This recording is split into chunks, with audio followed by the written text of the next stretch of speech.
Hey, what is up, guys? It's Guiltspire here, and welcome back to Magic the Gathering Arena.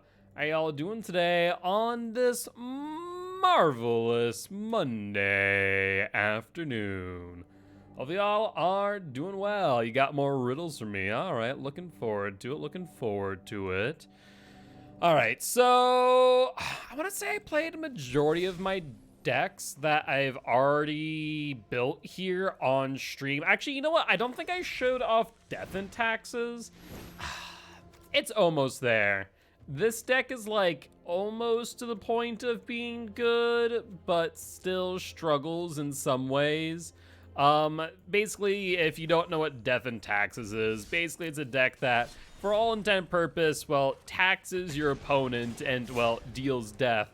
The only unfortunate part is it doesn't have, like, a clean finisher, and I think that's, like, the biggest issue with it. Otherwise, it's actually a relatively decent deck for Explorer, though it does get kind of shut down by some decks like Control if they're able to stabilize.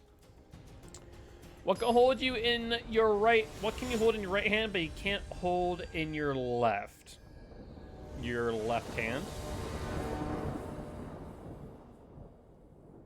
That would be accurate. That would be an accurate statement. 2, 3, 3. Yeah, this should be fine. I don't necessarily like the hand I have. Thoughtseize. Well, the good news is we have duplicates of everything except for Skyclave Apparition. They insta-picked that Thalia though, so let's hopefully get that down on turn 2. We got a backup Thalia as well. Lovely.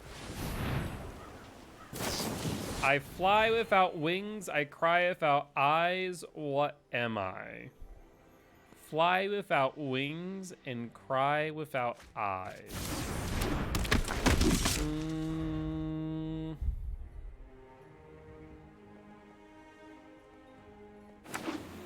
Fly without wings. Off the top of my head, I do not know. Hold up one moment. I'm trying to think of what to do here. Let's go with Shattered Skyclave untapped. Let's drop the Skyclave Apparition, targeting the Ledger Shredder, because that thing can get really big really quickly. Another one. Sure. Well, in that case, let's do this. Play the Selfless Savior. Let's play the Lead Spellbinder. Ledger Shredder. Apparently that there is enough for our opponent to say, screw this noise, I'm out. Fly without wings, cry without eyes. The cry without eyes has kind of tripped me up more than anything, because it suggests that's not something organic or living, right? But what cries? Now, crying doesn't have to be the action of, like, tears. It can be crying as far as the sound, but I feel like that might be a twist on the word, and thus I don't know. I don't know. What's the answer there? I concede on that one. I'd recommend maybe do 1 per match. Maybe 1 per match is fair. All right, we'll keep this hand. Clouds. Okay, so crying very much was a, you know, a, whatchamacallit, play on words in that regard. Otherworldly Light. Do you want to just send it? Yeah, you know what? Let's just do that. We want X2, and we can pitch Touch. You did that? Actually, no, we can just pitch Call. combat.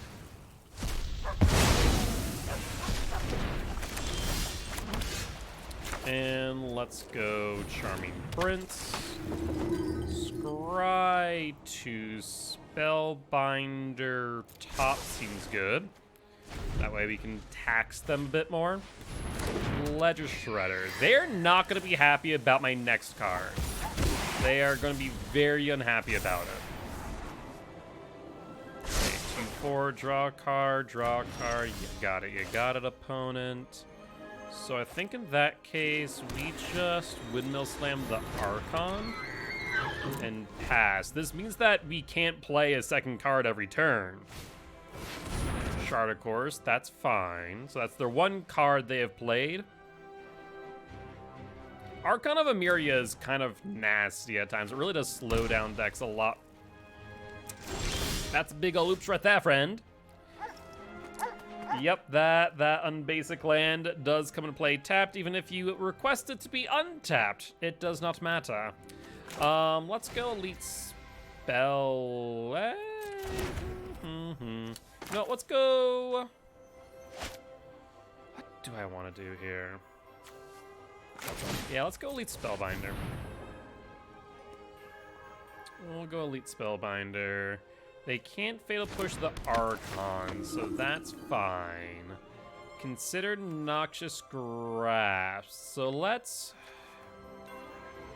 I guess if we do Noxious Grasp, that just takes up an entire turn.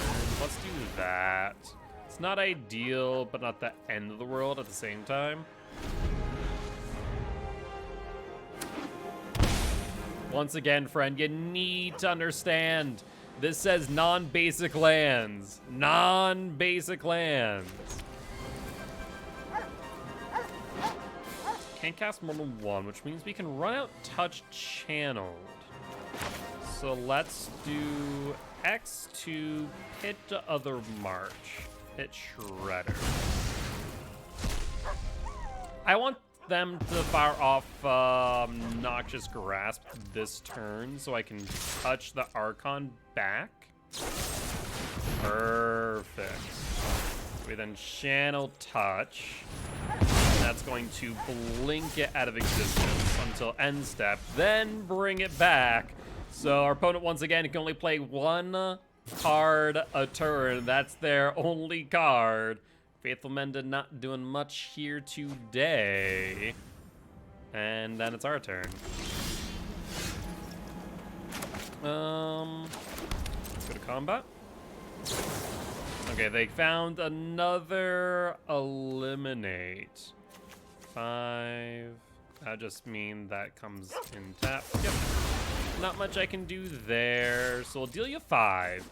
But I mean, they don't have much in hand here. This is the thing about Death and Taxes that really does slow down the game. You can see how they've had so much card draw and value in their hand, but haven't been able to use it because of Archon and Elite Spellbinder, just kind of slowing down the game for them, making them take an entire turn to draw 2 cards. Let's hold the Apparition, I think would be a smart play here, and just hit them for 5. They're gonna then Faithful Mend. Really? Lit. That was odd. That was very odd. And oops. Okay. I mean, they're looking for something, anything to help them out here. Right? Ledger Shredder, you got it. Too bad we do have an answer to that, right? So let's go Selfless Savior off the top. They hit the Charming Prince because they can't hit the Spellbinder. Resolve. You draw it, you pitch it, and then get rid of it. Deal 3. They can cycle for Faithful Mending, but man, ain't gonna be much here. They gain 2. That's 6. That's Xaxes right now. They need something good. They do not find it, and that there is the GGs. Like I said, I do like the concept of Death and Taxes in Explorer. I don't think it's as fleshed out as it could be. I think that there definitely are more pieces that we just don't have, but I will say I really do like this.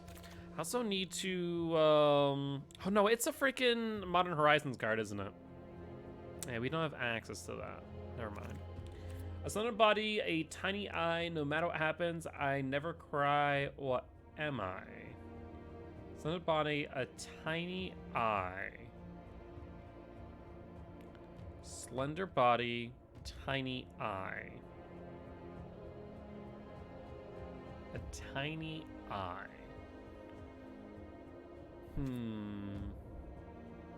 Interesting, interesting, interesting.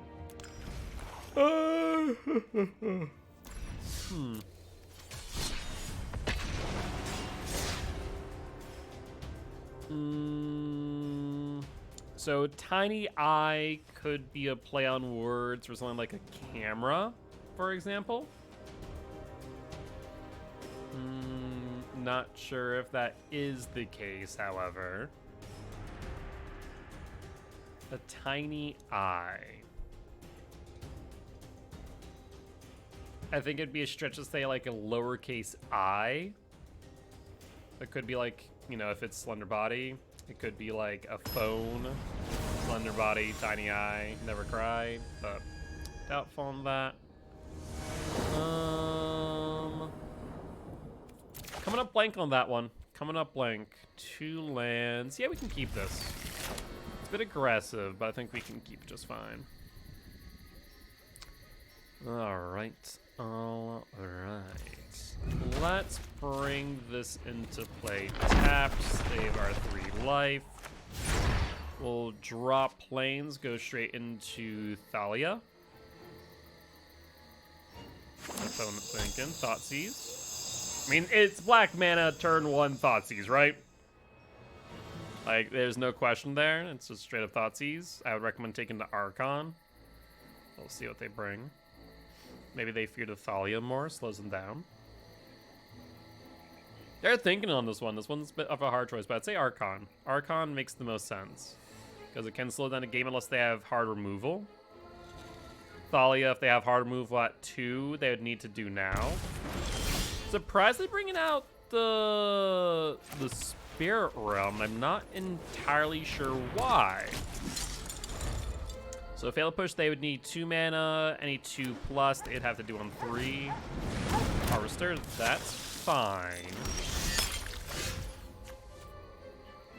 Well, let's go to combat.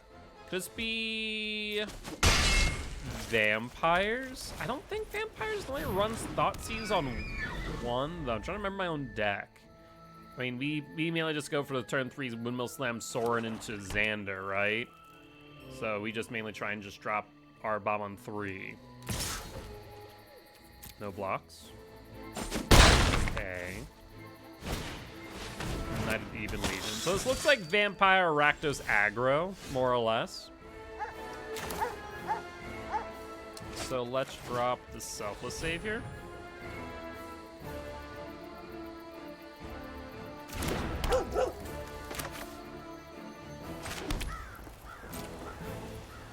And let's go to combat.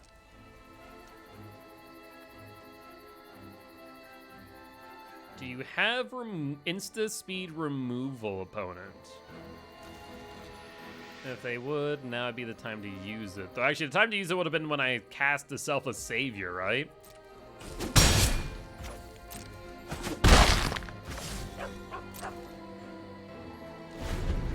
Okay. So no instant speed removal. Go to attackers. I'm gonna wait for them to pump the Legion.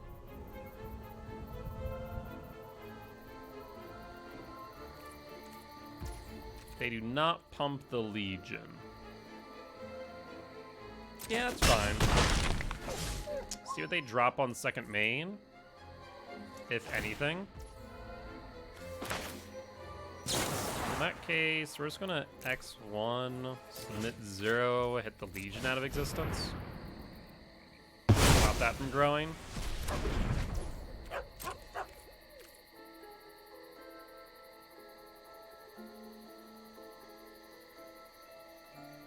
It'd have to be exile. Selfless Savior, that's your only cast this turn. So no follow-up. Sewing Needle? What? Selfless Savior. Selfless Savior, not Sewing Needle. Oh, it's a needle. Oh! I was like, what are you talking about? Then I realized you're answering the riddle. Matches are going all right. Okay, still have some of that instant speed. Could just be the blood token potential. Well, let's bring out the Charming Prince. And let's scry off the top to see what's up. Nothing of consequence. And let's end the turn. Keep the Field of Ruin up. I mean, there's no real reason to pop it right now. I bet you they have another swamp or mountain. So it really doesn't do much in our favor to use the Field of Ruin other than thinning our deck and thinning theirs marginally. Dominati. Each player sacrifices. You draw a card, you lose 1 life, transform. Transforms a 3/4 flying, Death Touch lifelink for 4. Okay, interesting. So beginning of combat, what do you decide? Pass the combat. Now you make a decision. Transform. Okay, moving straight to a 3/4, not taking full advantage. I mean, it's a pretty decent beater and pretty decent life totals. Are we going to see a sacrifice to get rid of Thalia? I mean, if so, go for it. Okay, they thought about it. Man, we are pulling blanks right now, though. Yeah, I guess we just hold land in hand and pass. Not much we can do against the 3/4 flying Death Touch. That comes into play tap, thanks to Archon. What will their single one be? Maid of Dishonor. Trade a blood token, sacrifice another creature, lose 2 life. Sure. I'm gonna crack this Castle Lockley now, so you just can't draw when you need it, because I think we're both just top decking now. So better for me just get rid of that. It's not like you can play anything else this turn. Now you could kill the Archon. Yeah. So there goes the Archon now. So now they can play more than 1 a turn if they want. 3/4 air and a 4/5 body on the ground. Yeah, that's mildly problematic. Any color. There's a world where they have Xander in hand, and that I need to get rid of that as a blue source. I think I take care of the state now. Also, I think I forgot to let them draw, didn't I? Whoops. Okay, red, no blue. Draw. I should have let them draw and then do that. Their deck technically was not thinned. Oh well, though. It's not looking good. They just have bigger bodies on board than us. That's 8. Hey, what's up, Shelby? How you doing today? Thank you much for the resub. I appreciate it. And then lose 2. Lose 2. Yep, you got the closer. Which I can do there.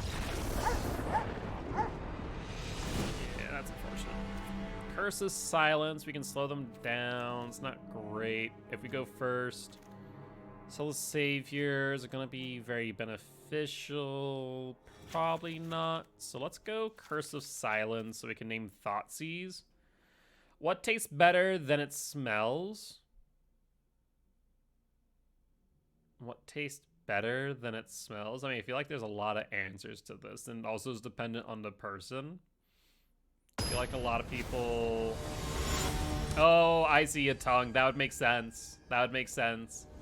If you're thinking literal, then there's a lot of options. But if you're thinking of the actions, yeah, then a tongue.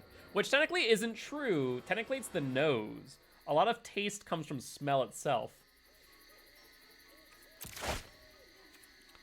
All right, so let's keep this. So we're going to Curse of Silence on Thoughtseize, so they can't T1 Thoughtseize us. But should be pretty strong, since they played it last time. So Curse of Silence, target you.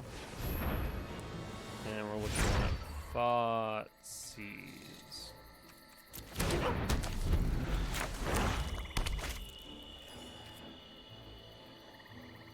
I think they were looking at Thoughtseize too. Turn 2 pass. We don't have a turn 2 play in hand, which kind of sucks. Really nice we did. That's fine. And let's pass. We'll take the 1. My turn. And I guess let's just slow down the game a little. Decent blocker, and they can only play 1 spell a turn. Do they have another? Oh, okay, sacrificing the blood token, trying to find an answer for Archon. Fatal push. Okay, makes sense, makes sense. Naivum Legion now is gonna grow. Elspeth is good if we can get it on board. Okay, let's bring this in tapped, and let's touch the Spirit Realm. Let's drop the Knight.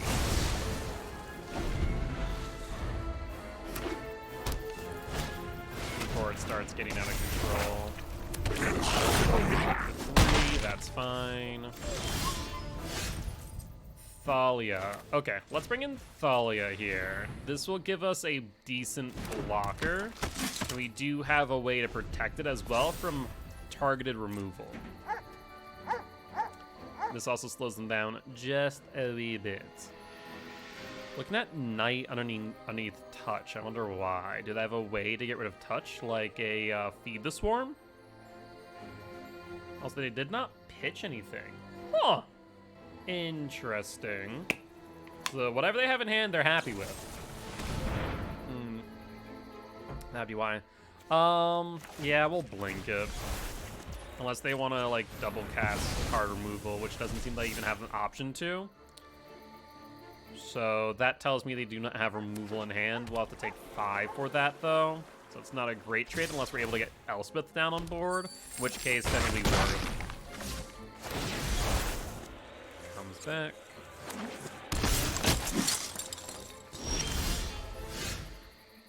Do they have something at instant speed? I think they do. Hooligan's Command. So do we take the gamble? This is the question of the day. If we take a gamble, we can play Elspeth, we draw land, right? If we don't draw land, it needs to be a creature. That's gonna be interesting. They land.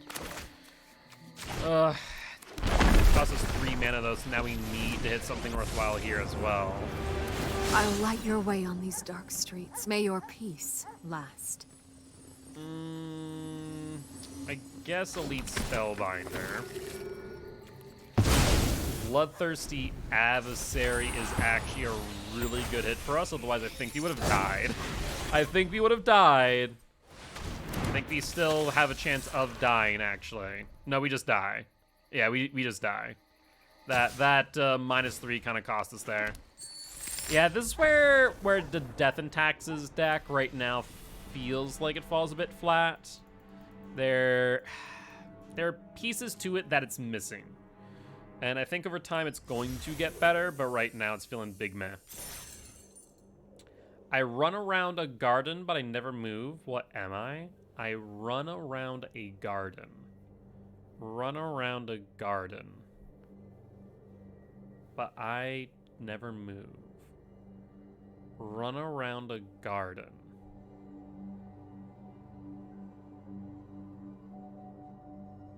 So run is an action, but it also describes something. So if it's something is ran around a garden, it could be like a fence, for example. You know, to keep things out. So you put like a small little fence or security fence around it to stop like deer from getting in potentially. Or like rocks for decoration. This one I think once again could have multiple answers. All right, while I'm thinking about that though, is that your answer? I'm gonna say like fence, you know, something that goes around like fence or rock, right? I'm gonna say that, yeah. I'll lock in my answer.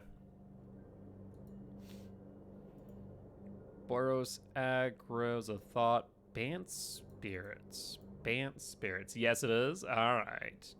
Mazza Wander. Yeah, we still are missing some really clutch spirits too. Spell Queller being like one of the big ones. So spirits doesn't feel as great. Can we play Nivtalite? Jengatha, Valky, Clothis. I think we can play Nivtalite. Nahiri.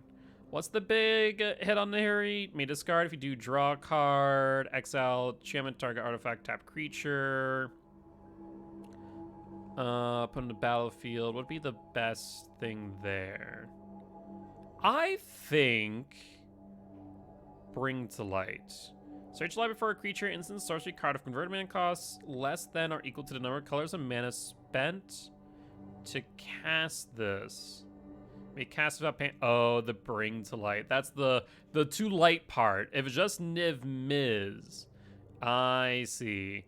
So ideally it's like, maybe not a turn 5 play, but yeah, we don't have Bring to Light. So that kind of puts throws a wrench, doesn't it? Yeah, I'd like to be able to play this, but I don't think there's a variation that would be able to play without Bring to Light. Because that's a turn what play? Not even like a turn 5 necessarily.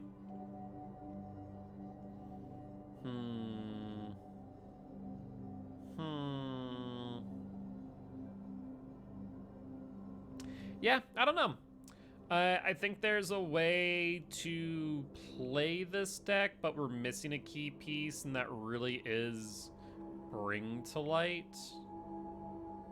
Also, we're like missing Dreadbore, which is easily replaced, but yeah, the Bring to Light. That is a mild issue not having. I don't think there's a great replacement. Actually, there is. There actually might be. It's not a great replacement, but there's a thought there. Hold on. Enters the battlefield, reveal the top 10 cards in your library. For each color pair, choose a card that's exactly those colors from among them. Put the chosen cards into your hand, the rest on the bottom of your library. For Niv Mizzet Reborn. Reveal top 10 cards library for each color pair. Choose a card that's exactly those colors from among them. Put the chosen cards into your hand, rest in your library. So realistically speaking, Bring to Light with Converge can be played on like what turn, theoretically speaking? Turn 4, Omnath down, turn 5. Sylvan Carry added helps with that. I'm trying to see like what the big win condition here for this deck is, other than just pure card advantage. There isn't a lot. What's made out of wood but can't be sawed? Made out of wood but can't be sawed. Nivtalite's interesting, I'm just not sure if it's that great. Mono Black Devotion. We lacked Nykthos. Yeah. Yeah. That's kind of rough that we do lack the Nykthos. Though otherwise, this seems pretty straightforward. Peer into the Abyss. Interesting. Wish Claw Talisman, Warlock class. I mean, it's not a bad deck. It's not a bad deck. 2/2. Yeah, so I see here. Target player draws card equal to number of cards in their library and lose half their life rounded up each time. Peer into the Abyss. That's 7 mana. That's a lot. At the beginning of your lose life equal life they lost this turn. So like Warlock class plus Grey Merchant can pretty much kill them on that turn. That's a lot of mana investments, the only problem. But that's actually solved pretty quickly by Nykthos, I guess. Yeah, so Nykthos is really what we're missing here to make this viable. Looking at other decks we might want to play. Jeskai Sentency. Stealing Care. Yeah, the Paradise Druid. Narset. Consider. Fiery Impulse. Obstacle. Dig Through Time. We are lacking Dig Through Time. Jeskai Sentency. Whenever you cast a non-creature spell, creatures can control +1/+1 until on a turn. Tap those creatures. Oh, so that way you can just kind of go infinite. Do we even have access to Jeskai Sentency? I think we do. I think it's like in one of the jump starts. Hold on. Jeskai. I spelled that wrong. Looks like we do not. So never mind. That solves that there. Well, it's made out of wood, but can't be saved. Made out of wood, but can't be saved.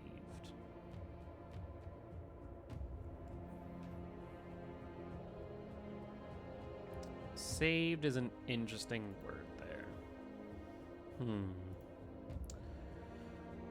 5C humans. Experiment 1, evolve. Oh, sod. I don't know why. Yeah, dyslexia moment. Human ooze. Human ooze. Why have I never seen this card? Evolve. When a creature in a battlefield under control, if that creature has greater power toughness than this creature, put a +1/+1 counter on this creature. Move 2 +1/+1 counters, regenerate experiment 1. Oh, that's interesting. Willful Initiate, Hero of Arcos, we don't have access to, Inspector we do. I mean, this has a lot of pieces that we do have access to. I mean, the majority of this actually is not all that complicated. Exile any number of other creatures you control. Mantis Rider. Mantis Rider we do not have access to. Mantis Rider is a frickin' house. Reflector Mage as well. We are missing. And Avacyn. Yeah. I mean, there's a thought there for 5C humans. There is a thought there. Bant Angels. Actually, Angels kind of nutty. Golgari Elves. Do we have everything for Elves? We actually might. We don't have Mystic, which kind of sucks, but that's... Yeah, it's only the major downside. He's not a Mystic. Naru Trapper. Add 1 mana. Means Death Touch. Okay, so it's a lot of 1-drops. 1/1, which I think we have access to. We have access to Clan Caller, Warmaster, Gala Greeters, Realm Walker. We don't have access to... Do we have access to Shaman of the Pack? I think we do. Do we? Hold up. Shaman. Should have realized that. Pack. I don't think we do. Pack. Multicolor card. No, we do not. What is this? Why have I pack tactics? Whenever if you tap creature, double. Oh, okay, I see. I see. Yeah, there's a thought here with why does it look like? Oh, it's a KHC. It looks like a ZNR card, but it's very much not. Okay. Coco. Yeah, makes sense. Absent Grease Fang, which we're missing just a few pieces of. The main one that we're missing is like Collective Brutality, and Eldritch Evolution. Traverse the Ulvenwald. Basic land card, reveal it. Shuffle Delirium. If there's 4 more cards among types in your graveyard, instead search life for a creature or land, put it in your hand. Okay. Traverse the Ulvenwald's kind of interesting. Rakdos Blood, Jeskai Fires, Mono White Humans. Well, this piques my interest. Dauntless Bodyguard, Hopeful Initiate. We still don't have Hero of Arcos. Otherwise, I think we have everything else. Brutal Cathar, Spellbinder, Skyclave. Brave the Elements. I mean, Brave the Elements is also just a really good card. Huh. I want to make another deck that we haven't yet. And there's some interesting ones here. Boros Hammer Time. Is this actually a deck that people use? Hold on. Rabbit Battery. We do have Blade Master, Lion Slash, Lizard Blade, Season Hellblade. Village Strike. Open the Armory. We do not have access to. We do not have open. Put it in the hand. And I don't think we have access to Sigardazade either, do we? Aid. Light. No, we do not. We do not. Unfortunate. So that's not an option either. Bant Angels? What does this look like? Bishop Wings, Hope, Youthful. Yeah, Bant Angels looks like a good option. Screw it, let's go Bant Angels. This is a deck that we haven't played yet, so I am curious. See how this plays in Explorer. Let's export to Arena. And let's do it. And we'll tune it as we need. Error importing failed. String Implications and Uncutard. Oh, Mutavault. Yeah, Mutavault's not a card we have access to right now, unfortunately. Unfortunately. Mutavault would be brilliant if we did. Okay. There we go. So, Bant Angels. Bant Angels. I can spell sometimes. Book Exalted Deeds, Righteous Valkyrie. Everything else looks good. I don't know why it's a 40 cards and limited. It's definitely Explorer Friend. Explorer Traditional at that. Traditional Explorer. And we're doing Bant Angels. Do we have an angel avatar? I guess not. You then.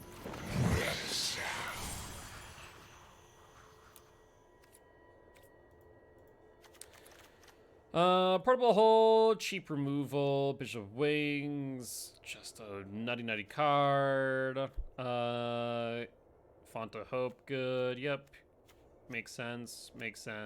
Book of Exalted Deeds, I mean, it makes it basically a Platinum Angel, that and also, you know, it being a thing. Linvala, full party, hexproof indestructible, just good. Legion Angel, the Legion Angel in sideboard, I imagine. Yep. The only 2 in the sideboard? What? I only do 2 in the sideboard. Oh, I do not have the 3rd in the sideboard as well. Veto, Silver Wreckage makes sense. Book of Exalted Deeds, Archon makes a lot of sense. I feel like we could cut something for the 4th Legion Angel.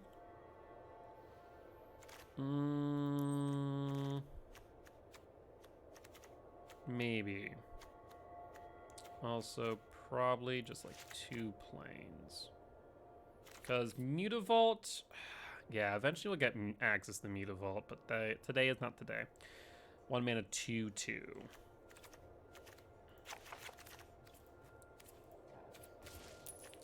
Also, I want my fancy planes.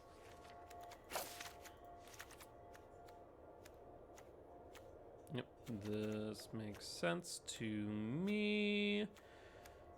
The only thing that I'm like kinda tempted is something wood. Something wood. I still, like, I'm blanking out on this one. Like, I've been scratching my brain while I'm doing this, and I still can't think of it. Something made out of wood that can't be sawed.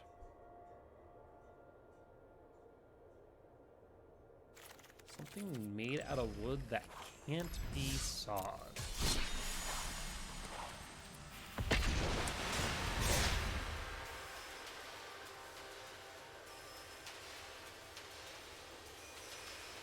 A saw? I guess, I mean, you can take another saw to a saw. It just is wood. Oh, it just is wood? See, when I hear made out of, but the answer isn't wood. Ironwood? I don't know. I don't know this answer. I do not know. Can't be sawed.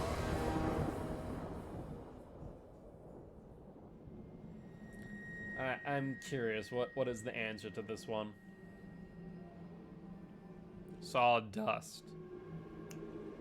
Oh. I mean, yeah, I guess that is true. Technically speaking, I guess you could, like, break it down to finer and finer particles, but yeah, I mean, yeah, yeah, okay. I see ya. I see ya.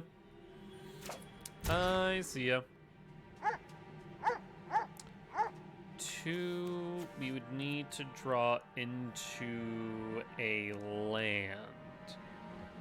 Let's keep 6, drop the book.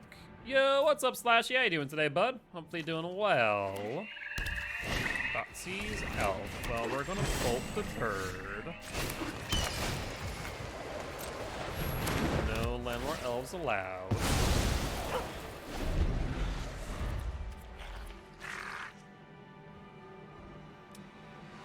Just been vibing. What about you? Doing pretty well. Cannot complain. Enjoying some Magic the Gathering Arena. Okay, we needed that. Put it in play tapped. Pass the turn. Unfortunately, no portable hole. Whatever they have on 3 for 4, we can still hit a Skyclave.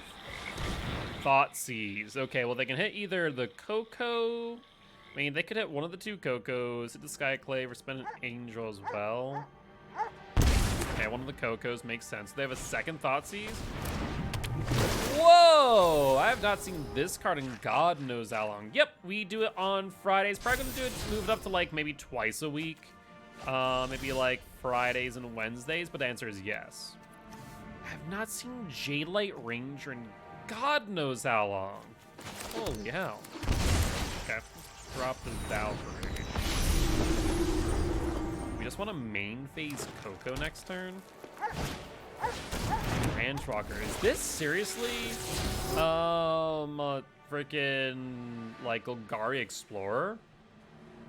Give on the game. Honestly, the newest DLC looks really, really good. I'm super excited for the dredge. I posted a video up on YouTube and it's so fun. The dredge is a very fun time. We'll sage you. Okay, that honestly not the worst thing in the world. Yeah, I'll grab a basic card land type. Side quarters. Main phase Coco, see what happens. We grab Font of Hope and Linvala.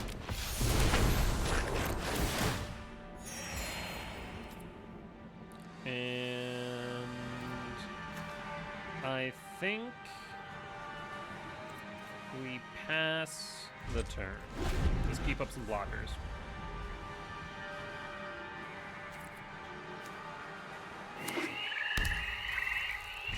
Pass. I mean, they need to keep up on the offensive, so I will just let them here. So let's go Righteous Valkyrie. If I gain 5, enters the battlefield. So it'd be 4. It'd be close. We need 5. So in that case, let's bring out the Righteous Valkyrie and then drop the Resplendent Angel thereafter. Oh, for each other. Oh. Oh. Oh. Well then. Let's throw in Giada and Valkyrie. We have a 5/7 blocker. Honestly, Resplendent Angel next turn is going to be a bomb. So we gain 7 off of that. Yeah. Unless they have like hard removal on top of hard removal or a board wipe, they're in a bit of trouble. Your opponent can't play land cards from graveyards, land on the battlefield, and land cards and graveyards can't be the target spell's abilities. That's for like Nisa, Settle the Wreckage, Shinkery Shaper. I don't see much of a reason to sideboard here against Golgari Explorer, which I just haven't seen that deck in for so long. Honestly, I'm kind of tempted to make that deck now. After we play Ban Angels a little bit. That deck was actually a lot of fun. The Explorer deck. I'd have to like look that up. I don't even remember what was in that deck back in the day. Oh god, what is that deck even called? And why I'm blanking out on what the color pie is. Black, green, blue. I'm blanking out on what black, green, blue is. Not Jund, not Bant, not... Why am I blanking out? Not Jeskai. What is black, green, blue? Sultai, thank you! I'm like sitting here going, what is that called again? It's been a while since like a good Sultai deck has been in the format, so I'm like, oh yeah, what's that? What is that again? Yeah, we'll keep this. Youthful Valkyrie on 2, Righteous on 3, Skyclave's a bit slow, so we'll bottom that and have Portable Hole on 1 for the Land War Elf. How are you doing today, Bird? Hopefully doing well. I am Mark, aka Giltspire. I am an educational streamer here to teach you everything from Magic the Gathering Arena, Elden Ring, no-hit runs, and of course, Dead by Daylight. Hope you're having an amazing, amazing day.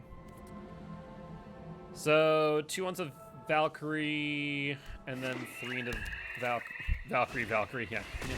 Yep, there's the Wild Growth. I have not, like I said, I've not seen this deck in God knows how long. This is like a blast of the past to freaking Dominaria Standard, where I was running mono white weenies. Maybe I should bring out mono white weenies.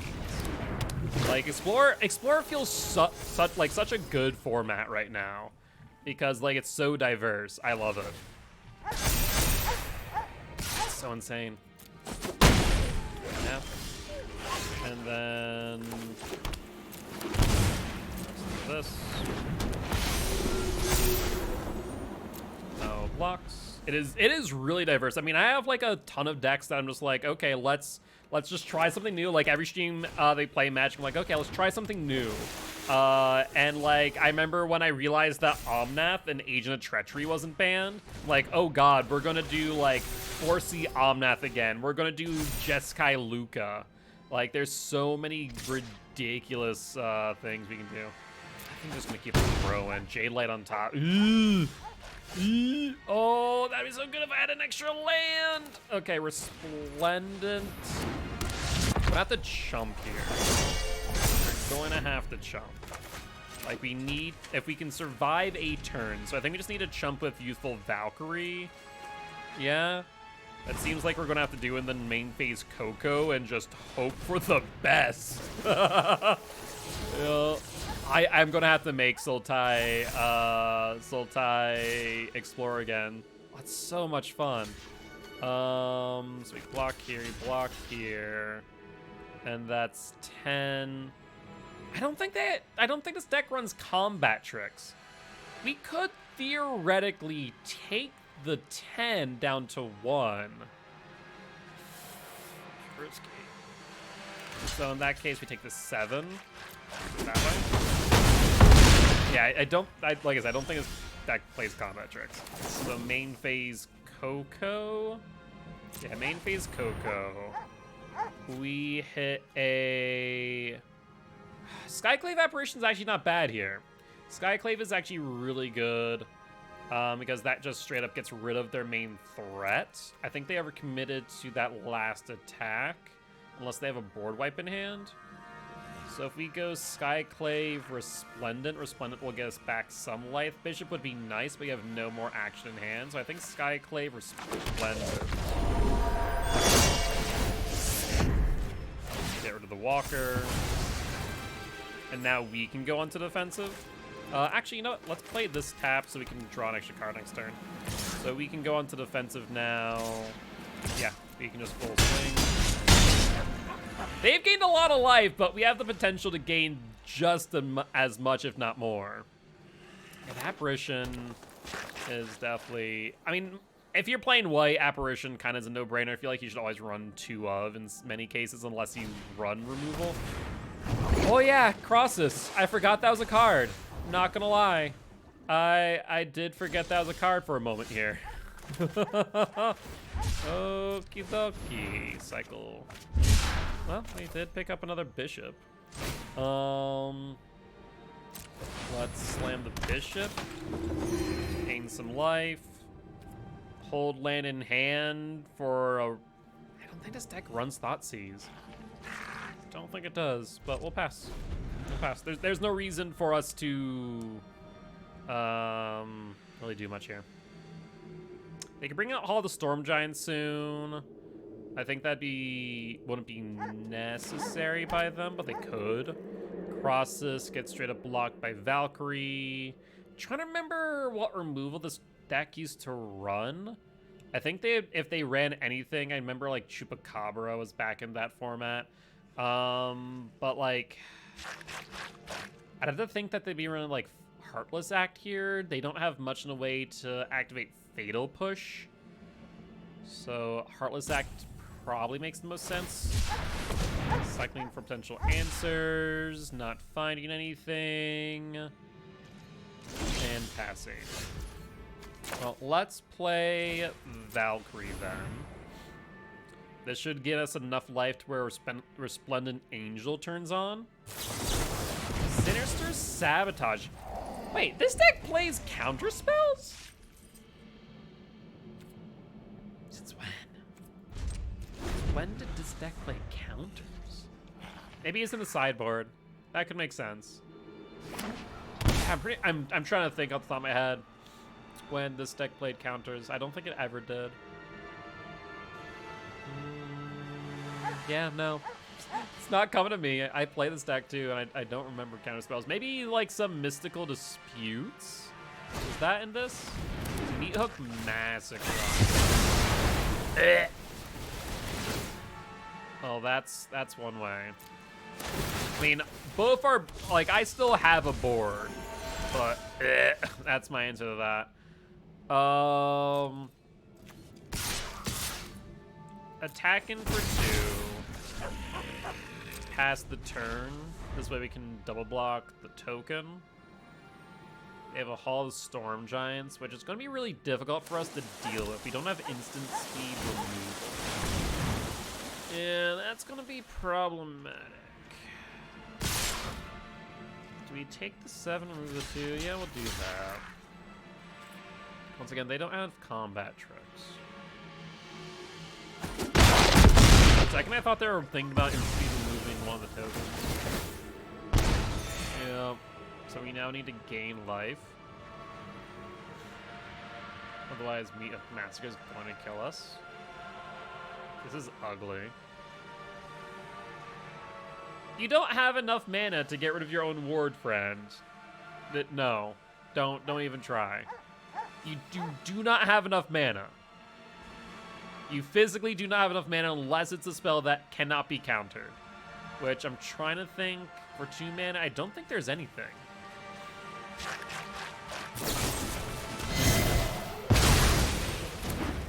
Oh, hold on. Wait. How does ward read? I'm gonna have to read Ward again. Is it only when your opponent targets it and not in general? Oh, Jesus. Is it really ASIM? Oh, I guess it must be. Oh, it's ASIM. Oh, that's miserable. Is there anything that we really want to add here? Not really. So it is ASIM. Hexproof and Ward, I feel like Ward is interesting. Hexproof was definitely a mistake. I think Shroud more than anything was okay.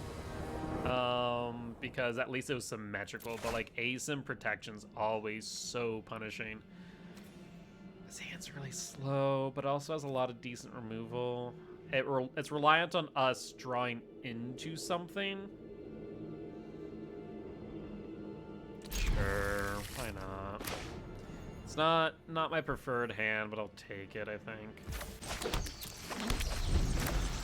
Since we're on the play, we get into turn 3 a bit faster, so they drop onto... Ooh, okay, interesting. Very interesting.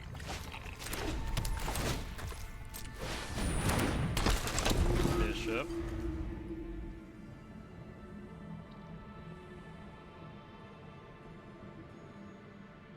No turn 1 play from them. That's surprising. Turn 2 Walker. What? Nothing? Are they set up for a Meat Hook Massacre? Like, that's my only thought here, is set up for a Meat Hook.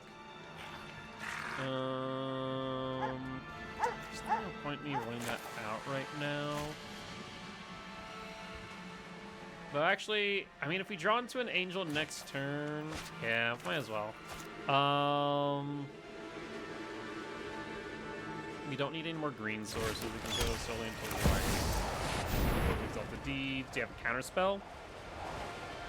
I'm gonna counterspell negate. Jawari Disruption. Fatal Push. Okay. That gets rid of my potential life gains next turn. Even though if I were to draw into an angel, we can't make more angels. Fair. Fair. Branch Walker. I'm not like the most worried about Branch Walker. Meat Hook Massacre on top. They are saving that. We'll run out the angel and bring them tap. That's 6 to activate. This then encourage them to Meat Hook on 3, so that's 5 mana next turn, unless they have targeted removal. Okay. Fatal Push. They need a way to turn it on. I'm surprised to see Fatal Push in this deck, to be honest. I'll take it. I'm surprised to see Fatal Push. There's not a lot that interacts. Linvala does not do much here. Especially with Meat Hook in hand. So I think we just need to drop the Meat Hook Massacre, to be honest. Let's get rid of a Branch Walker. Ring Fountain tapped. And we just want to play this a bit slow. Like right now, they get a lot of value on an X3 Meat Hook.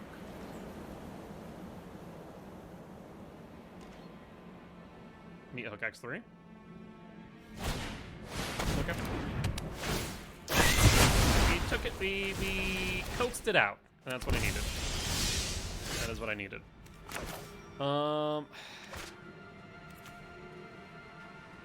Like, just hard casting Linvala does not feel good, but yeah, we'll do it. Headquarters tapped. And pass.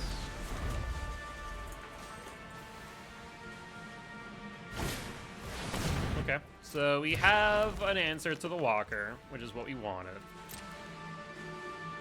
They attack, trying to force the trade? No? Okay. Portable Hole. How's Revolt read? Permanent control left the battlefield. That is important to note. So they can Fatal Push here after the portable hole goes off. They can very much do that. All right, your turn. Fatal Push. Yep. It's fine. That is fine. I'll keep up the Skyclave Apparition for another Walker. Okay, Branch Walker, fine. So this is Sabotage top, going to get the Graveyard. The face, that is okay. Ooh, our top decks are not looking good. I think we just need to run out the Apparition, Walker, and hold land in hand. No reason to play it. We can bait out something maybe.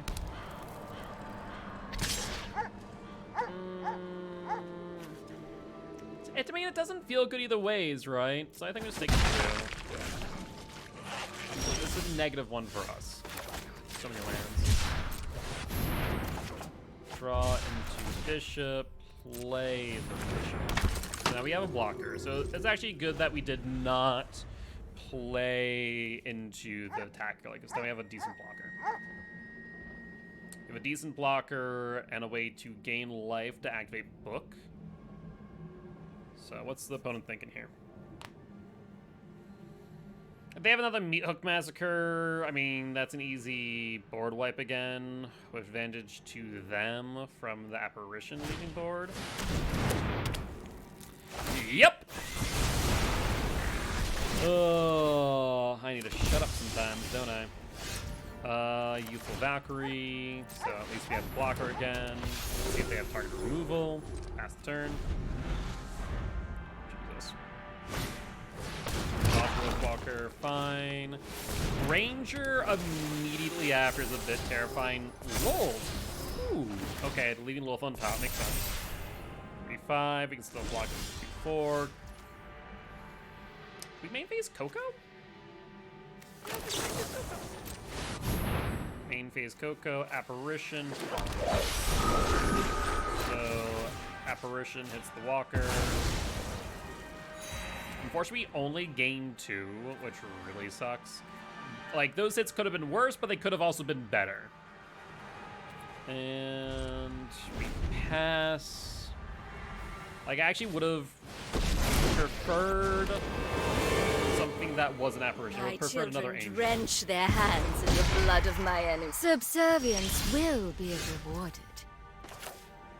Okay, so Youthful Valkyrie lands. It gets counters immediately. I don't think I can attack, realistically speaking. So I think we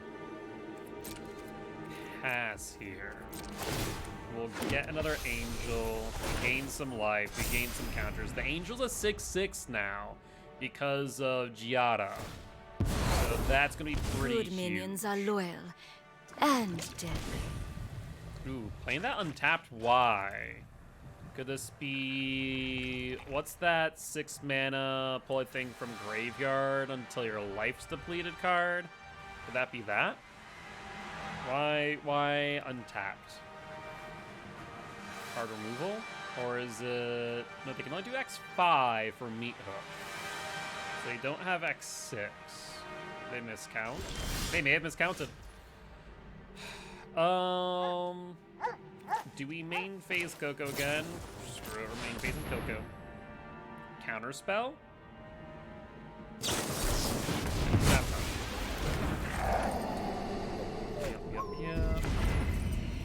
Go to combat. And I think we go 6 at Wolf. Actually, we can do both Youthful Valkyrie and kind of get those spiders out. Yeah. Do you give me the Lolth or do you block with the reach spiders?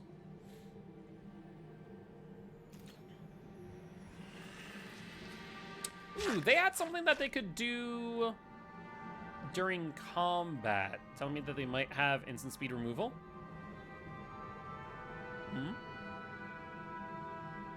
Blockers. I mean, they're in blockers now, so maybe not. Maybe no instant speed removal. Okay. Block and block. They need to zero it unless they want to just sack the Lolth for the 2 spiders. Not too much value here.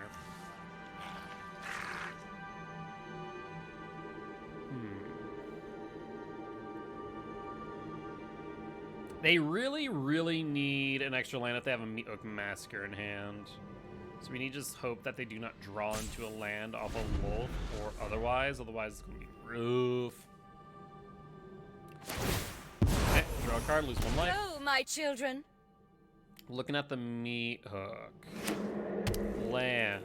Meat Hook Massacre X6. If they go attacking for in a suicide, absolutely Meat Hook Massacre X6. 4.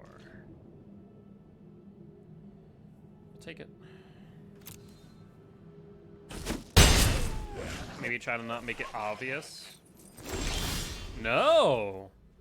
Okay. Alright. Well, this now gives us protection from a board wipe. Means we're not down and out. Assassin's Trophy on Valkyrie. Yep, that makes a lot of sense. That makes a whole lot of sense. Go to combat. 4 at wolf. 6 at face. I guess we could also attack with Giotto. Cry like a meek little thing. Yeah, could have attacked with Giotto. Land tapped. What is that last card in hand? What is that last card in hand? Let's attack all to the face. End turn.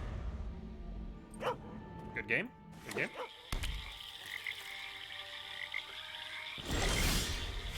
Main phase Coco.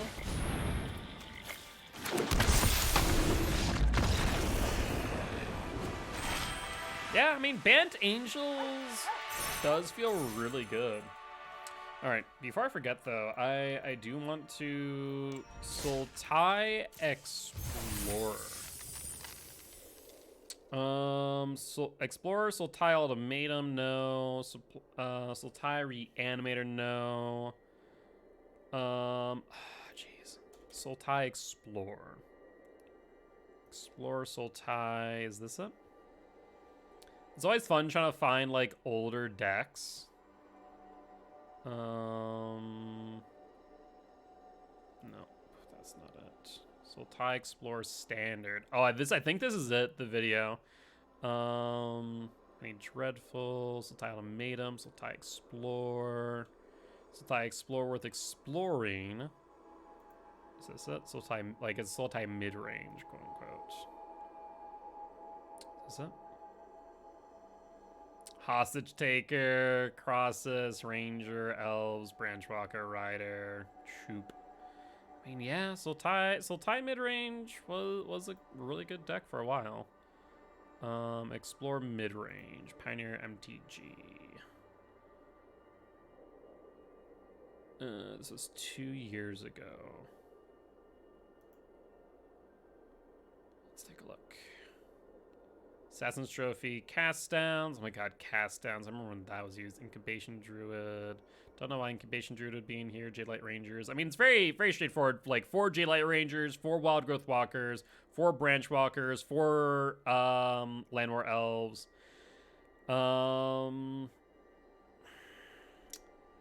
There is some additional thoughts here on like what to add. Like Crosses makes sense. Explore, Sultai Reanimate, no. Sultai mid-range historic deck.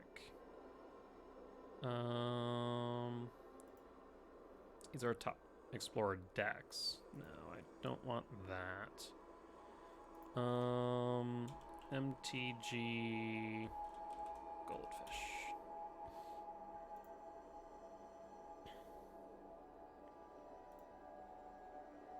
Standard metagame. No, I'm not looking at that. Yeah, it's so hard to find like old decks. Explorer, Sultai, no. Sultai Explorer Standard. Yeah, I'm looking like 2019-ish. Enter the Unknown, Find Finality, Quasi Duplicate, Selective Snare. Oh yeah, Seeker Squire also explored. That's right. Oh my word, I forgot about this card. Hadana's Climb. Hold up. At the beginning of combat, put a +1/+1 encounter on target creature you control. Then if the creature has 3 or more +1/+1 encounters, transform, climb. Oh god, wasn't there like a turn 3 climb deck? Oh shoot, I want to do that. There used to be a turn 3 climb deck that was kind of ridiculous. And Explorer definitely encourages the T3 plays. Cause, oh, that's right, what's the flip? Target creature you control gains flying, gets +X until where X is power. Oh my word, what was that deck? What was that deck with Hadana's Climb? I don't even remember. Simic Ascendancy too. I remember this. This is insane to think about. Standard Sultai. Baldgrith Walker. Oh yeah, here it is. This is Sultai Explorer, Lemur Elf, Branchwalker, Ranger, Crossus, Choop. Yep. So I guess we just, yeah, you know what? Why not? Let's go with the standard Carnage Tyrant, Midnight Reaper, Assassin's Trophy.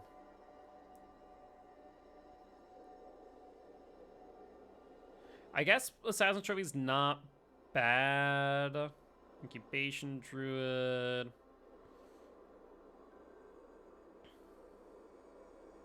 Growth Chamber Guardian. The Eldest Reborn.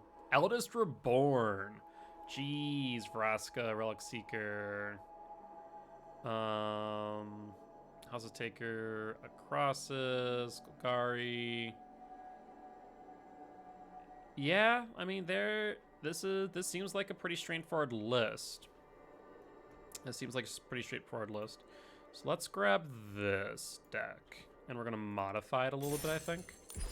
I shave still times a day. I still have a beard. Who am I? Who am I? I shave several times a day. Fine finality.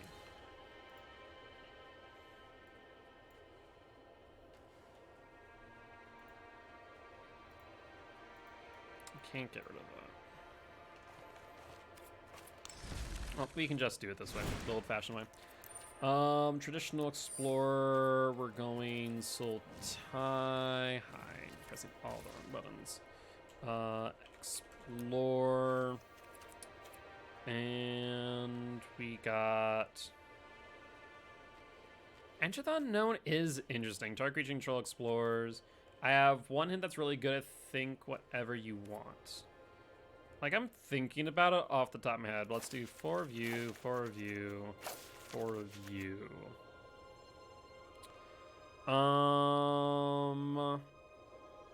Yep, these are right. Land War Elves. Actually, you know what I do want these.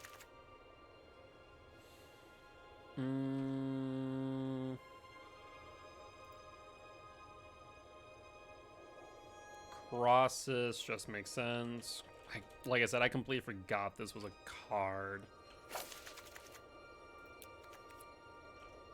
Why are we dipping into Sultai? I guess it was for things like Find Finality. Find. Return 2 target creatures from graveyard to your hand. May put then all creatures -4/-4. That's right. That was a really good board wipe at that point in time.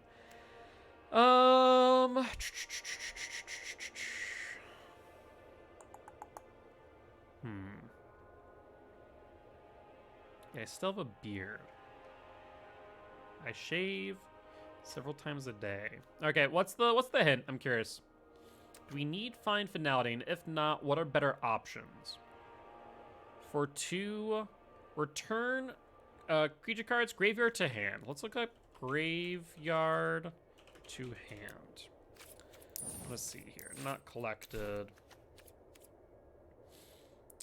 Let's see what options we have at a 2 cost. The answer is a type of job. It's a barber, right? Someone who shaves beards, but might not have one themselves. That makes sense. Glimpse the cosmos.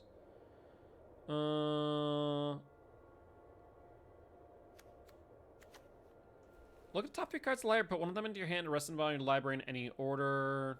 Oh, if you have a giant. I see. Strategic planning. Oh, strategic planning is interesting. I have to actually look into that card a bit more. Strategic planning, corpse churner, corpse hauler, taskmaster, macabre waltz. Draw 2 cards or creatures, then discard a card. Raise the Draugr. Target creature card from your graveyard to hand. 2 creatures that share creature type from your graveyard to hand. So this is instant speed recovery. It doesn't have the flip side of finality, but it is instant speed, which is actually relevant. However, it could only be used on Branchwalker Ranger and not Walker unless it's double Walker.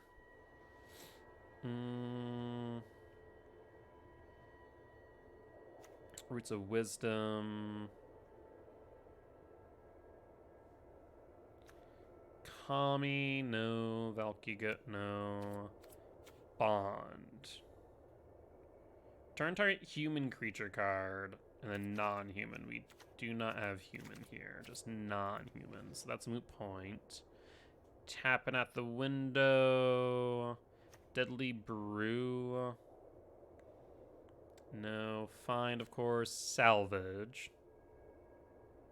And rest in the graveyard. Weatherbloom Command. Command actually has a lot of good value. Target player mills 3 cards and returns a land. That like it's not bad on like a T3. Destroy target non-land creature. Mana value 2 or less. There's gonna be 1 hint for every riddle. Okay. Well, it always ends everything. Time.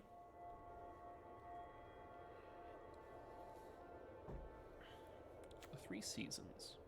Turn up to 2 targets, no permanents. Yeah. So, like, find is not bad. No. Always ends everything. G. G's at the end of everything. Return to your hand all cards graveyard that you cycled or discarded this turn. No. Raise the Draugr seems like an option if we aren't running Find. However, this version I don't think runs... it does have removal of Cast Down, which we can very easily replace with... Is it actually G what ends everything? G? Is that actually the answer? Oh, Jesus. Cast Down. Destroy target non-legendary. It makes sense to me to run Heartless. Heartless Act instead. That's such a dumb freaking... a very dumb riddle. Holy hell. Vivian Reed 5. Look at top 4 cards of the library. Maybe reveal a creature card. Destroy target artifact creature. Flying. Actually, Lulth feels very good. Like, just look at general planeswalkers in these colors. Lulth seems like a very good option. I don't want 2.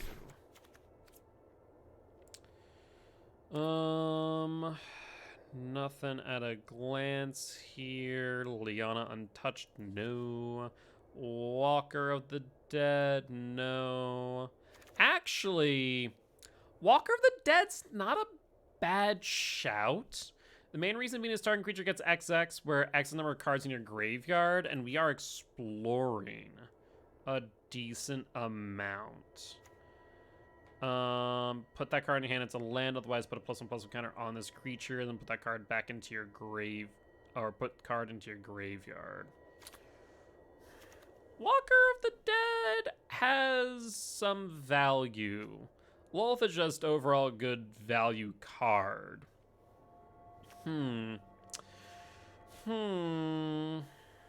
Interesting thought there.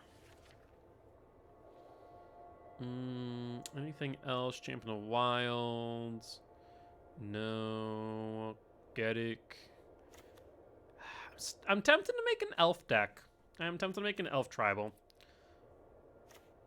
I feel like I never played this card before. Becomes 5/5, hastes a land, graveyard a hand, control me draw. And it's a worse Nisa. I mean, we could play Nisa here, right? There's an argument to just play Nisa in this deck. And Nisa's just a good card. Cause was this pre-war? This was pre-war standard, wasn't it? Yeah, holy hell it was. So like War to Spark hadn't happened yet. Where like Nisa is nutty. I mean, Nissa's a card. Hydroid Crosses benefits from it. Renin 7, also a really good option for some big beaters. Reveal top card of your library, put all lands, reveal this way into your graveyard. From hand to battlefield. Actually, Renin 7 could be a nice shout because with Explore, if the land like put into hand, so Renin 7 could be a kind of a nice shout actually, because we a lot of times do end up with a lot of lands in hand.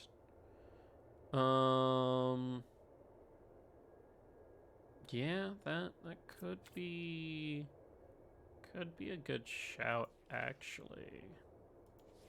That is a thought with Renin 7.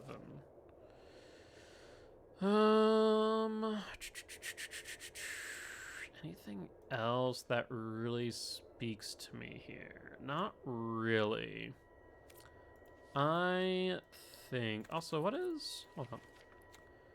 Timeo complete. Exile note of Manavella X graveyard. Create a token that's a copy of that card.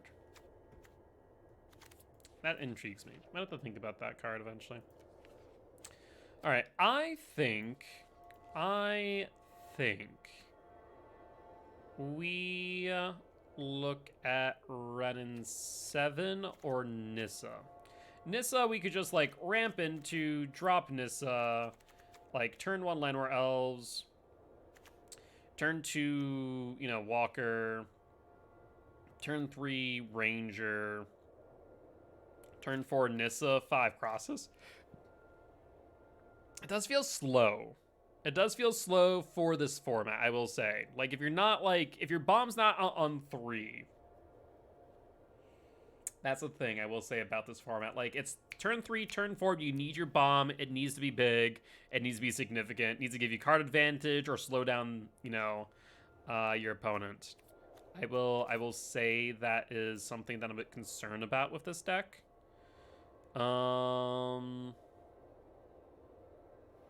As far as like Find Finality, I think we just run Meat Hook Massacre is a thought. Right? Meat Hook Massacre is a thought. A sponge. So Nissa, Lolth, or Renin 7.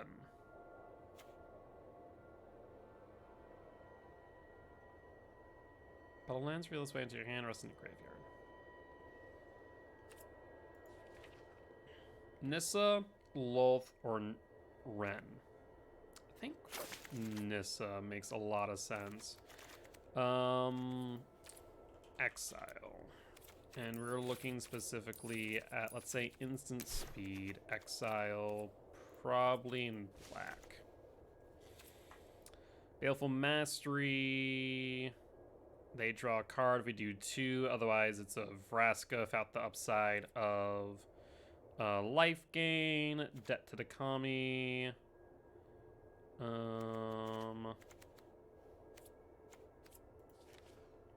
want to say Baleful Mastery is probably the best option here. Yeah, realistically speaking, Baleful Mastery is. So if we instead of do that, we do 3 Baleful Mastery.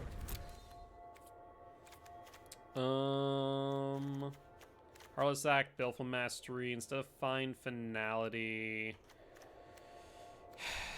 We could either do Meat Hook Massacre, so meat. That's not at instant speed.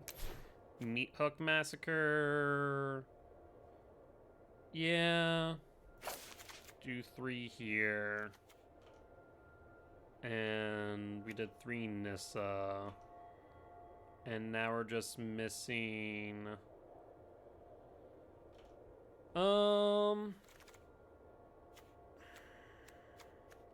As I said, Fatal Push doesn't make sense. Choop was a thing. I don't think we played Choop, though. Crosses was the only reason we played blue in this deck, isn't it? Yeah, and then sideboard. I don't think Crosses makes sense. You know, we could play. Oh my god. Freaking, Elementals. Oh, shoot, actually. Ooh, I have an idea. We could play, what was it? 4C Elementals? Not even, like, Omnath? I mean, Omnath would probably be included in that, but we could play 4C Elementals with, like, Risen Reef and whatnot. That's a thought, too. That is a thought. Like, Llanowar Elf and the Risen Reef into, that one card. That makes 2 more tokens with haste. So you get 3 Risen Reef triggers on 3. And then into, like, Champion and Flame 4 for game. Yeah? That's a thought. That's a thought. I used to run that deck, too. Scamperine Scorcher, thank you, yeah. Oh, man, there's so many decks that are, like, coming back to me like, man, maybe I should play that in Explorer. Like, it might not be, like, I'm not sure if this deck is going to be very good, even with some, like, really good additions, like Baleful Mystery, Heartless Act, like, just cheaper removal that is less restrictive. Nissa, which is just nutty. Meat Hook Massacre, which is great. I'm trying to think of what the last 4 should be. I'm actually kind of thinking of something. Explore. Oh, and black, that's fine. There is an argument to be made for Enter the Unknown. Because we do what? Turn 1 Llanowar Elves. Turn 2 Enter the Unknown with like a walker. It's not a horrible card, but it's not great either. There is an argument. Was Gross Power not used in this deck? I don't think it was. No, it wasn't. I'm trying to think why it wasn't. I think actually the reason why is we had a lot of turn 2s already. That was the main reason. So we didn't want to like double up.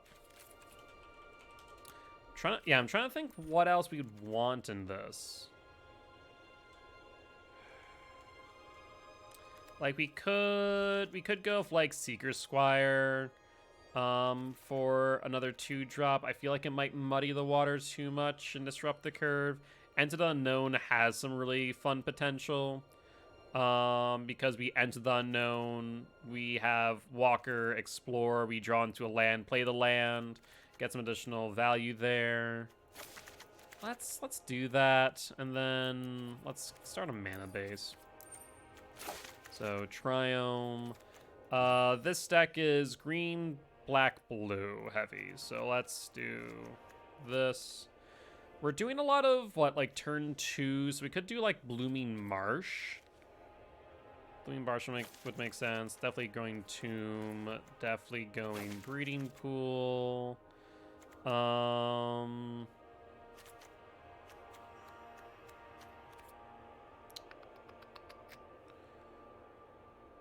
or more. Cascade doesn't feel great. 2 or fewer. Like I said, I think we go like 2 Sanctum, 2 Marsh, and then probably go like Pathways thereafter, and specifically do like green Pathways. So like we're doing like green 1s, so do like 3 pathways. 3 pathways. Actually, probably like 2. Wait. 1 less. And then like maybe 2 forests. That seems right for the mana base.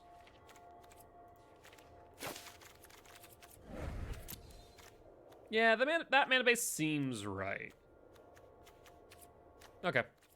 So let's do it. Sultai, explore. It's been so long since I played this type of deck, and it definitely has got like some decent. I just thought about something.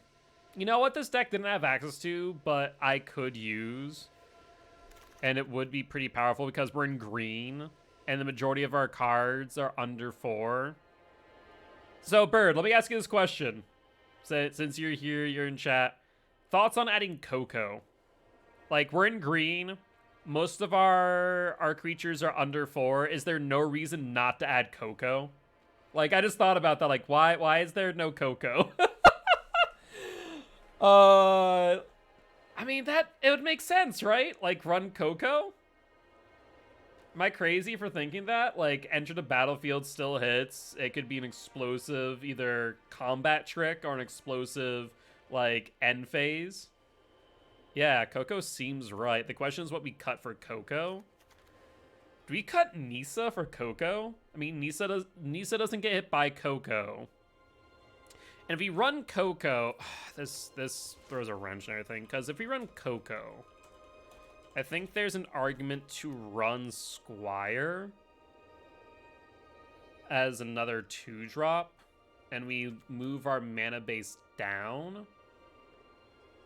Like, drop Meek Hook, drop Nissa, bring out Coco, and bring in Squire.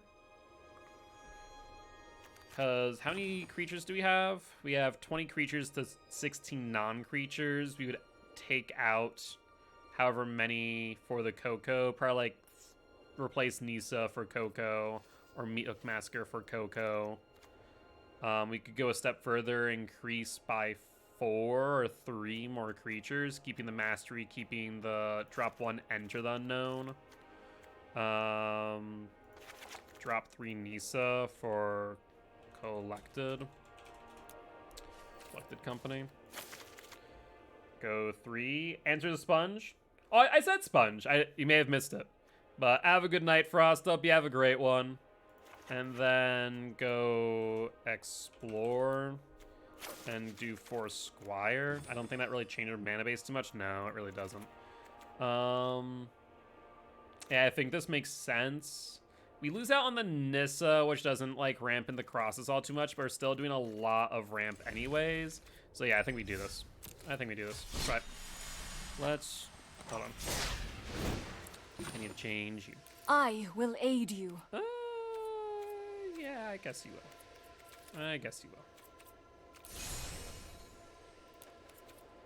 Cool. Alright, Sultai Explorer does. Let's try it. Yeah, for some reason, like, I looked at Bant Angels in the deck list and went, wait a second. Bant Angels. Bant Angels runs Coco. Wait, what's my mana base look like? Why am I not running Coco in green? Green with creatures under 4? Why am I not running Coco? That makes 0 sense. The only really crappy part would if we hit, like, double Crosses and nothing else. That'd be such a huge whiff.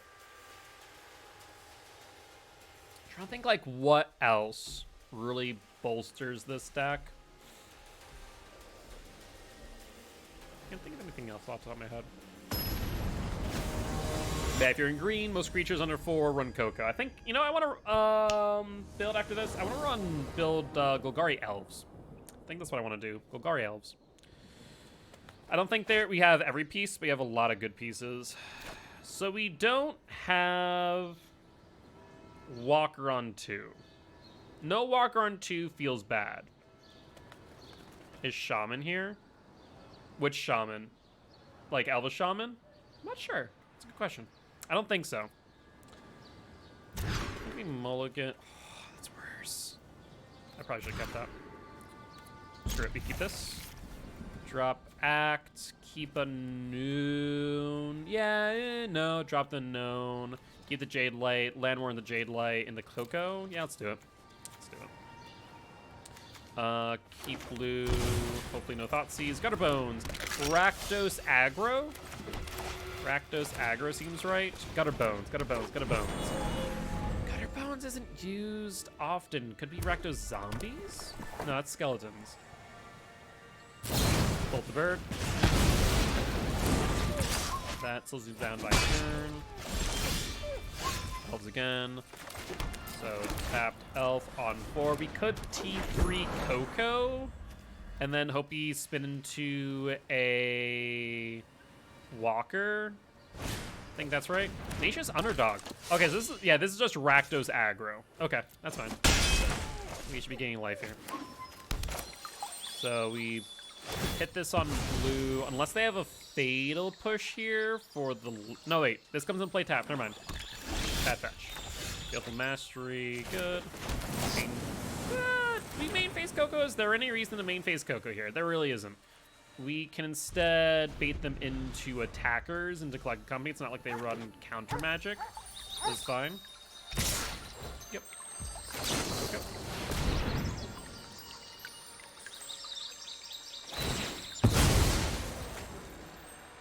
Okay, cracking into black, sure. So they might have targeted removal.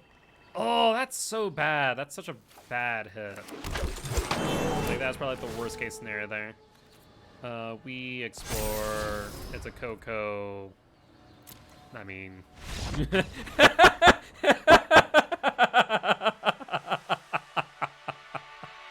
Okay, well, Pone and I had the same thought there. Well, that's not a bad top deck right there, friends. Coco into Coco. Don't mind if I do. That was such a bad Coco, too. Like, Squire and Elves, like, the only thing that could have been worse was double crosses. Like, that was the only thing that could have been worse than that.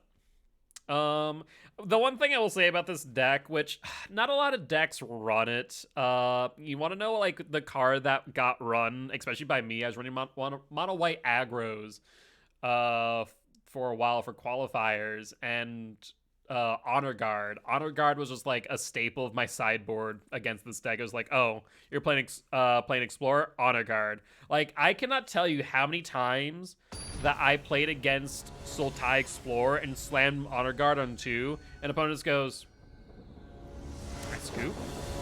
Like, I don't do anything now. Oh, it was miserable.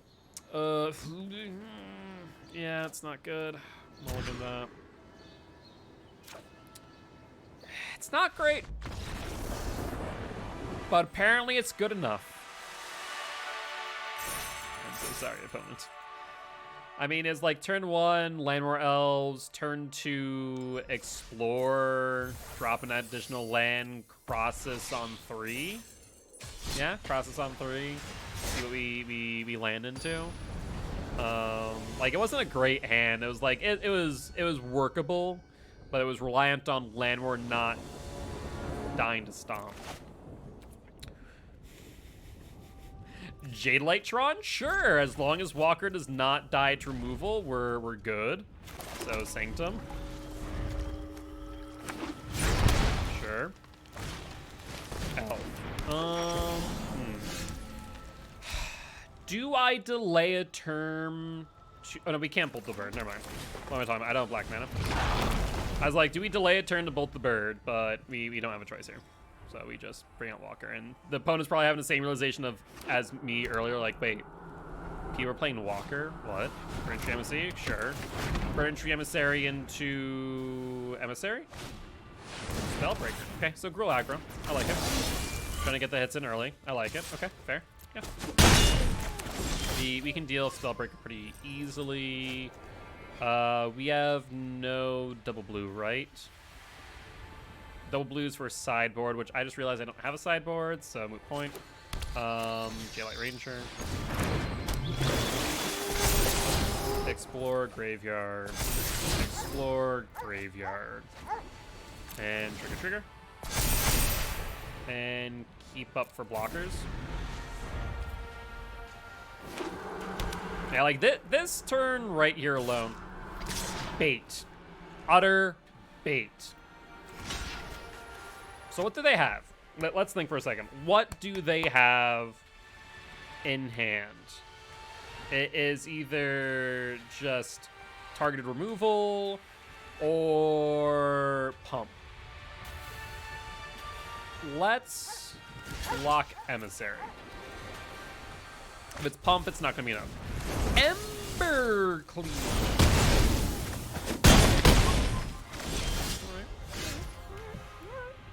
I see you.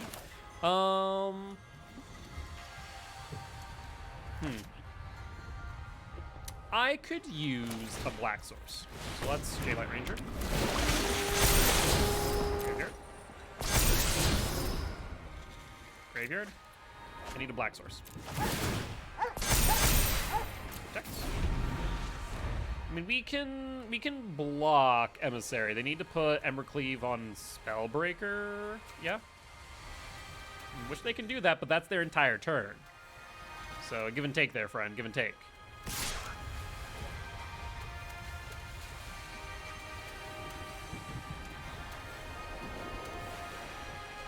Feels like bait. It feels like bait.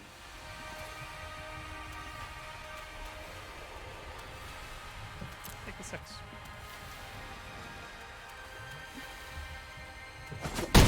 I'll take the 6. That's bait. That friend's bait. Where's our black sources? Like, we have more black sources than blue sources, I'm pretty sure. J-Light Ranger again. I'm tempted to like throw out the Walker again, but I think we just J-Light Ranger. J-Light Ranger Tron. I mean, it explores no matter what, friend. Go right ahead. It still explores. Process. Graveyard. Yes. That is perfect. Black. No attack. So now we can start Heartless acting whatever you want. Help Collector. I like this deck. Dome Crusher. Yeah, I mean, it's just Cruel Slam cards. Marsh comes into play tapped. I think we... How do I want to play this? Marsh goes into play tapped. Walker. And I think we just kind of settle in here. We can't kill the Pelt Collector because it has a +1/+1 counter. That is kind of rough, and it can get kind of big, but only like so big. So I'm not too worried. Do I want to start removing things here? I think I do. So let's get rid of the Emissary with Embercleave. They can't do much with it now. Pelt Collector, yeah. Getting bigger, that's why we need Baleful Mastery.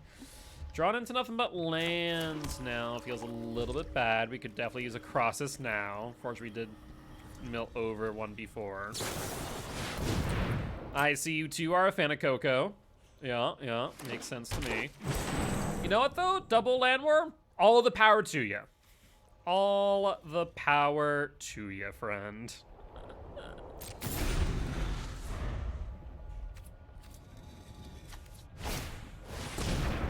Volt. Wow, Volt Brawler. Okay, that's not a card you see every day. All right. I like it. You can bump that to a 4/3. It means a 4/3 for 2. It's a good card. It's uncommon too. We will. Actually, let's see if they commit to an attack. Let's see. What does their attack look like, friend? It's only that. Then goodbye. Take the 2. Good turn. Health feels bad. Pass the turn. I mean, that becomes a 5/5. That trades Questing Beast. Ooh. 5/5 Death Touch Double Strike. Ugh. Yeah, if we could get a Baleful Mastery here, that'd be nice.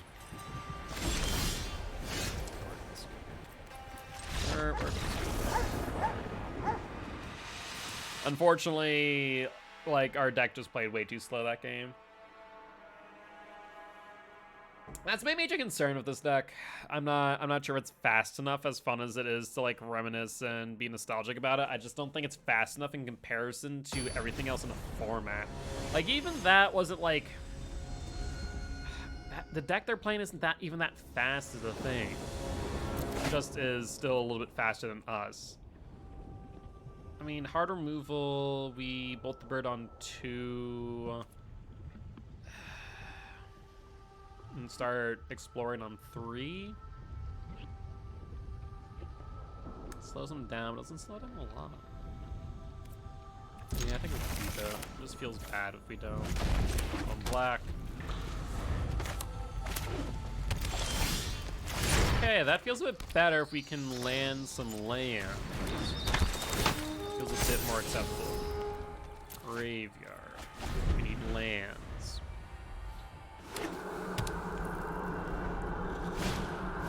Burning tree.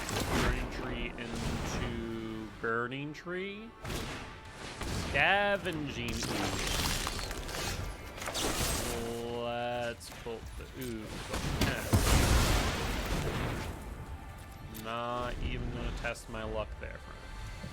Because if you just drop a green source, Boseiju, then yeah, I couldn't get around it.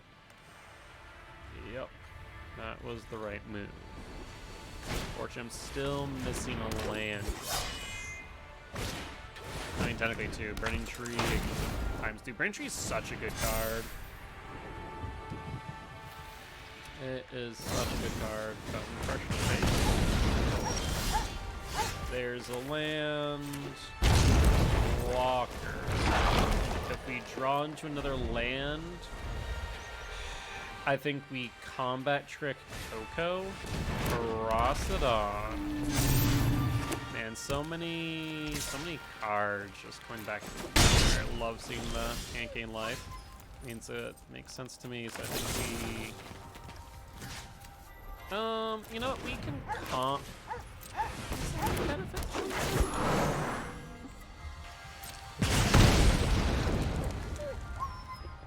I'll pass. Let's see if they commit to an attack.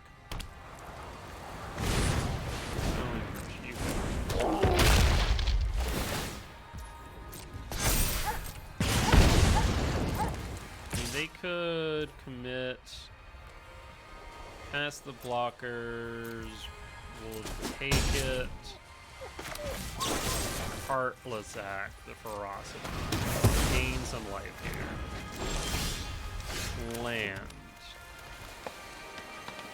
Let's combat trick the Coco, or do you want a Jade Light now? We have 2 Jade Lights in hand, 1 Branch Walker there. What can we hit with Coco? There's a few things, like we have 2 more Jade Lights, we have the Branch Walkers, we have the Squires in there. We'll combat trick it. That's the play. Attackers. Yep.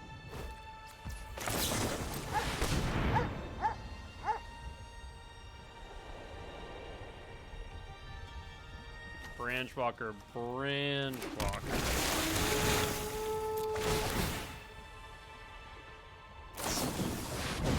A collected company of their own. I mean, their combat doesn't do much here. Yeah, it does not do much in the long run. Process library. So block,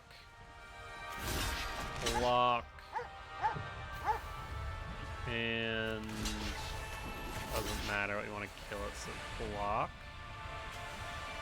Yes.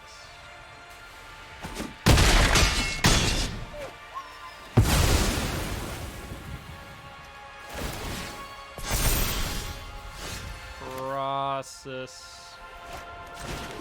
on 4 or double Jade Light Ranger? I think we do double Jade Light Ranger. Just graveyard. Yep.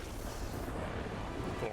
So they realize they can't overgrow the walker at that point and have no hard removal. Okay, that works out. That works out.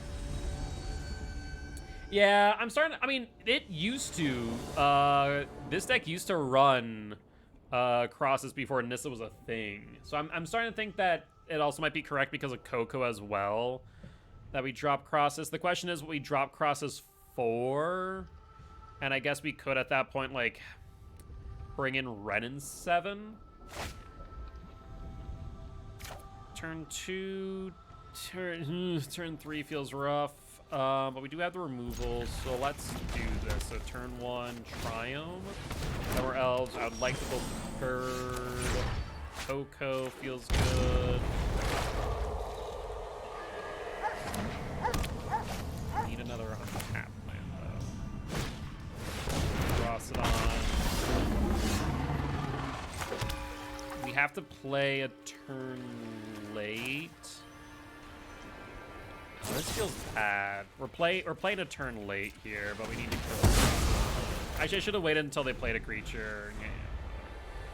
That was a slight misplay. Should have waited until they played main phase, go into attackers, and then cross it. Drop. Okay. Well, this allows us to play. Okay, this allows us to play. Actually, shoot. Yeah. Either way, as we come into play tap, Sanctum, or Triumphs, we still need to run out a untapped land or we play one turn late again. I mean, you can exert Wild Growth. Not sure if you want to. Yeah. Oh, we'll take it. That makes sense to me. Okay, so we run out the Jade Light. We run, like I said, we're running to turn late, which just feels bad. Do you have a way to get rid of Jade Light? No, just Cocoing. Okay. Scavenging Ooze. Shoot. Do we want to give them fodder for Ooze? The answer is no. So I think we just library at that point and grow. Triumph and hold it back for blockers and then hope they don't have an Embercleave in hand. Shocking out. Why? So that's bait.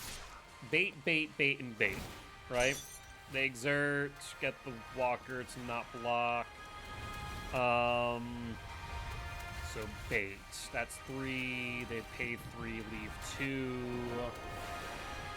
No matter what I block with, it dies and gets trampled over. If I don't block, that'd be what? 10, 13, 15, 16. Maybe 16 damage. I think I can't block here. I need to have them play the Embercleave. I physically can't block. If I do, I lose value. Because I can't play around it. I'd play into it at that point. They can't exert next turn, so that kind of allows us to collect ourselves a bit. I think what we will need to do here is Walker. Branch Walker. Build up our board a bit, gain some life.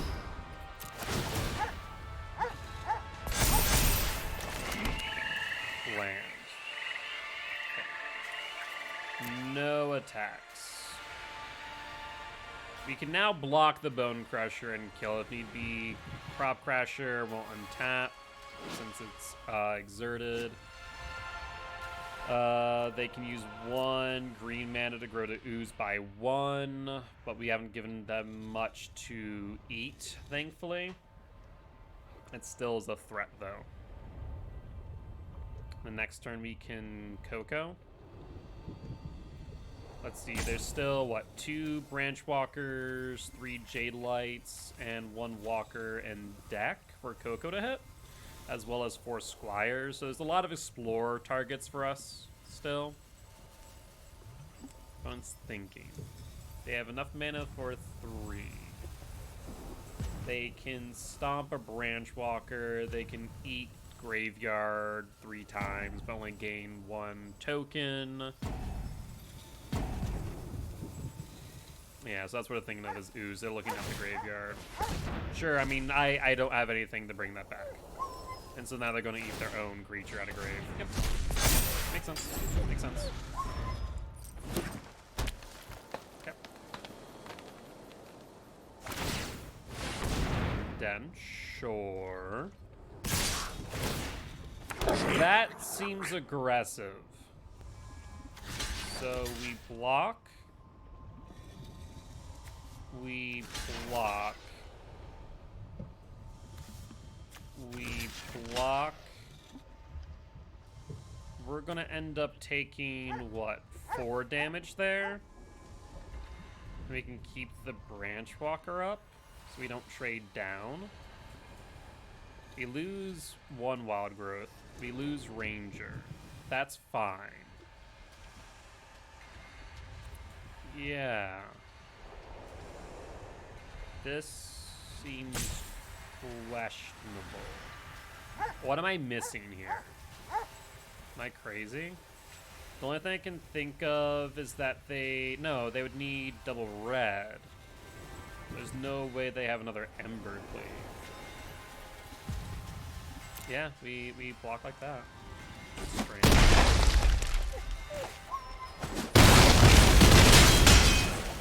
And a 4. This is fine. So now here's where this gets risky. We can play this one of 2 ways. We could just Coco when they attack and hope for the best.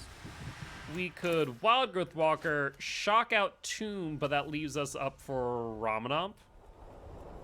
But if they were to do that, that would be all their red mana. Actually, that'd be all their mana. Let's see if we can bait them into something. I'm gonna see something.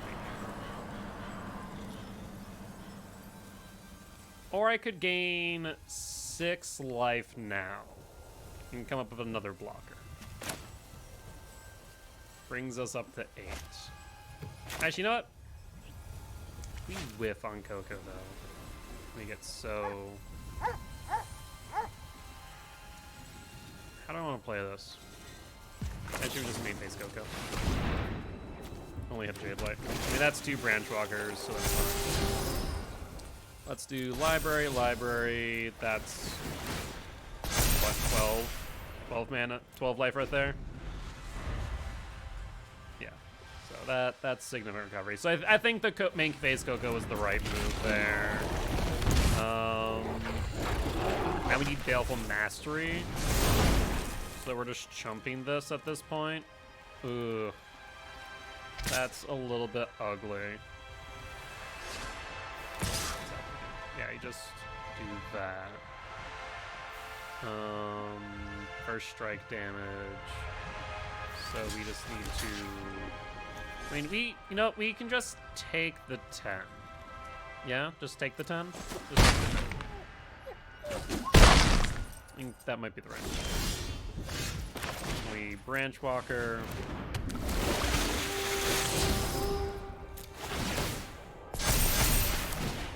We squire.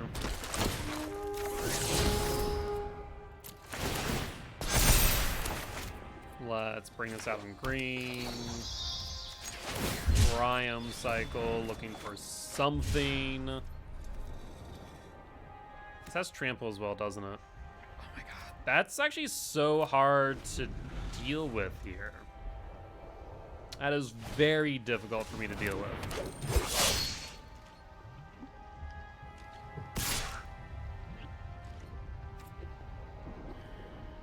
No blocks again.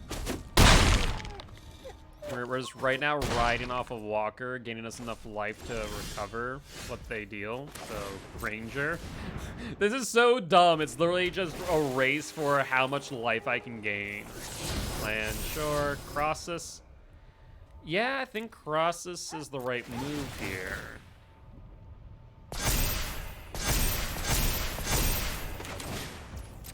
Squire.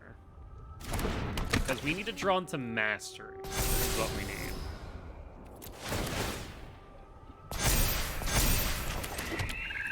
So that's how much mana now?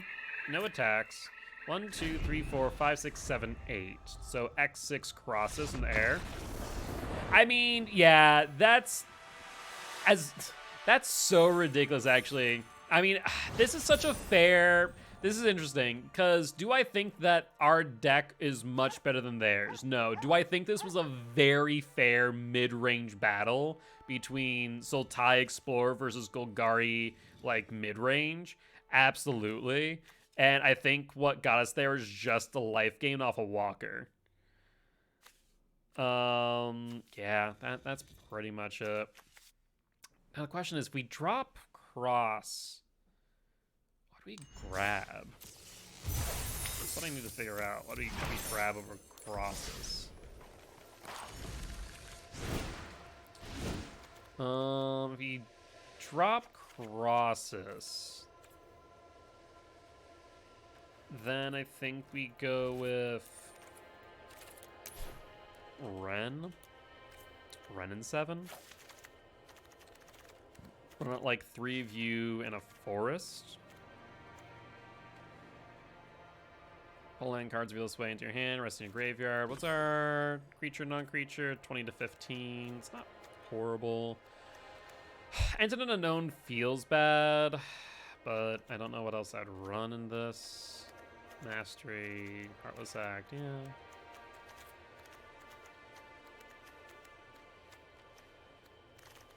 Yeah, I think that's it. Alright. Let's run it out like this with Ren and see how this feels. I don't think we once casted a single Crossus, so I'm not going to miss it too much. And I will admit it's a bad hit on Coco, so there's that too.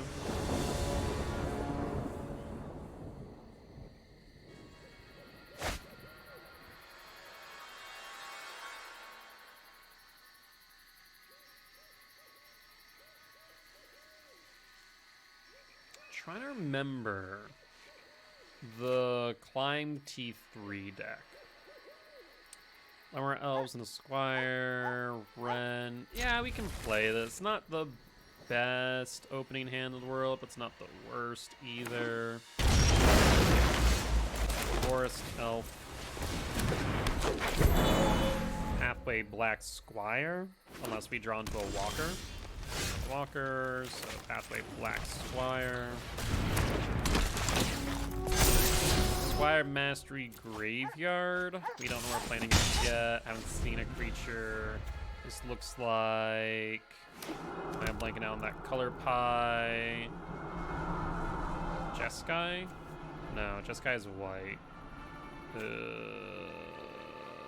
Sultai, no. Bant, no. Sure, Bolt the Bird, not the biggest deal in the world. Branch Walker.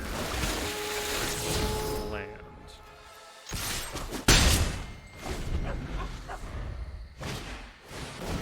Fablemere Branch.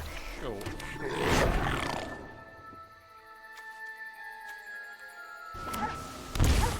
This is the very fair game right now. Squire.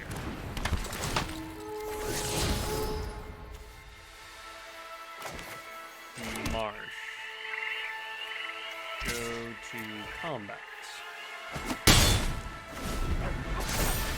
Red and 7, put all our lands into the battlefield.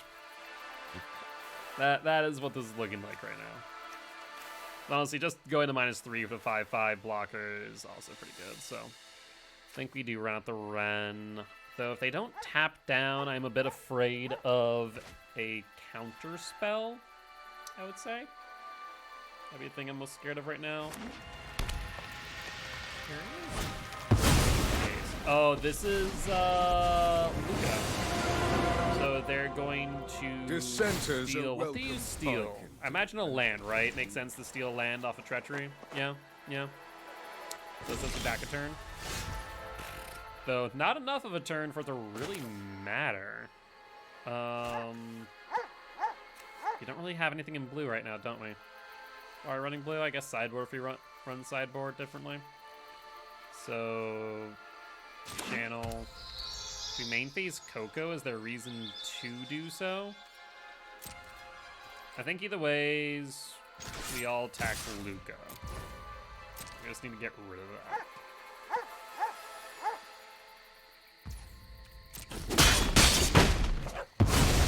Dishonorable discharge indeed. And then end phase Coco here. We need to somehow get rid of Kiki-Jiki, which is going to be difficult for our deck. Maybe Choop. This is really funny to say. Maybe Choop is actually not a bad play. If we run Choop, then we can grab it with Coco as instant speed removal. I mean, I guess we got rid of a lot of fluff.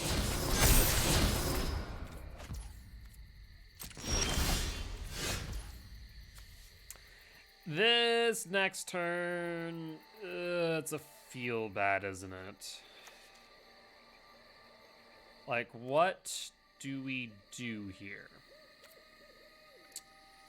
What do we do here? Attack the Jade Light. Probably trade. Yeah, fine. If we play the Renin 7, they steal the Renin 7, right?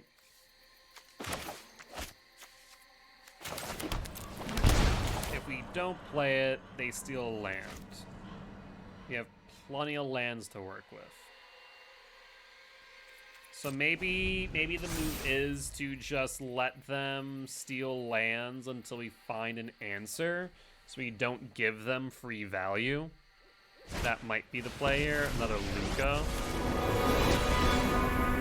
You can't Luca off a treachery, though. Soldier's duty. You'd have to. You could crack the Kiki-Jiki.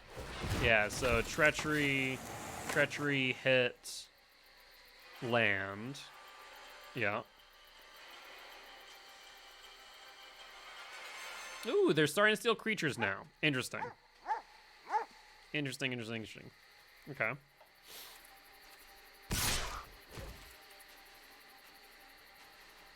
There's no point in blocking this. Actually, there may have been, because they're going to draw like 9 cards now. Yeah. Tools of war surround me. Yeah, that was a mistake. It is a copy. A token that's a copy. They needed to sacrifice the Squire or the Kiki-Jiki. They fumbled that one.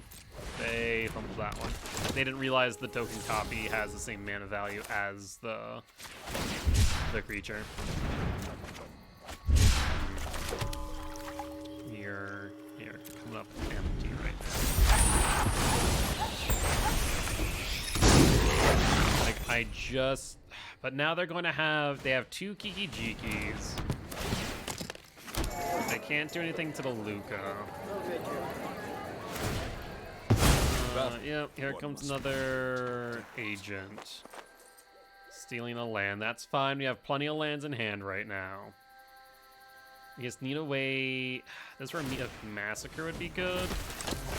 Creates a copy, steals a land. Yep. Do we have a way out of this? Not really, especially if they have 2 Kiki-Jiki.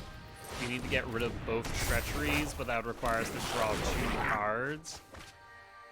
Is it possible that they deck themselves? Could they deck themselves before they kill us? There's a possibility, actually. There's a very real possibility of that. Triumph Cycle. Looking for something. I mean, that... The best thing to do here would be to kill a Gilty. Slow them down a little bit. Because killing a Treachery does nothing. We kill a Gilty. No attacks.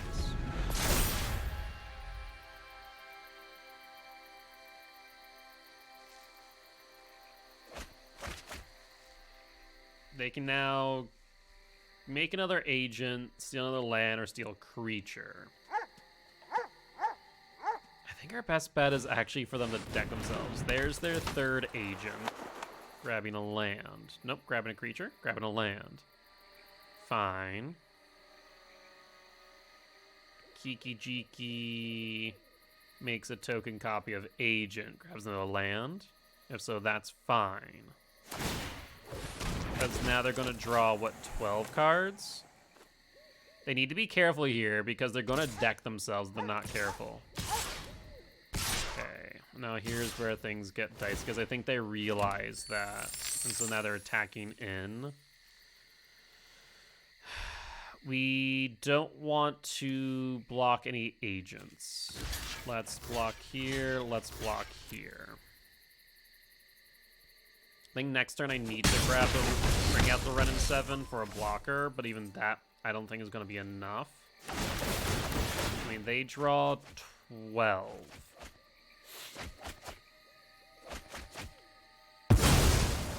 Down to 20. Next turn they draw 9. 10 including draw. If I can survive 2 turns, we win.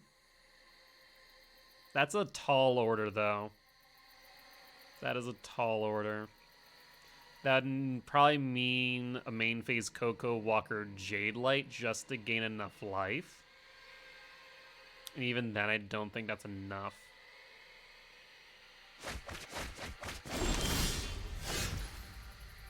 Ren and 7. Ren and 7 makes a token. They then steal said token and then attack in for game. Yeah, we concede. We concede. All right, all right.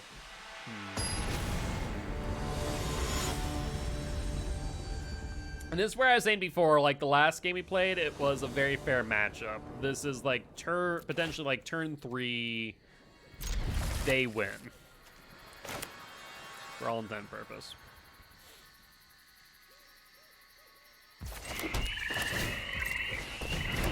Elf. Branch Walker. Triumph Tap. Into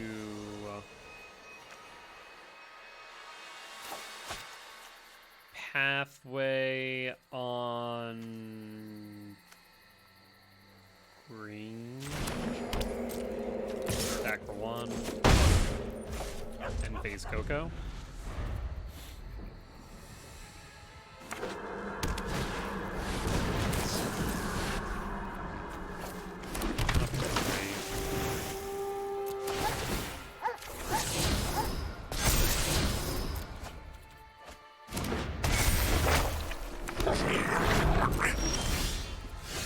Do they have the turn 4 transmog?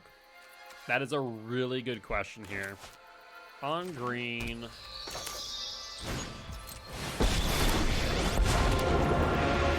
If they have the transform transmog, the forest because they then can steal Ren and 7. If they don't, then we're good. The will of the woods is made manifest.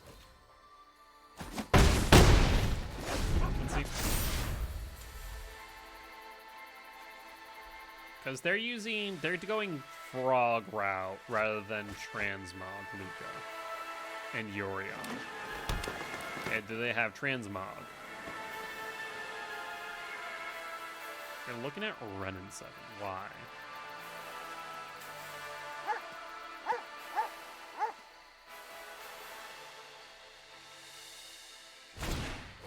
It's transmog. I play a very similar deck, so that is why I know this all too well. Now this is really rough. Wild Growth Walker.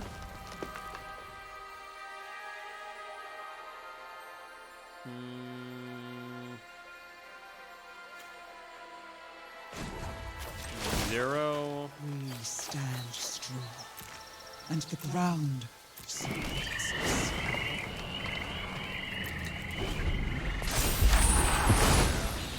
This is mildly problematic. Huh. Yep, so they got Treachery Kiki Jiki on board. So we now need to find targeted removal against Agent. That is what we need. Frickin' hallelujah. Holy hell. Heartless Act on Agent.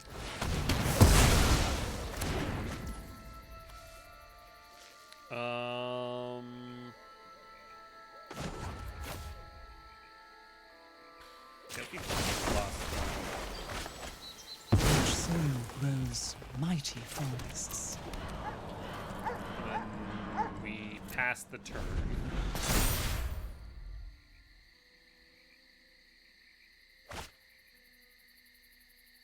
Would have been nice to have the Ranger to grow the Walker, but it's not the end of the world. 6/6. Yep. I don't have Trample though, which is good.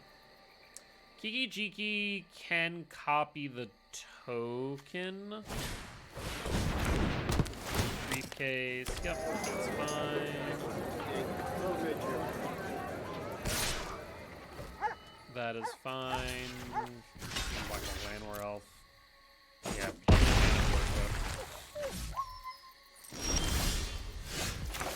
Triumph Cycle. Get another card. Daylight Ranger.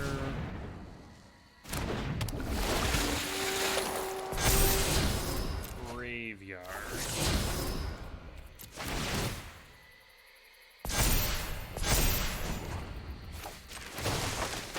And 7. Power grows with tender care. Not great hits, not horrible hits. Sanctum tapped, and I guess attack this way. Oh, I forgot that they can instant speed copy. Yo, what's up, Blake? What are you doing today, bud? Completely forgot about the instant copies.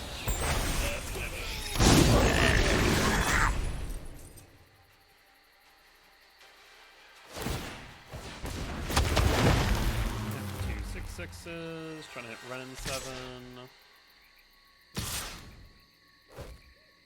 Should have attacked with everything. Good to sorbet up and build stuff at my grandpa's house. Ooh, that sounds like fun though.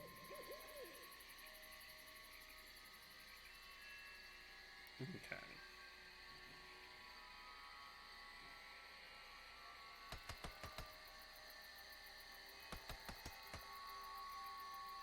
What do you think, an opponent? Do you has a transmog? Do you have a Luca? Okay, make it so that it can't. But never break. Can't make a card on you.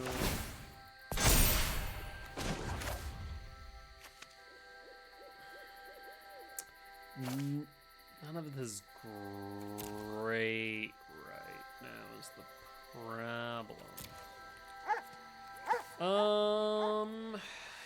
Think we are gonna just have to pass and hope that we top deck something of value. Yeah, there's an argument that we should have just kept the Ren and then minus this Ren, pulled another Ren minus for 2 Tree Folk. There's an argument to be made there. Why? Why just that? agent treachery. Okay. Yeah, I was about to say, that makes a treasure so they can make the treasure. So we already have another treasure. They already had another treasure. They grabbed the Ren. Yep, they can plus the Ren at will. And now they have Kiki Jiki We will agent. help you find safe ground. I mean, this game's pretty much over.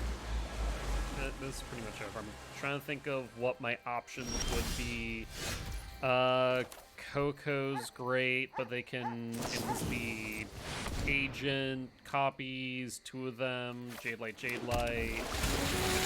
They explored. They could steal Walker now if they wanted. Library. Don't know why they're not grabbing Walker. Library.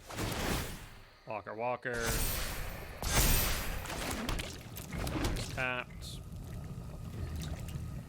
And we might as well attack with the 8-10 at Ren. They can steal the Walker now if they want to. But I'm pretty sure it's still technically attacking Ren. Would that be the case? No, okay. It takes it out of combat. That makes sense. Let's say it'd be a bit silly if it didn't. We will Baleful Mastery Agent. Get it off a board. Power rules with tender care.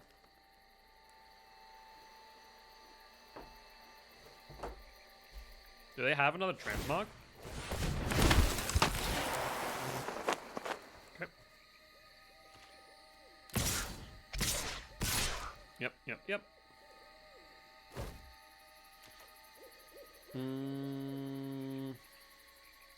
7. They can combat trick, steal a Jade Light.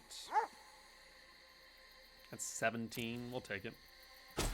I don't think there's much I can do here, to be honest. Especially if they're able to get another agent on board. If they're able to get another agent on board, there's nothing we can do. And like, they're bound to draw in, right? We've killed 1 agent. They have 2 more.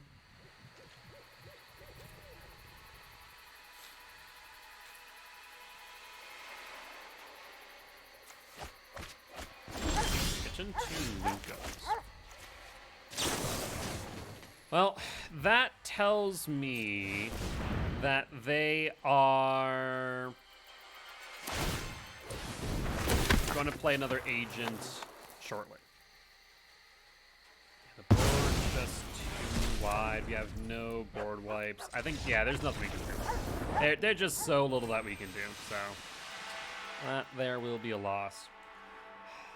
As cute as this deck is, I think just like, unless it's a fair matchup, so, you know, like that Golgari game we had, I don't know if we can play it.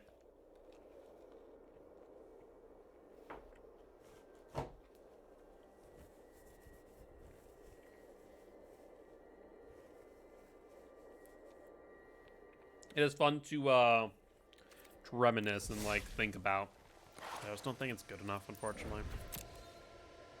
At least not Explorer. Like all these decks here, outside of like Death and Taxes is just not that great right now. It's not horrible, but it's not great. It's very middle of the road. Like Mono Green Ramp, it's like T3, T4, turns on T3, T4, T3, T4, T3, T4. Like they're explosive plays, and that's the biggest thing about these. Like Banned Angels, I would argue, does what Explorer does, but better.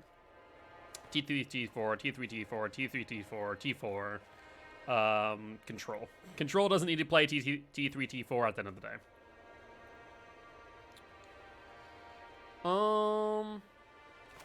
I think I remember the Climb deck now. Let's see. Climb. Hadana's Climb. I want to see if I can find the deck.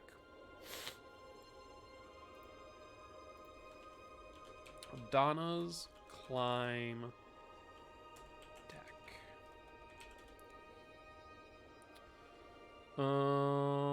Simic Climb. Oh, I think it was this. Hold up. 3 years ago. Deck list. Is this up?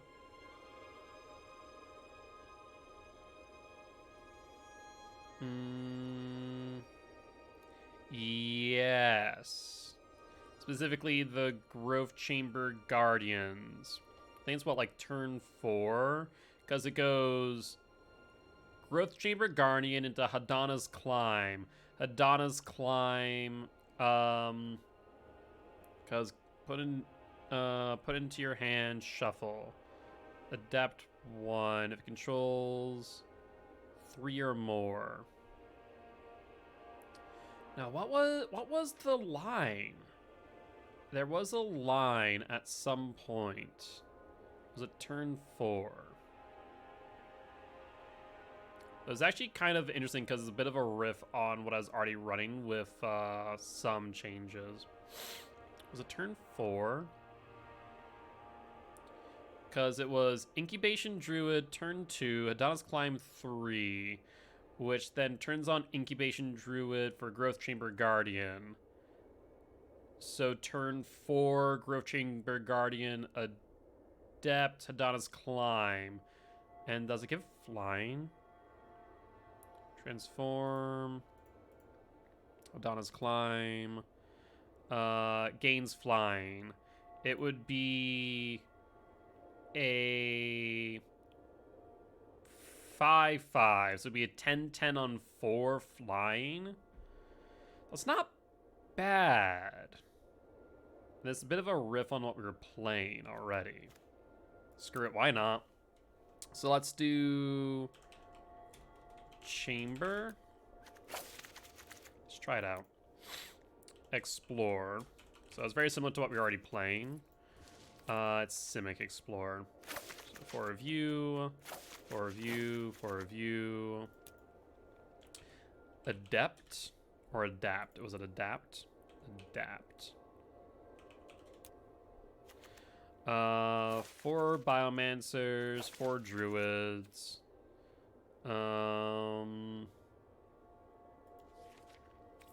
Anything else? Biomancers, Growth Chamber, Incubation, Wild Growth, Branch Walker, Jade Light, Climb.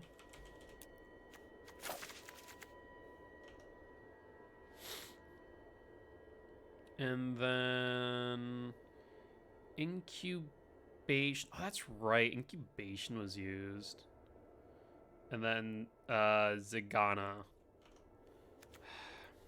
Incubation. It's been a while since I've looked at this.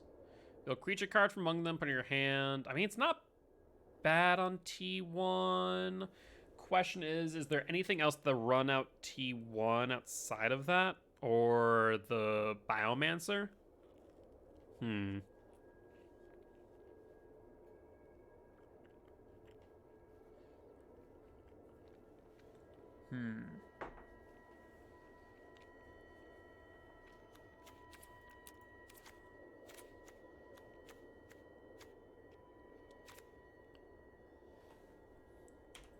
Counter. In green.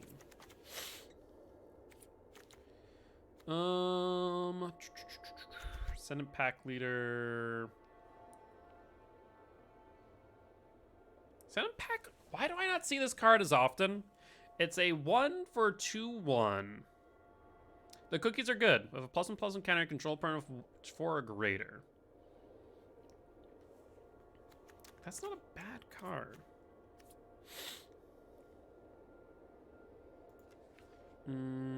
Pelt Collector, no.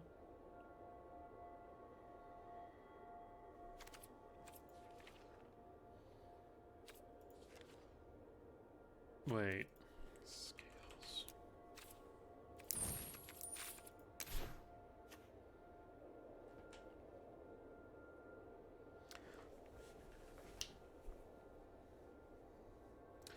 Hardened Scales.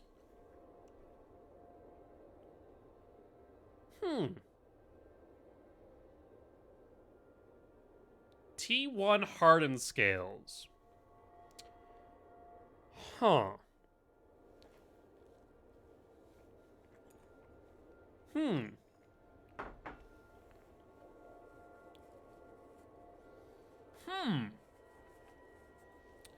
Hardened Scales, I mean, even just here, like, Wild Growth Walker, Hardened Scales feels good.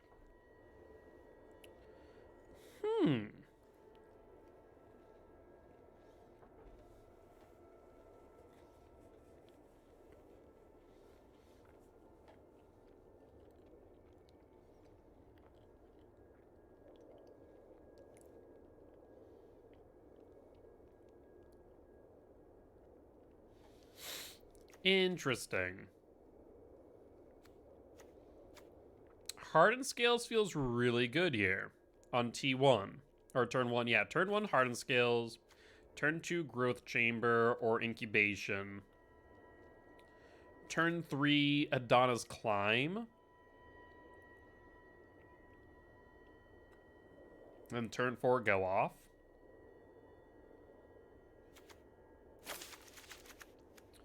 Then let's do Crossus.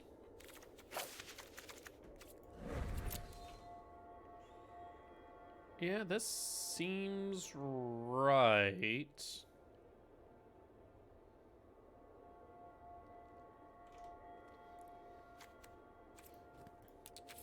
And let's go lands. We're mainly playing turn 2, turn 3. Trying to see like what else.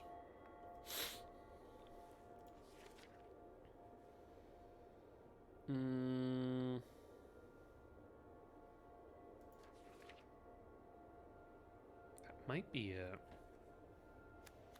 Just want to go in on Sanctum Cascade? No, probably not.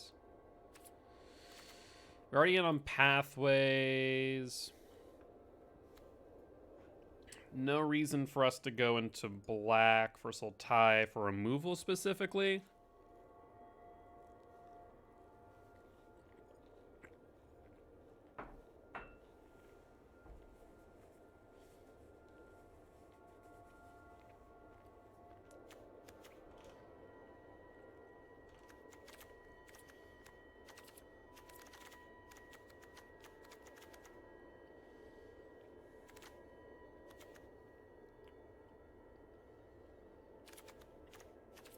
I guess we go Harbor. We send it. So, Simic, Climb. Oh, I can spell sometimes. Alright, let's do it. So very similar to what we were running, but more aggressive.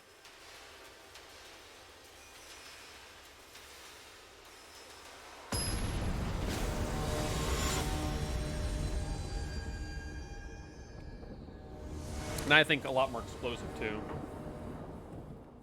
Oh, I forgot to change my avatar. Frick. Well, we'll change it to Tamio. Hard Scales one. I mean, if we draw into a land, this feels really good.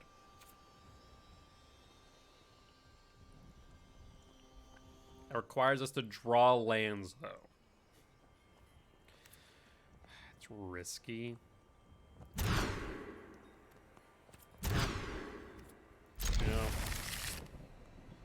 Drop cross.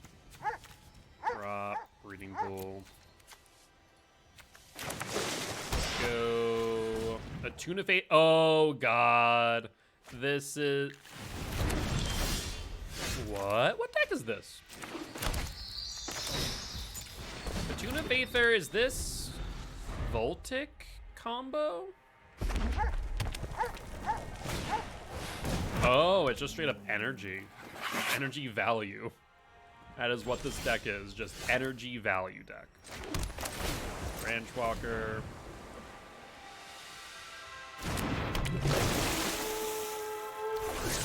Ugh. Bad hit. Bad hit.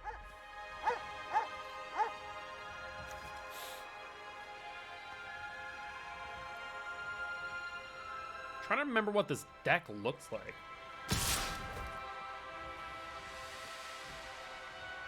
No block. I know what it can do. No, thank you. One more. Get a face.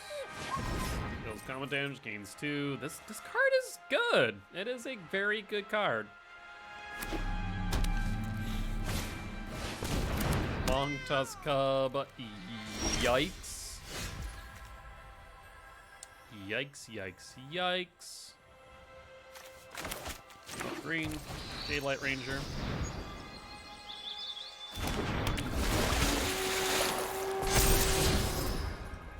Graveyard Library. And all of a sudden we have a 6/5 thanks to Hardened Scales? Okay, okay, okay. Hardened Scales is doing some shenanigans here.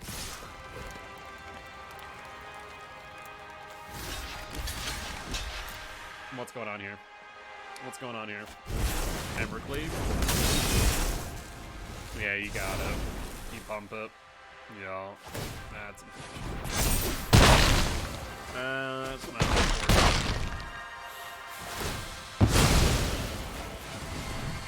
2, so now it's 6. So now it's lethal on board. They win, because we can't do much with the Griff Chamber Guardian. Yeah, I think that wasn't exactly a deck I was remembering. Very similar though. May actually been just Embercleave into that because like very cheap, very powerful on board if it's able to like get going. Okay, okay. An argument that could have been made that we need to block it initially. I'll just name Provolone.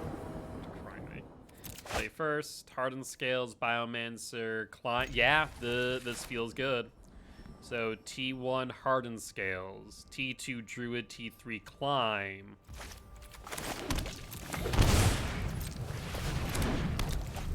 Yep, this seems good.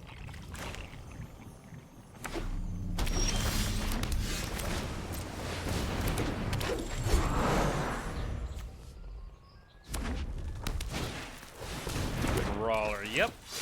Brawler's good. Climb, go to combat. No attacks. Incubation, Druid, triple green. Branch Walker. Draw a card because why wouldn't we hit a land? Oh.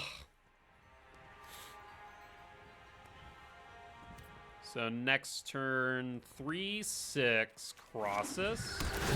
Yeah.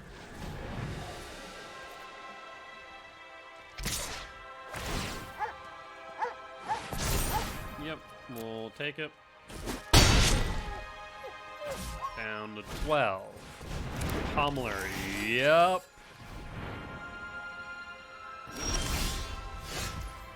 That seems pretty freaking good. So we do 3 X4. Let's draw some cards.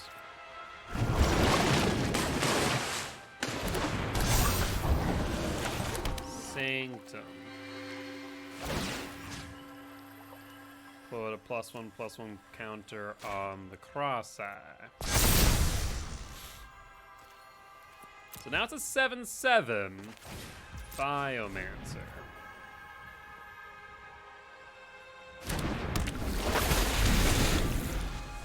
Next turn could potentially be lethal if you play it right. Pummeler take 2. Fine. Doesn't really do much. Completely forgot this deck existed, the Pummeler deck. I can't get that big, friend. Off of 2. Not yet.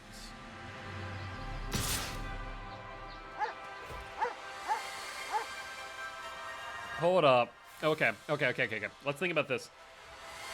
There's a card that can give it +3/+3 for 1 mana, right? So that'd be 4. 8, 16. We will have to block. We have to block. It does not have trample. correct? Cool. It does not have trample. We are forced to block.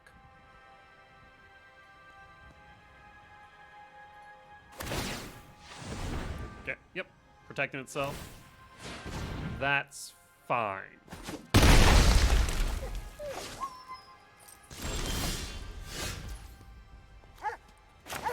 So let's go... Okay, what does this look like? Can we win this turn? I don't think we can. Actually, hold on. That'd be 9. And then double. Oh, it's so close. So close. So let's go climbing. Do I want to do that? No, let's go climbing.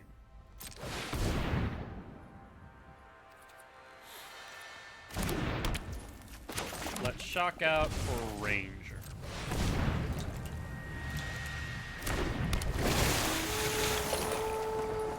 Hardened Scales plus Explorer feels really good, actually. I might actually revisit the Explorer deck, but just do Simic. Graveyard. Go to combat. Biomancer. Draws a card.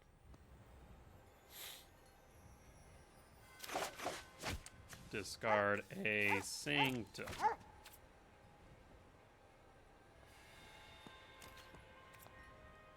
No attacks, end the turn. Okay, well, next turn we have lethal unless they can do something about this. We also have another Crossus on the side. Bristling Hydra. Yeah, I mean, this is just energy value deck. I respect it. It's a fun one. It is a fun one. They still cannot win this turn. If they attack, we just block. Actually, even then, they can't. Because it goes, what, 2, 4, 8?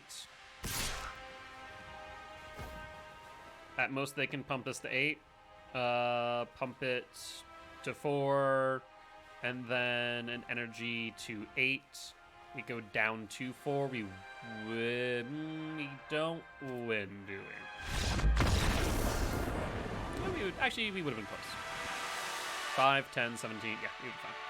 We would have been fine. Cool.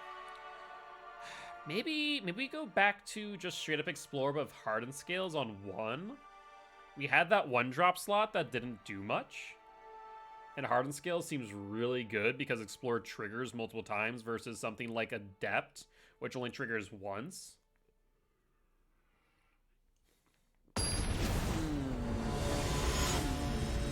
That is a thought. That is a very real thought.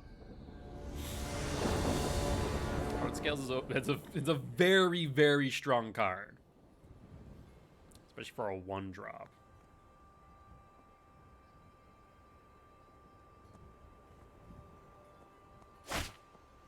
Hardened Scales on 1 again. Branchwalker on 2 seems very strong. So let's do that.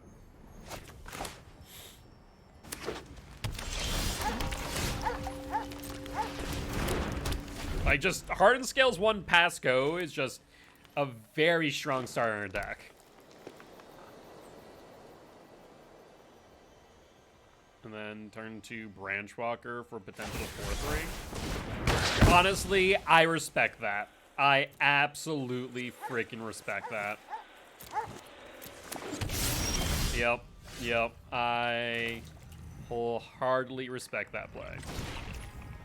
Makes a ton of sense to me.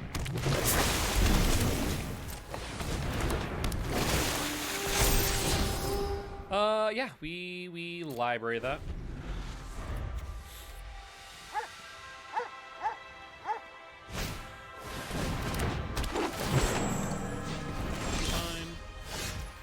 We can then go into on green. Branchwalker or climb? Let's go climbing. Let's Biomancer. Hit the Biomancer. Pitch the Branchwalker. And go attacking.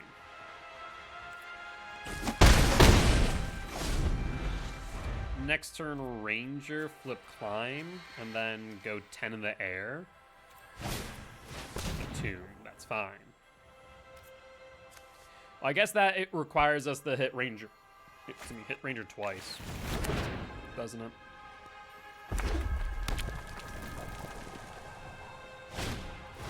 Pummeler. Okay, so they're setting up for Pummeler combos. Cascade. Ranger. We hit it twice, we flip climb. We do not hit twice. That is unfortunate. Graveyard. Druid.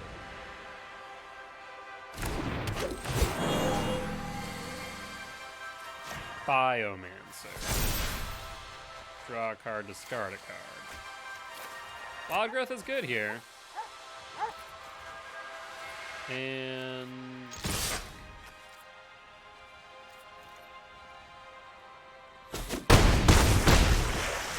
you need a lot to go right for you right now.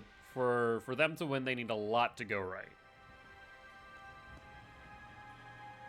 Do they have something for climb? Do they have another... Okay, let's think about this for a second.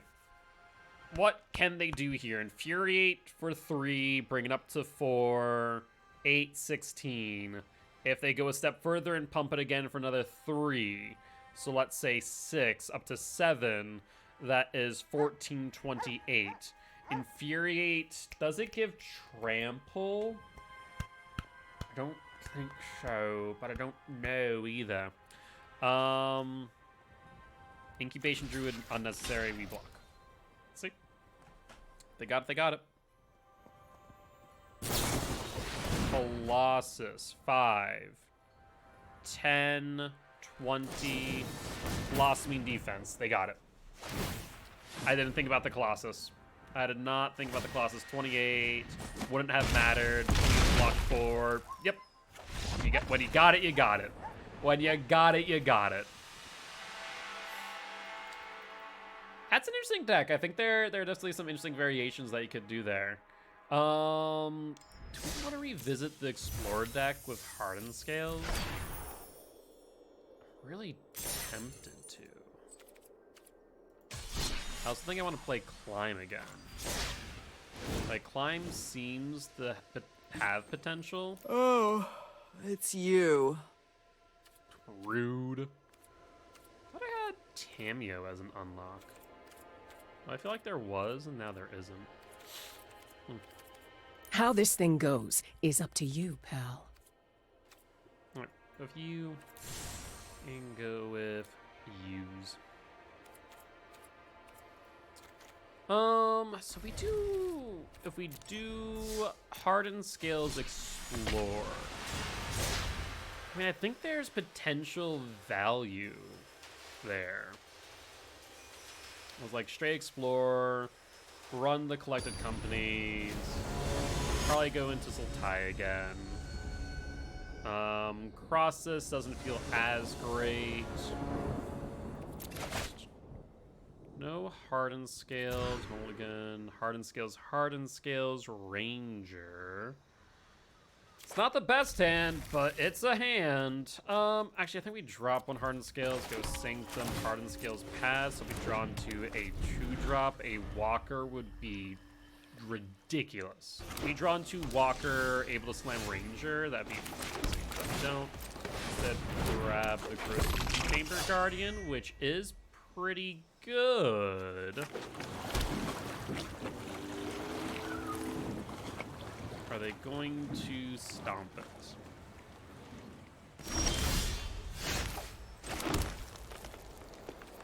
Let's go to combat. Okay, no. Let's in that case drop the Ranger.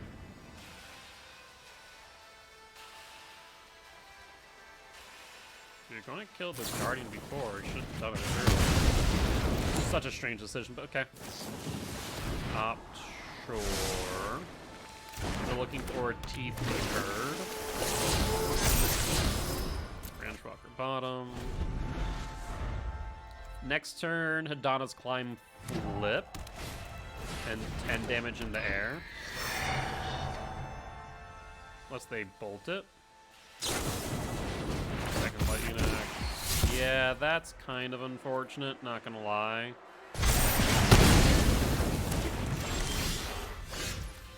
Growth Chamber Guardian. Green pass. Expressive iteration. Sure. And library exile on blue. All the removal. Primary. Okay, do you have another one drop? You do not. Guess what I have? Growth Chamber. Yeah. Grabbing a Growth Chamber Guardian. So now I need a lightning axe to deal with it. Crackling break, that's fine. 7/4 is a lot, but it might not be more than what I have. So Hadana's fine. Cascade. The combat. Now a 7/7. Take action, we don't have any. And now I think we hold up blockers. Because I can use this at instant speed. Yeah. No attacks. 10 turn. Alright, opponent, what say you? Do you want to attack? That is a thing you can do. But I'll have a 14/14 Growth Chamber Guardian. Ledger Shredder keeps on growing.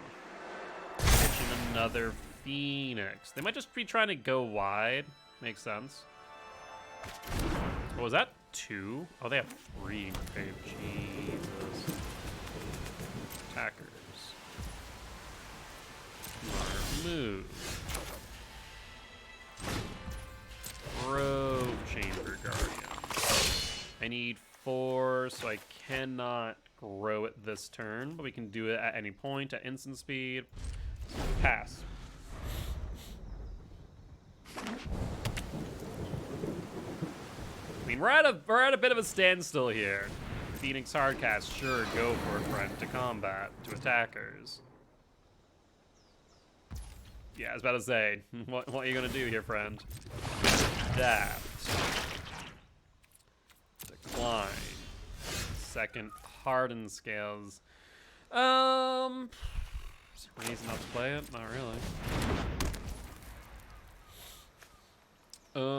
Let's see here. Do we just want to attack with the Growth Chamber Guardian? Because, I mean, we now can make a 10/10.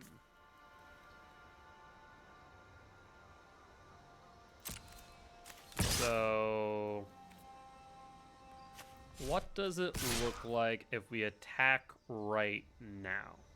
Let's do it. That is fine. And end the turn.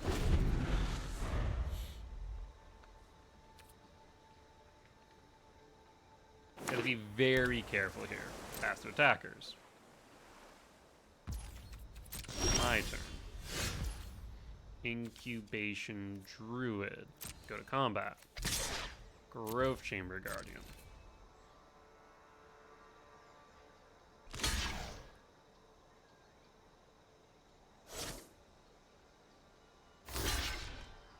Okay. So we can just let it trade, or I can pump it to 10. They have 1, 2, 3, 4. That's 12.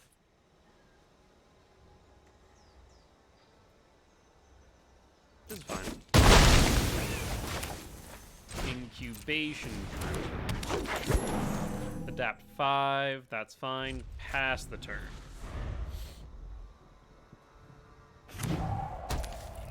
to attackers. Incubation Druid adapts.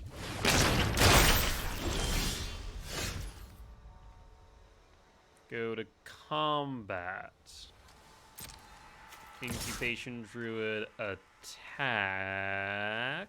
No. Growth Chamber Guardian attacks. The damage. Down to 11. Next turn, they're forced to block Growth Chamber Guardian.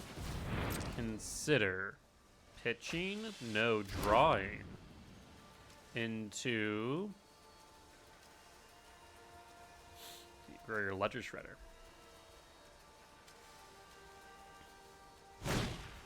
Finale of Promise. Okay, okay, okay.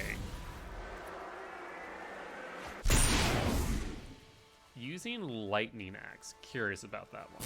Why? Sure. Do you have potential removal?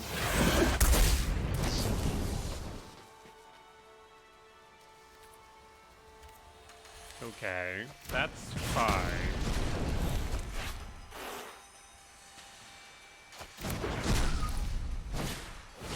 Crackling Drake take 2.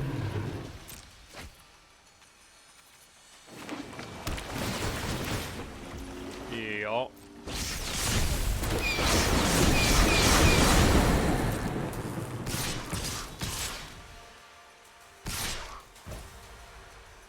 So, Hadana's Climb.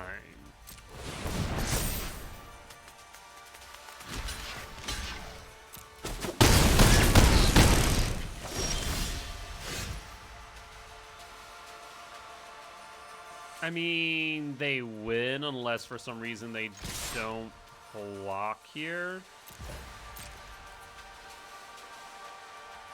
Like, they just double block and they win, right? You got it. No combat tricks here. No combat tricks here. Do we have anything that goes over Coco here? I don't think we do. The question is, do we have room for Coco in this deck? With Climb specifically. I don't think there's any reason not to run it. Yeah, Hardened Scales seems really good here with Explore, because it triggers multiple times. So I think Explore Hardened Scales could be very interesting. So like Walker, Branch Walker, Ranger. Trying to think what else. I think if we go Sultai, we then go into Coco with Hardened Scales. Is there a need for Elf? I mean, Elf is still good. Because turn 1 Elf, turn 2 Hardened Scales, Branch Walker. You get a 4/3 on 2. Yeah. Play first. That's a trash hand. That's marginally better, but not great, mind you. Do we keep the Cross Eye or the second Hardened Scales? I think we keep the Cross Eye. And then do Breeding Pool Shock Hardened Scales. Breeding Pool tapped unless you draw into a 2. So drop the Hardened Scales. Keep in mind Boseiju is a thing. You might lose the Hardened Scales here, potentially. Cross Fingers for a 2-drop. 1-drop. That's fine. Tapped. Turn 2 Jade Light. I guess they aren't running Boseiju because, you know, they're not green, right? I like how people are like looking over the cards because they haven't seen this card in God knows how long. There, honestly. Rangers can get a 6/4.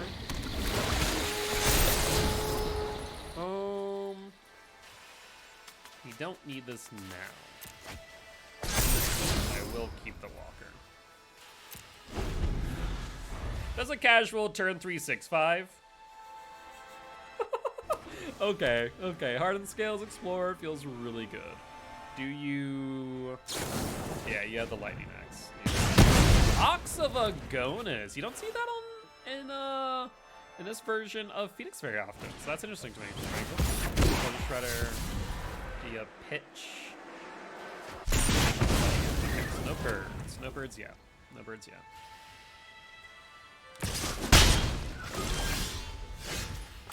I think we Growth Chamber Guardian, trying to get a bit of board presence. This will depth to 5/5. If so, consider into hand, land, wrangler, knife. Knife is so good. A land. What do you have in your hand, friend? Opt. Bottom. There might be an argument to have played that during my turn for another knife. Walker, and hope for an explorer. Yeah, we're kind of coming up a bit empty right now. Like, even a land for, I'll take like a 2/2 cross, draw one. Like, okay, that's fine. Strangle considered, no Phoenix Engraved, so that's, I don't know how I feel about that. I don't know how I feel about Thomas with no Phoenix. I mean, it grows the Shredder, so I mean, that's good. And also, they're getting enough for Ox to refill hand soon. I regret we're getting things, but they're killing it just as quick. Growth Chamber, sure. Bottom draw, okay. Next turn, once again, we can make a 5/5. Freckle Jake has 7/4. Yeah, it's knocking good. That's a 2-turn clock right there. That's a 2-turn clock. Jade Light Ranger. I don't think we get anything. Graveyard. Harbor. Ass. Charter Shore. Throwing the Drake. Pitching. Expensive duration to 9. Yep, that's the game. That is the game. Nothing we can do there. Unfortunately, a little bit too slow on this. Okay. Now that I remembered Hardened Scales of the card, I kind of want to look back at Explorer. I do like the Climb deck. I feel like it might need some tuning, but I think also I could have probably played more aggressively on my mulligans. I think I probably could have done so. But let's go back to Explore. Now that I realize Hardened Scales is a thing. So, Scales.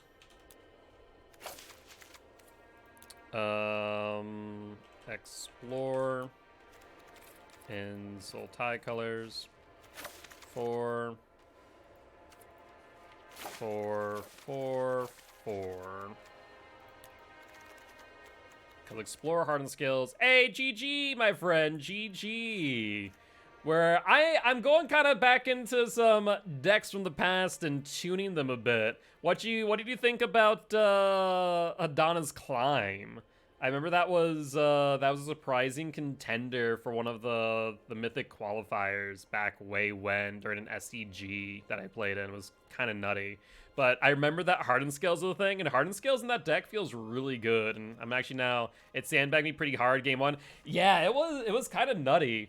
And we were actually trying to explore earlier, like going back to the Soul Tie Explorer deck, and then I remembered Hardened Scales was a thing. And Hardened Scales Explorer seems kind of ridiculous. So I'm feeling it. So we're gonna try out either, I'm not sure if I just do Golgari Explorer if I go into Soul Tie. I mean, we run this, we run Collected. I can run Collected Company here, right? Run 4 Collected. And maybe want to run like an ETB. Was Choop Reed? But either ways, I appreciate you stopping by saying hi. I am Mark, aka Guildspire. I'm an educational streamer here to teach killers. Well, you know, you'll see why that is relevant. But here to teach other people how to play everything from Magic the Gathering Arena, Elden Ring, No Hit Runs, and of course, Dead by Daylight. Hope you're having an amazing, amazing day. Enters the battlefield, destroy target creature. Is there a card similar to that? Do we even want to run that in this deck? Do we even want to run things like Landwar Elves in this deck? For like a T3 Coco. T3 Coco still feels pretty good. Trying to see. Anything else that really looks like I should run it? A 0-3 on 2 with hardened scales. That could be a, what, 2-5? Meh. Right? That's a big meh. For no. 3 for 2. It explores once. Arguably much worse than the Jade Light Ranger. So it looks like that's all the Explorer cards, unless there's ones I don't own. Nope. Actually, there is. Emperor's Vanguard. Yeah, big meh. Big meh there. Is there anything else in any other colors? Not really.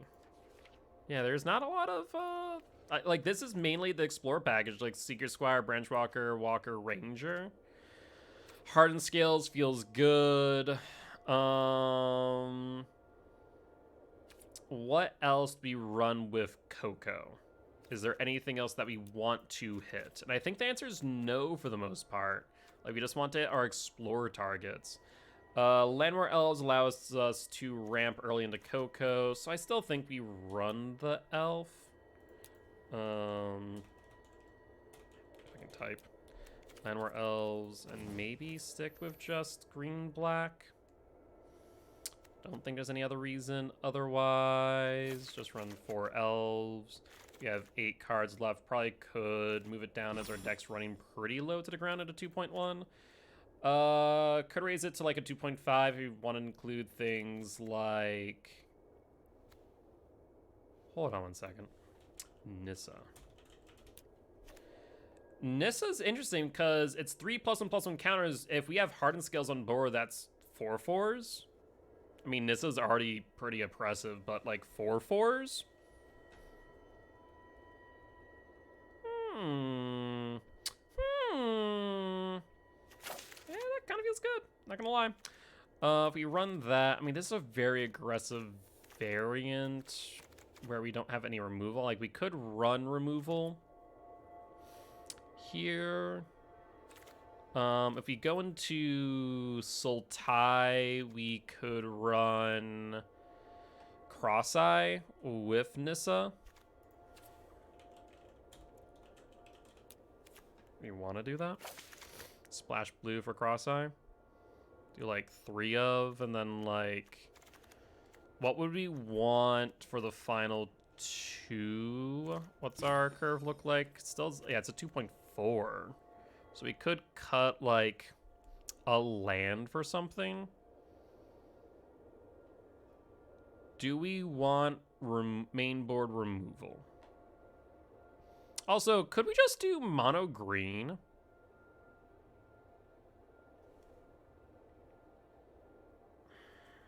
Mono green Explorer? Is there a benefit to going into, like, keeping mono green? It would be if we were, like, ramping.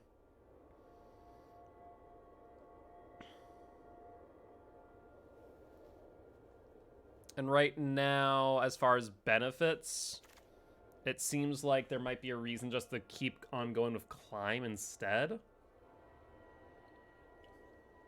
of straight Explore, but running Collected Company. Like, if we drop the Squire, we take out black, right? I think we can take out Nissa at that point. We keep the Cross-Eye at 4. So I think at that point we just tune the Climb deck, don't we? Ugh, okay. So I need to check if the AC's up.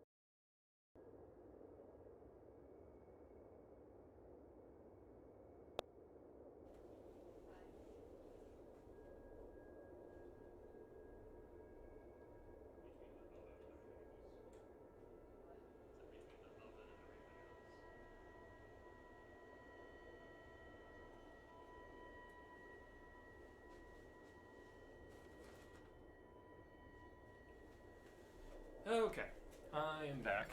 It is sweltering in here between like the studio lights and everything else and a little airflow. I need to turn on the AC. What is even the temp outside? It was like decent outside earlier, but it's now like it's 57. Why is it so hot in here? Airflow sucks. Okay. So let's just tune this. Adapt? Whether adapt works here. That's meaningless. I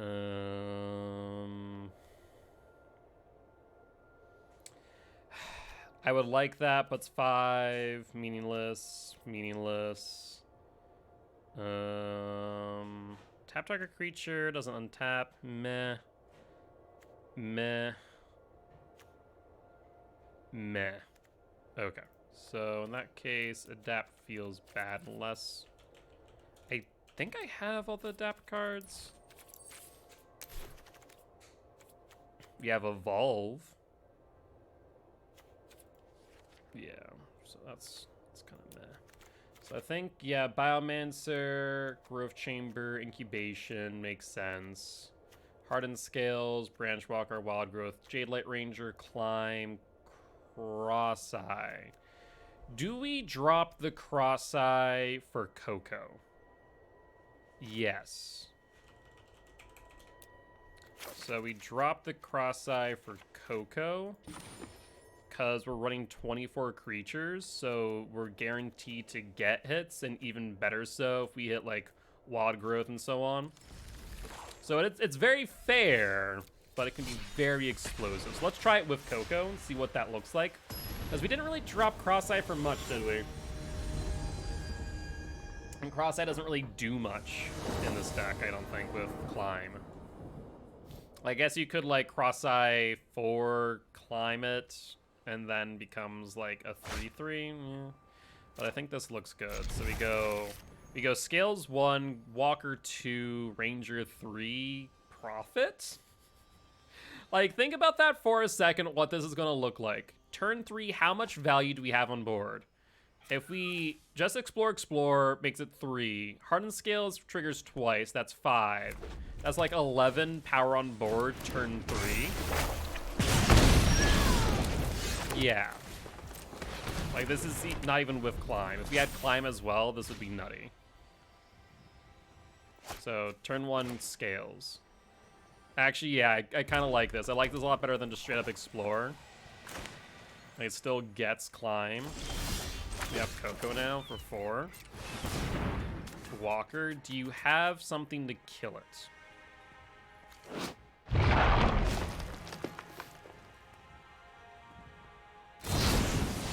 crush your face, that's fine.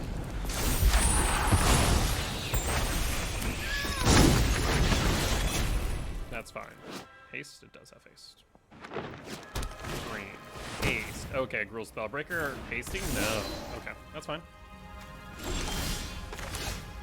So, Jade Light. Hopefully we get into a land. There's the land for Coco. Land's not great, but we still get a 5/7. Okay. Do we want to combat trick Coco instead of main phase Coco? I think we do. You can kill the Jade Light. There's no way you kill the Wild Growth Walker. Alternatively, we can just Jade Light. We also have Climb.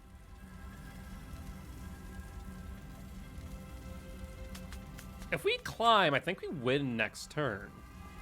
No. Be really close. Because Climb flips. That'd be the 4. Oh, no, I think we win next turn. Hold on. If we Climb now, that goes 6, 7, 8, 9. Oh, it'd be wicked close. It'd be right in one-shot range. So in that case... Actually, no, I think we win. Because we go Climb. Yeah, we go Climbing on 4.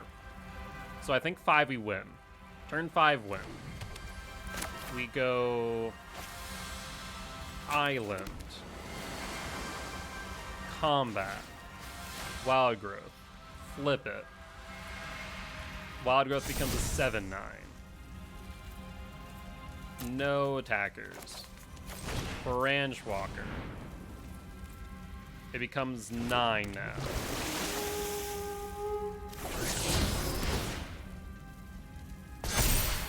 A 9/11. Oh no. Yeah, we're 1 away, but I mean, what? What do you do? A 9/11 on 4. And next turn becomes an 18/22 flyer. Okay. Yeah, hard. And I mean, that was without us just casting Coco. Just Hardened Scales Walker. Just feels stupid. I love it. Okay. Maybe we may have found something here. That, like, if it goes off, it goes off. Honestly, it's weak to, like, board wipe. This is kind of nutty. Like, it's 2 mana, but, like, literally, they need a strangle.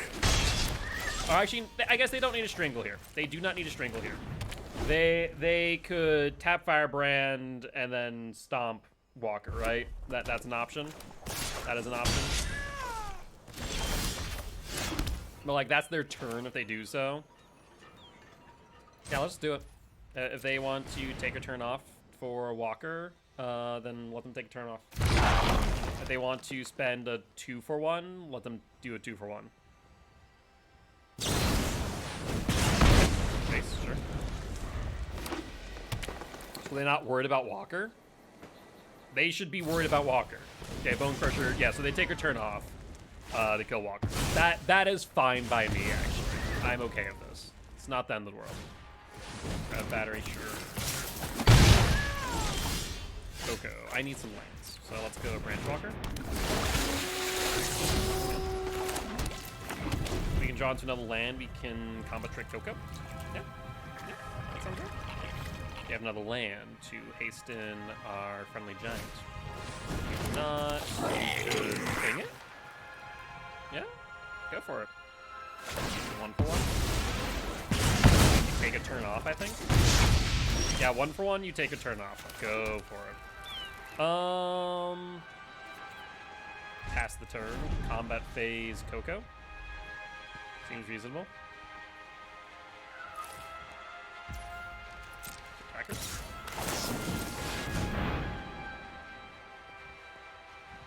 If you play green, no reason not to play Coco. Risk factor. Yeah, I'll take the 4. Risk factor? I haven't seen that in God knows how long. Actually, let's go Biomancer Druid? Biomancer Druid.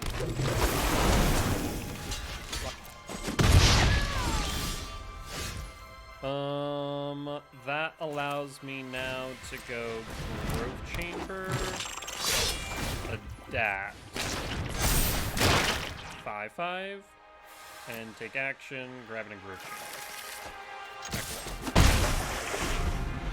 Like, this is a very fair matchup right now. To be fair, they spend a lot of resources to get rid of things like our Walker. Which I would like to see another Walker for some life gain.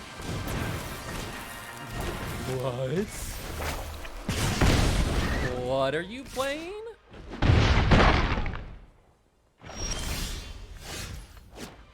Huh? Okay, that was... you know what, I'll be honest, that was unexpected. I was not expecting that in the slightest. Combat...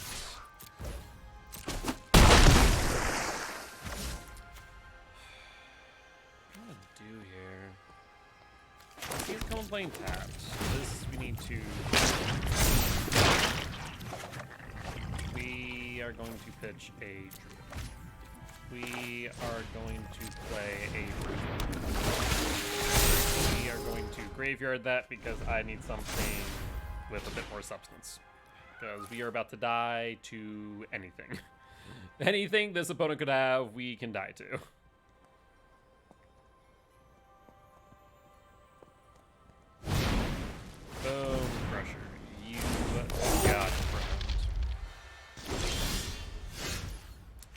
Jade Light. Let's go with the Jade Light. Graveyard. Land. Not great. Branch Land. Once again, not great. Grove Chamber.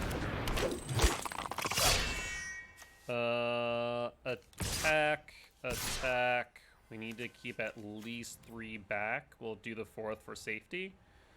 And good. If you want to do the trade, I am for it.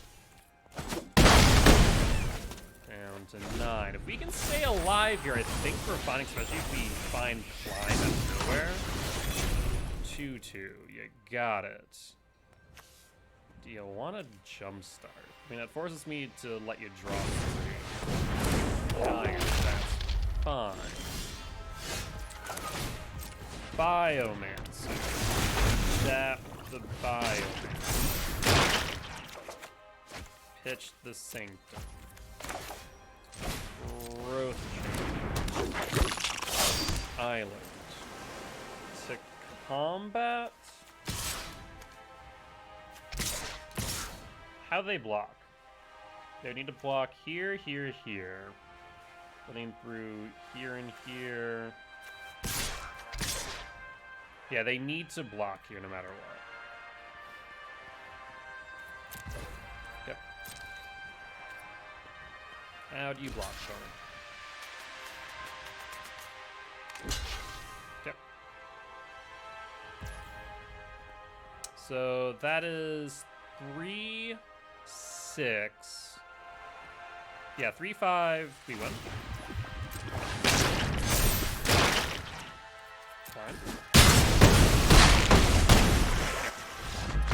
Yeah, they needed to block the Grove Chamber Guardian. If they did not, I mean, I guess they didn't need to block it. They just needed to block 2.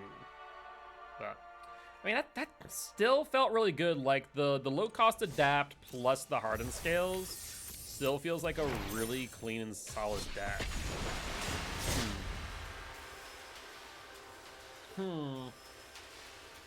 Okay.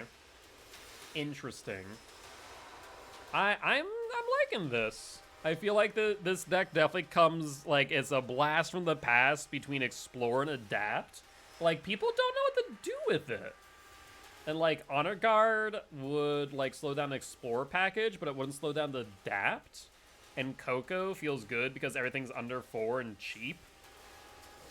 And you can do some stupid combat tricks. Sedana's Climb, very strong. It has relevant card advantage engine. It has life gain. It has raw power. I mean, this feels like a very good low to the ground aggressive while very like strong powered deck. Okay. Interesting. Very interesting. Maybe you have like Heroic Intervention sideboard for like control matchups. Let's keep this. This feels a bit slow. That's fine. Blue. Green. Walker.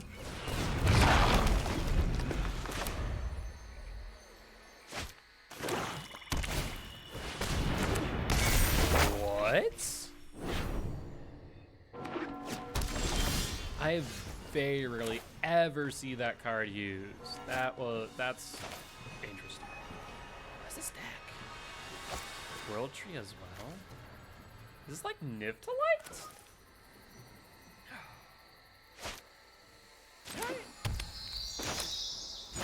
Climb.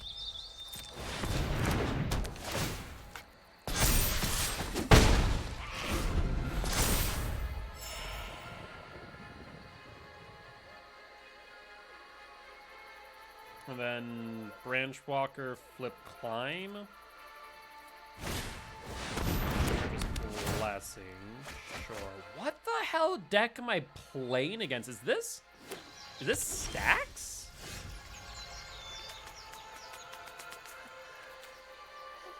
I'm very confused now. Branch. Graveyard.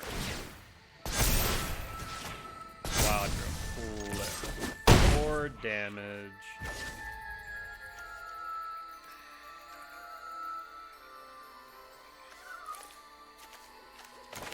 Branch Walker. The next turn is potentially lethal. They don't do anything about this walker and climb.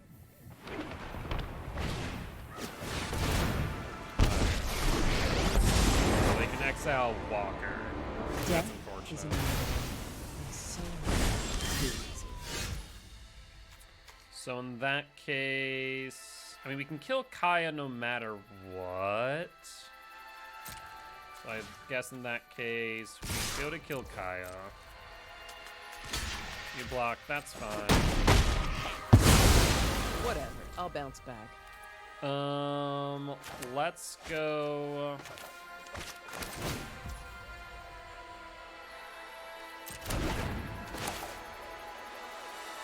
Druid. Biomancer. Cast End Step for its adept or adapt. What am I planning? I mean, I imagine our opponent is asking a very similar question of what am I playing? Basic land card, feel in here and shuffle. So it's like a bad Nisa. Sacrifice, you gain 2, draw 2, target opponent, lose 2 life, deal 2 damage, create a 2/2 bear. Also, you control 6 or more lands. Search your life for any number of god cards. Oh, sorry, I forgot to press resolve. I'm like looking at everything as I'm not sure what the hell I'm playing against. Okay, everything can... anything now. Oath of Kaya. Targeting what? That's fine. So let's adapt. Draw a card. Pitch a card. Harden Scales. Fly. Go to combat on Druid. Attack 4. And then... oh, it's freaking Tommy War. They picked the wrong one, I think. So... go to combat. Biomancer. Doesn't really matter. Draw a card. Coco. That's actually a really tough call now. I think we just end phase Coco. End phase Coco, call it a day. Yep, that's fine. Start a Walker.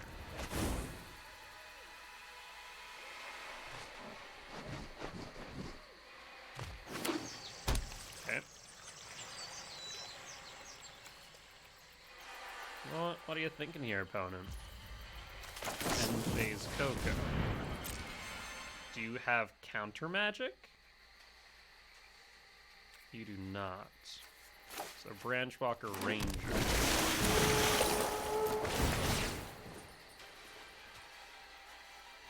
Removal? Oh, I see. Kills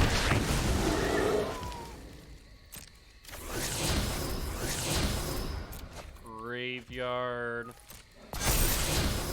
Library. 4.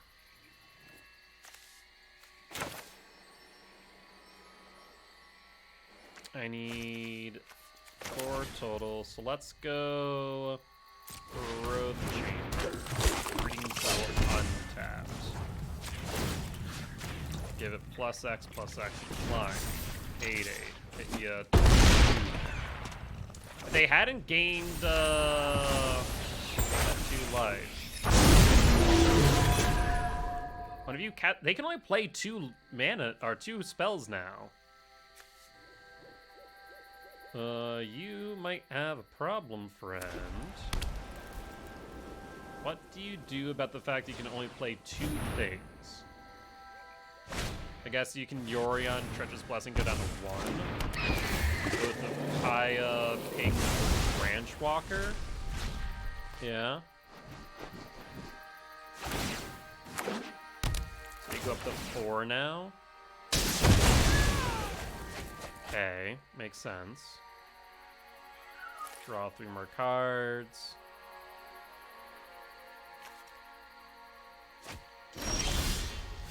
Okie dokie. I need another land to threaten lethal. Yeah, so I think we just go Biomancer.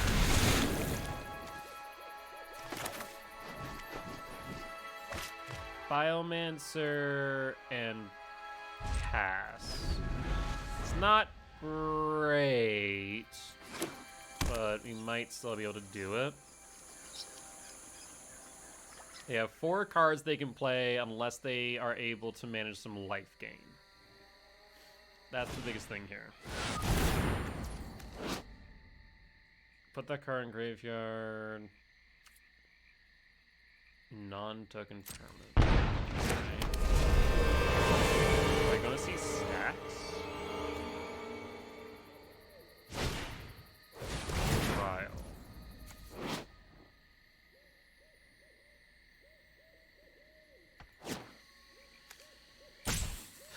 So, Biomancer adapts.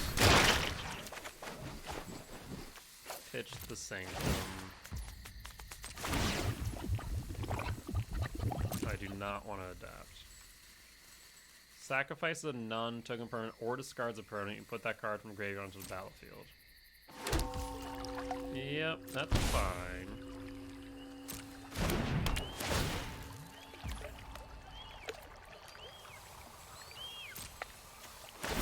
Sacrifice the bio. Growth Chamber.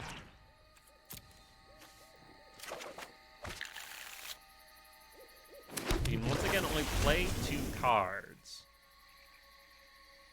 And we very much have the ability to kill you.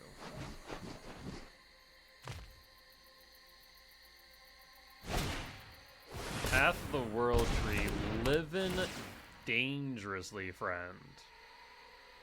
But they're gonna gain 2 next turn. So I'll go back up 3. Ooh.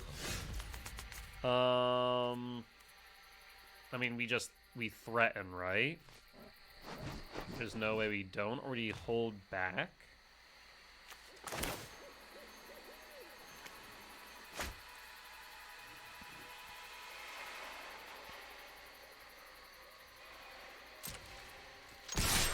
We threaten so they block.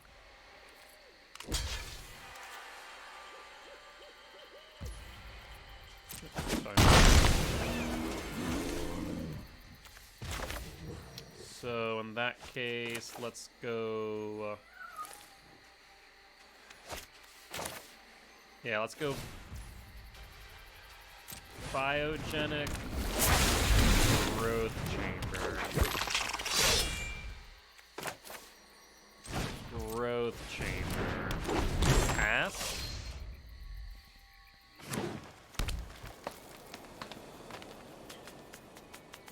Actually, I should have held up the Growth Chamber. Or held up for the DAPS on the Growth Chamber, as realized. Oh well. They're up to 3 now. They're still very, very... Oh my god. Yeah, I should have... I guess it would have mattered. 1 Growth Chamber would have died, but now 2 do. It's kind of a big man. They have 5 cards they can play. Ooh. Adapt. Sure. Yeah, I misplayed that. I should only played 1 Growth Chamber and then left up the adapt. Because they just 2 for 2 rather than 2 for 1. Turgrid, sure.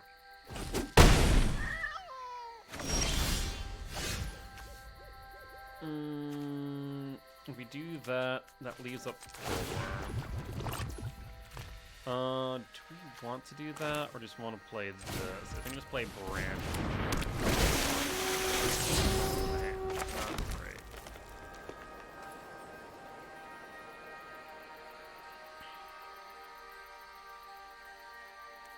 Once again, I think we need to threaten lethal.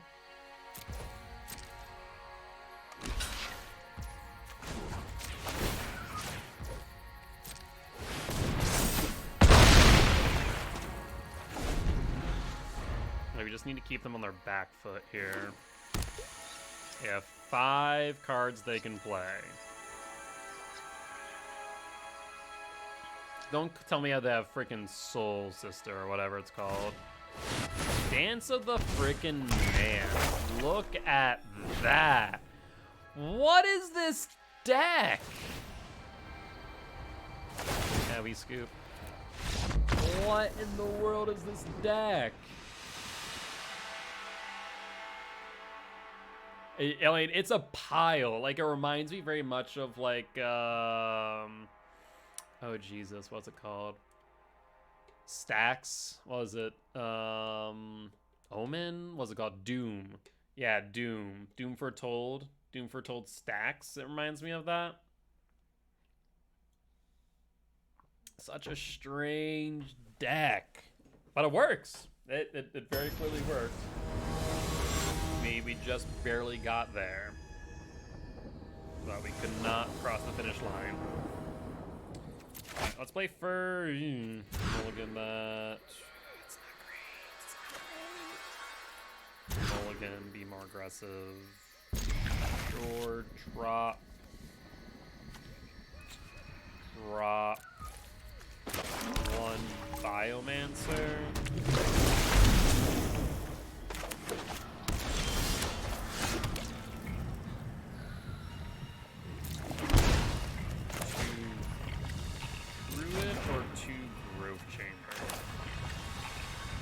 Let's go Druid. That guarantees us a turn 3 play.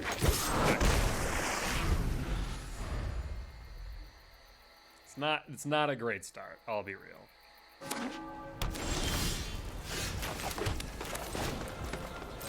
Land.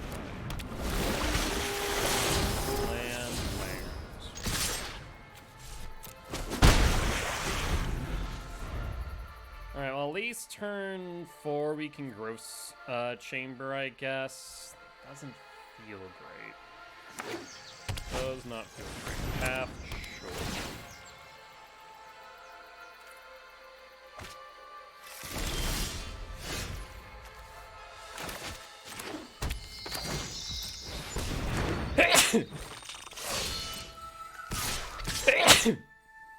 Excuse me. And a 50. End step pause. I think we might want a Biomancer here. Oath of Kaya targeting what? Jadelight doesn't grow friends, so Incubation Druid makes sense. That's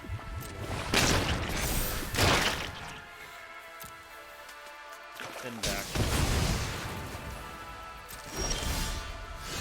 Hardened Scales.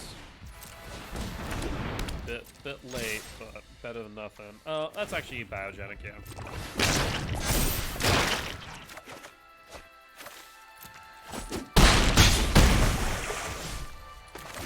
Tapped. And I want to keep these back. I don't think they run board wipes, but I don't know if they run board wipes, I'll be honest. But if they do, I want to rebuild.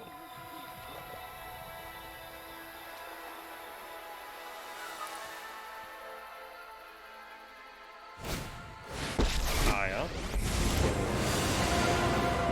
I just want to get in, get out, and finish the job. Get out. Coco. Hit. Hit. Yup. Well, this wasn't what I signed up for. Biomancer, past the end step, hold up Coco.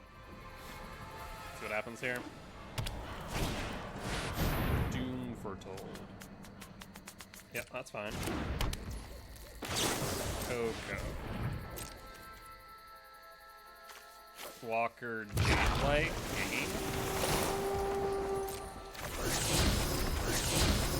Like, even though we had 2 whiffs, the Wild Growth Walker just is enormous. Resolve, hit the Biomancer. Go to combat. Okay, so we got there in the end. I mean, their deck almost plays as slow. Actually, you know, I'd say their deck plays slower than ours, even when we play it fairly. Like, we're not going for the T4, you know, like 20 damage. Or really, I guess it can only be 10. Because let's see. Turn 1, Hardened Scales. Turn 2, Growth. Turn 3, Climb.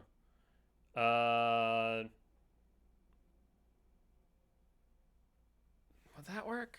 Yeah, that would, because turn 1, Hardened Scales, turn 3, or turn 2, Growth.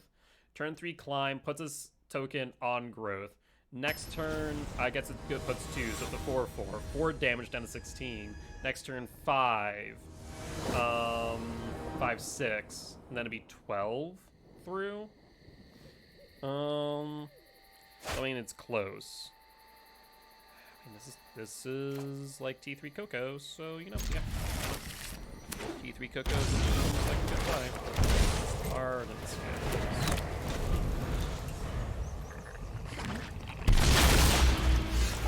Forest Druid. Do you have something for the Druid? Nothing for the Druid. Cascade. 10-step Coco. Champion. Jade Light Biomancer.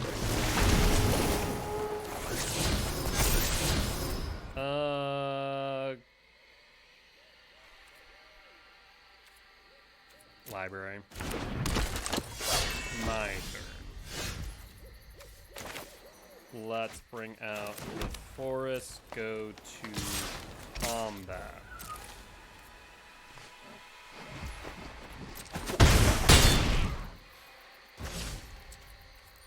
End step pause for Coco take 2.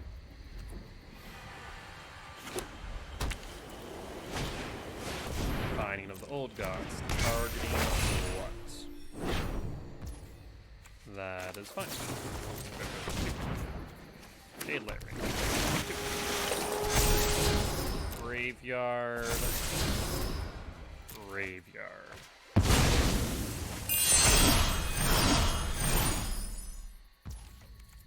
My turn. Not great, to be honest.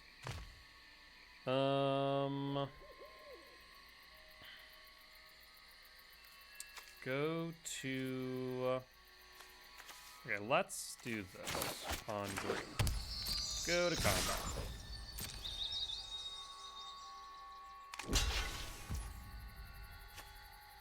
So in that case, just bring this up. Or pitching the Shockland. Damage. Let's go.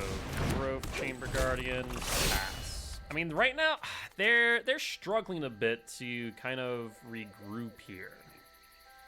Like, we're laying down a lot of fire. Sign of Old Gods, take 2, targeting what? Light Ranger, that's fine. They're still very much on their back foot. Let's go. If we attack here, that's 3, 4. This would be 5. So in that case, attack with Growth Chamber Guardian.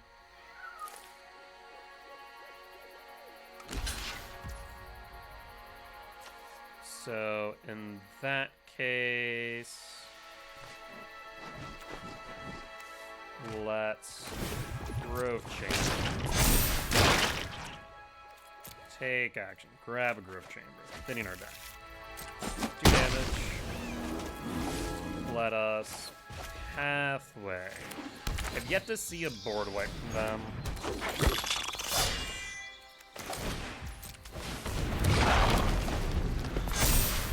Okay. What do you got for this turn? If you have a board wipe, it's gonna be rough. Tommy, that's fine. I don't think that's enough, because we go roach.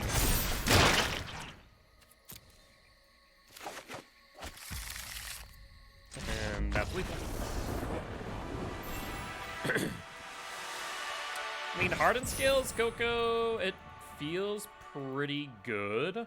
Do I think there are moments where it could feel better? I'm curious. So now that I recognize hardened skills a thing, right? I'm curious about something. +1/+1 counter deck. What does this look like? Not collected, and we want to make sure we're in traditional explore. All right, let's do this again. +1/+1 counter.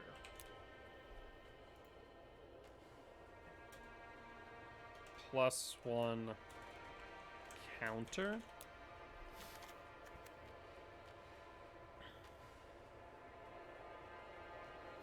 So what does this look like? I'm curious about mainly artifacts first off and foremost. When it dies, with a +1/+1 counter on it. If you add counters on it, put those counters on target creature you control.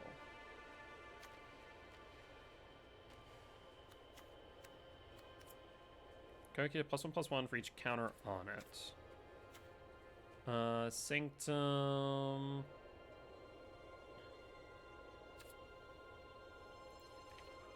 Mimic.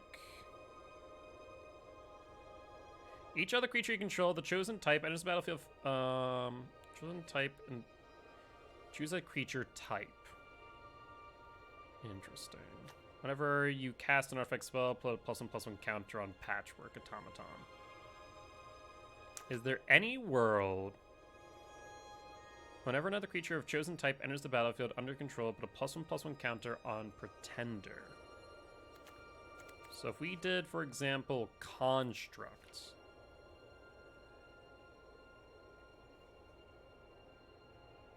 Could we do... I mean, this seems low to the ground. Like, Iron Apprentice. We go choose a creature type. Each other creature you control, the chosen type, enters the battlefield with additional +1/+1 counter on it. So it would... Construct. Construct. Construct. Construct. Do we have any other constructs?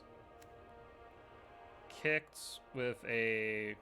Your opponent controls. Becomes target spell, sacrifice it, and create a number equal to its power. Could be worse, could be better. 4 for 2/1. Clerk, artifact. Snake. I mean, this is not bad. So if we look at construct, can't attack alone, meh. Construct, meh.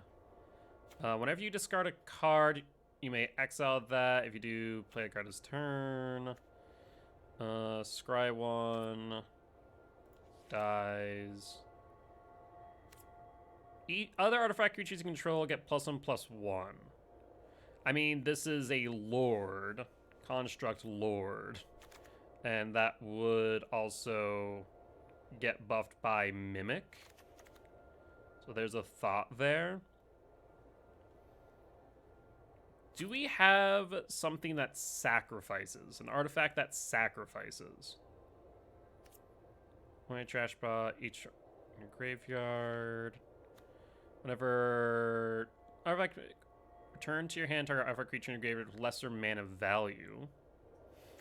If you control 2 more multiple color occurrence, no. Shambling suit, number of artifacts. +1/+1. I mean, Scrap Trawler doesn't feel bad. The lore doesn't feel bad. Other artifact creatures. Like, we just go, like, construct heavy. Whenever another creature of chosen type enters battlefield and control, put a +1/+1 counter on Bloodline Pretender. So we just go, like I said, construct tribal. Pummeler. Well, it doesn't feel great, but it could build pretty quickly. Pretty sure Walking Ballista is a construct. Reveal cards on top of the library. A non-land card if mana value of 3 or less. You may cast that penalty's mana cost, but all reveal cards bottom library. I mean, this is like, it's not a Coco, but it is basically a Coco. Though, collected company, collected, hold up. 3 or less. We do want to keep it 3 or less. Hardened scales. So like mono green +1 counter.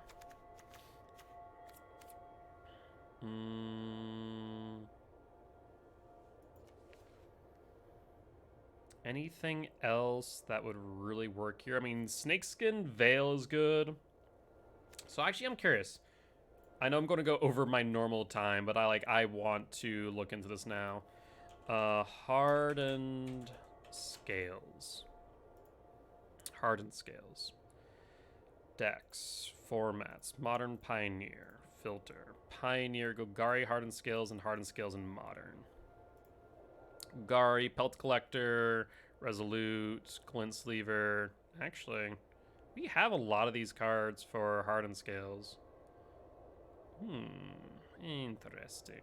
Tune of Aether, Collected Company, Fatal Push, Great Henge, makes sense. Hanger Backwalker, we don't have access to. Ballistas, Zabaz, which we will never have access to. Ravager, we don't. Patchwork Automaton, Stirring, Ancient Stirrings. Look top 5 cards, may reveal colors card from among them, put them into your hand. Welding Jar, Shadow Spear, Springleaf, Oozolith. I think the Oozolith could be beneficial. Ooze.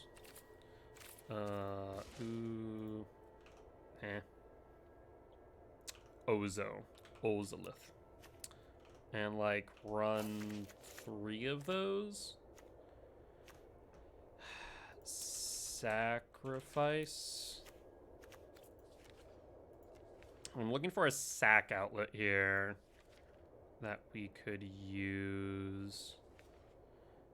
Sacrifice Hope until next turn. Target player who's dealt common damage. Can't play spells. No, we really need like a sack outlet. And I'm not seeing anything of great value is the problem. Attack to block. Velocity counter. No. Treasure Test, Diviner's Lockbox. That'll work. Colossus. Of non-creature artifacts. Well, that's unfortunate.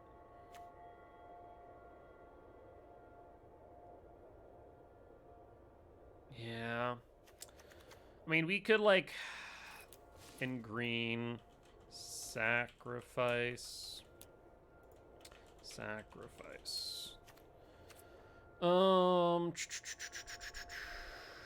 to see if we have anything that really works.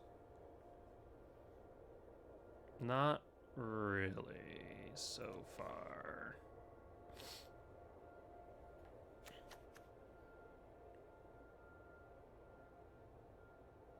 That wouldn't work.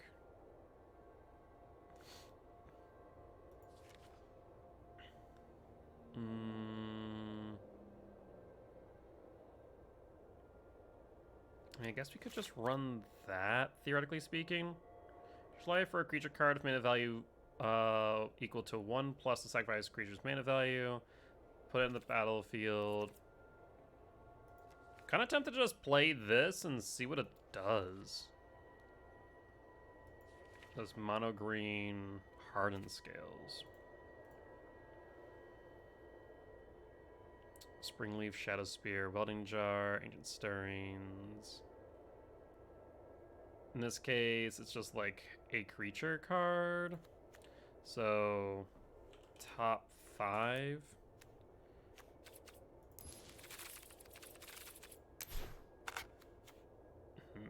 There's definitely... Oh, because I pressed 5. Or I did 5 instead of 5. I was like, excuse me. Main option would be Community of Dinosaurs, look top 5, or land. Oh, that's right. Shoot. Shoot. Have to be top, what, 3? Top 3 would be Adventurous Impulse. That's an option.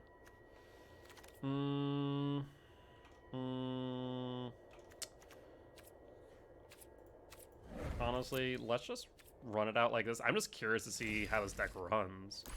I doubt the answer is well, but now I'm just curious for the sake of curiosity's sake. Is what does this deck look like? And it's all artifacts.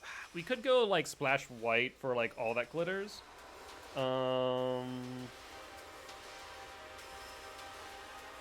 also was that one Saga. What color is that Saga in? I think it's also white though. It's like a temp, all that glitters. Alright, let's see how this runs. It's Construct Tribal. That is what it is. It's mono green Construct Tribal.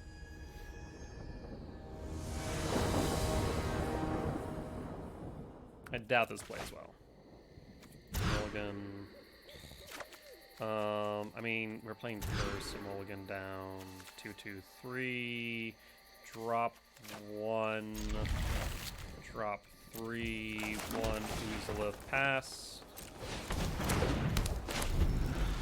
Like I said, Construct Tribal. Automaton.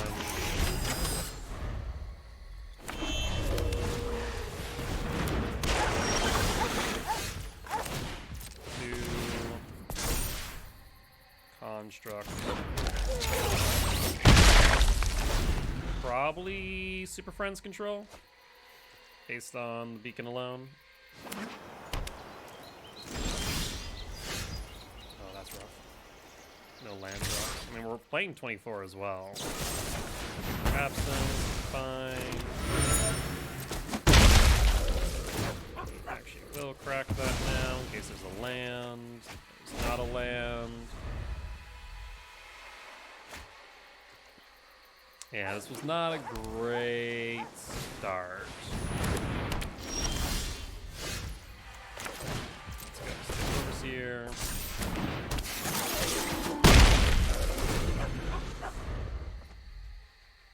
And it's just construct aggro with upside. Sarkin, gain life, draw a card, probably make it dragon. Do you worst. Behold! So land. Sheep of the Boundary. Attack Sarkin. I will consume you! Overseer crack. And this is now becoming a pretty significant threat on board. We could just attack face and probably win. Like, what do you do about this? Come to me. Sure, 2/4. I mean, it's not a board wipe incoming. Definitely Clarion only takes out Overseer. Sarkin take 2, gain some life, make a dragon. Yeah. Feel the heat of my flames! Magnificent! Sheep the Foundry.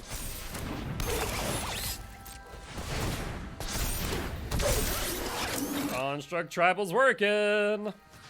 Attack face. Come on, listen to them roar!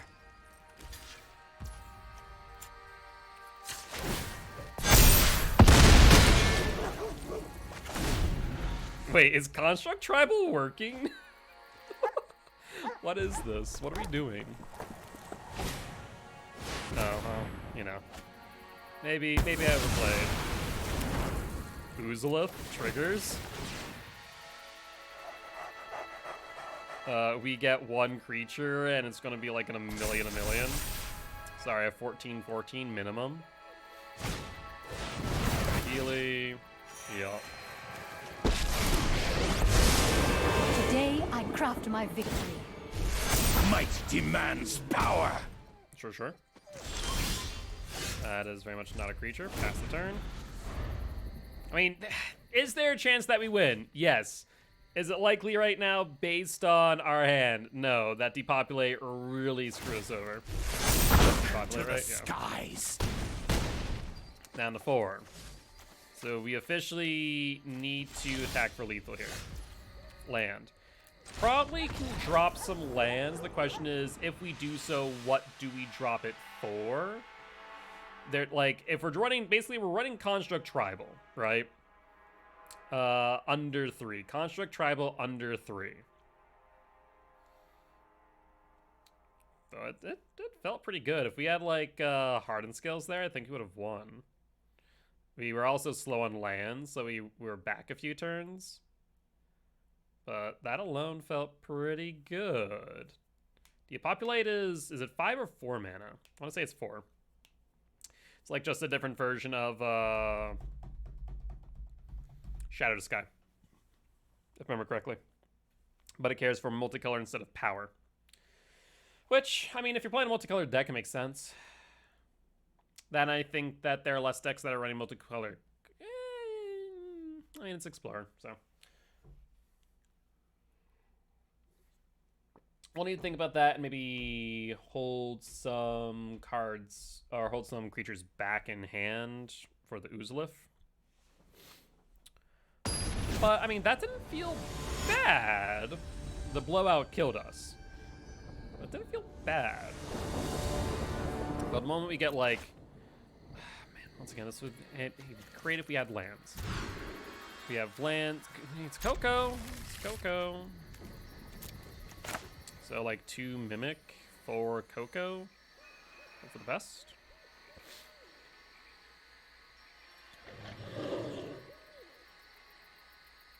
Bonus thinking, bonus thinking.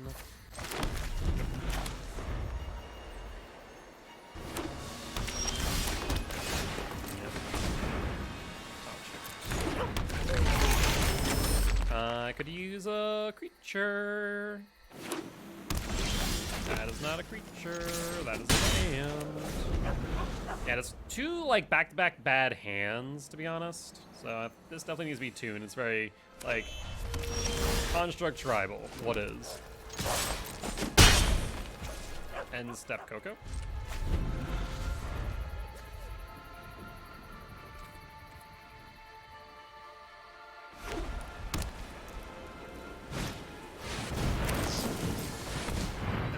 Coco, run out, patchwork.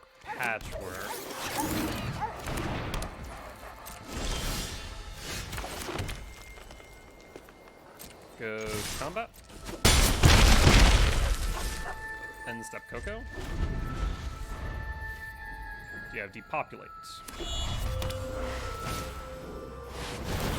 Yep. Resolve all.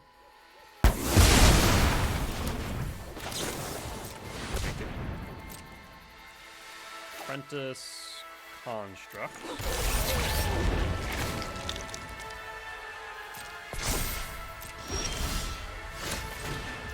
Automaton.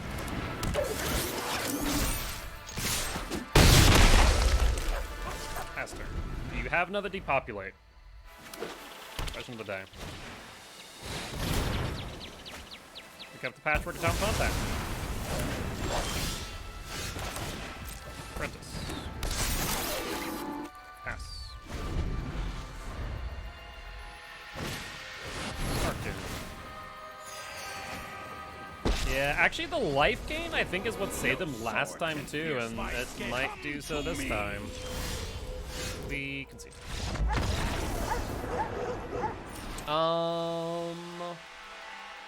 need a few other constructs. Let's take a look at this real quick and maybe thin our deck out to like 22 lands, because we're very low to the ground here. Because what's our mana value? It's probably like close to 2.1, yeah. Construct. Not collected, included. Construct, Gear Hulk. 4. It's over the 3, which is kind of rough. Each mana spent to cast it. And it can be a 1/1. Actually, you know what? Strange how that sounds. There actually is an idea with this. I has an idea with that. Any other constructs that really speak to me? Once again, this is very much construct tribal. Actually, like, Pummeler could be good. Pummeler genuinely could be kind of good.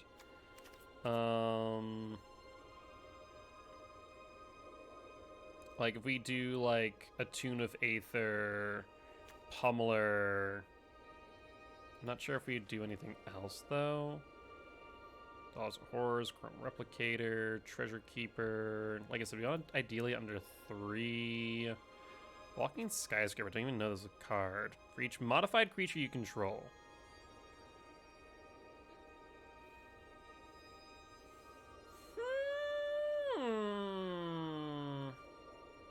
I mean, it could be nice, but I'm not sure if it's necessary.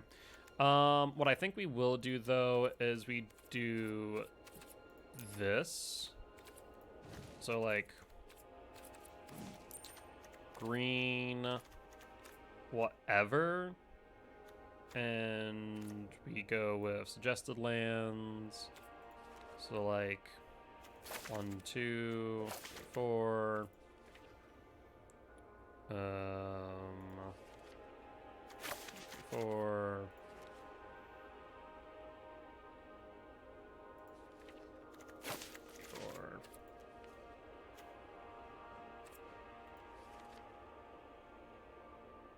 I mean, if we were doing that, we could run all that glitters, theoretically speaking. Is there a benefit to doing so? Also, the only downside of Chamber Sentry is we hit a collected company. That's where I'm not sure. Not sure if that's a good idea because of that alone.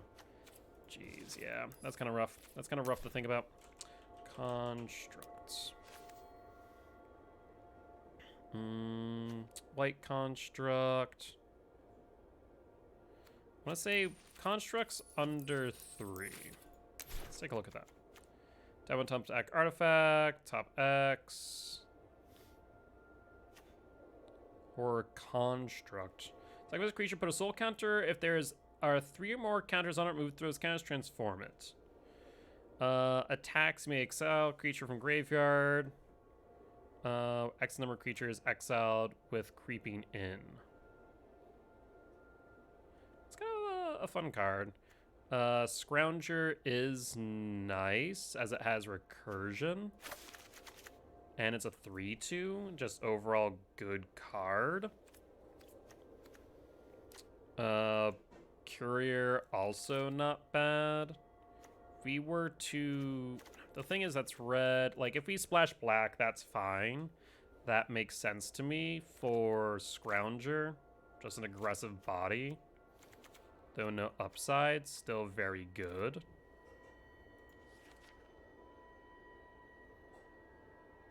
And then we get back into everything over here. I mean, I guess in that case, we go green, black, lands, and then we go with Overgrown Doom, 2 or fewer, 2 of those, Pathway, and drop 4 to 20. Look at that. It's very much like trial and error, continue tuning. To see how it works. We'll do probably like this is the last match, but I think I'm going to continue tuning this deck.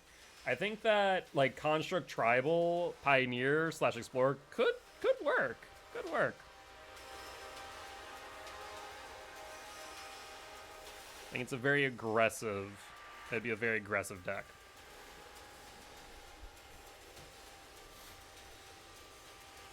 Trying to look at the Hardened Scales deck. I mean, the biggest thing about Hardened Scales, like Ravenger, is like very big in there because it's sacrifice an artifact, put a +1/+1 counter. Makes sense. Ravenger's just wicked good. I am looking, however, at this other Hardened Scales deck, and actually it works really good as well, so I'm gonna have to try that. Ace of Spades. Hardened Scales, Foundry, not a lot of action. Think this is fine. Drop a Automaton.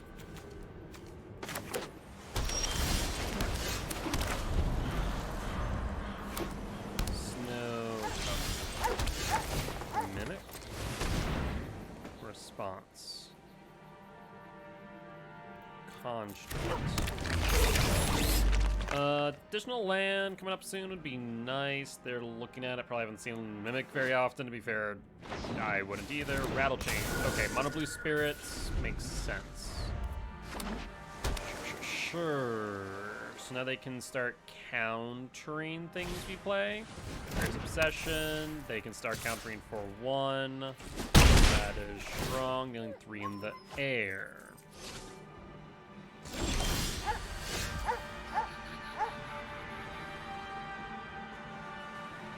Let's go to combat.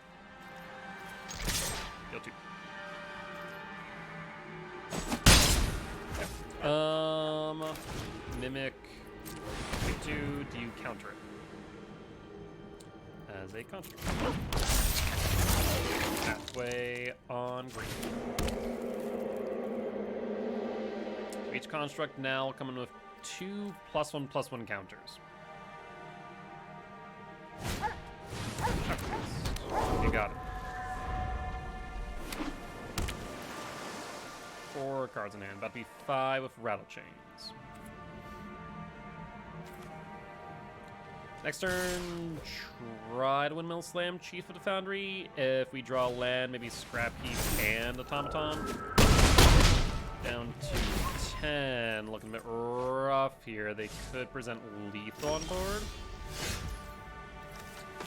Try to Windmill Slam to the Foundry. Do you have a counterspell? Of course. You do not. So damage face.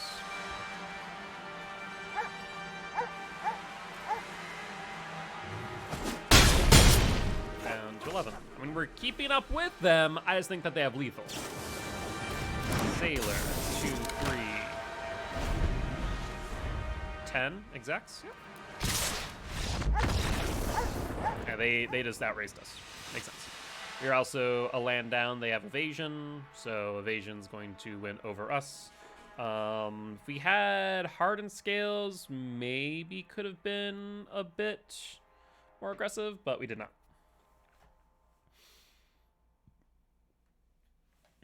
I do think I do want to try the Pioneer Hardened Scales deck. This looks really, really interesting. Alright, play first. Just not great. Again, this is better. We drop the Mimic in favor of the Overseer. Strange that sounds. Otherwise, we could drop land. I think we drop Mimic. I think that is. You know what? Drop land. T1 Hardened Scales.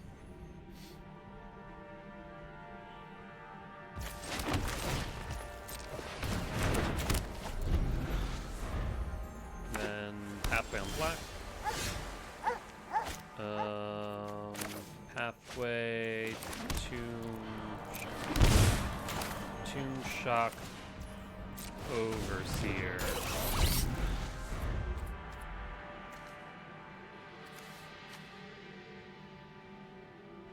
Okay, no turn 1 play from them, even flashed in.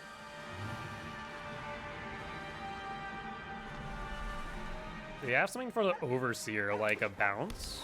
Doubtful. Sacrifice is fine. Forest, Mimic, K2 Construct. Okay, building. I mean, these are going to grow very quickly if hardened scales. It's going to grow very quickly. Like, if they can, they need to keep Steel Overseer tapped, which should allow me the ability to play out the Collected Company. Opponent attacks. Okay. Pathman green. Attack with Mimic. Pass. Pause end step for Coco.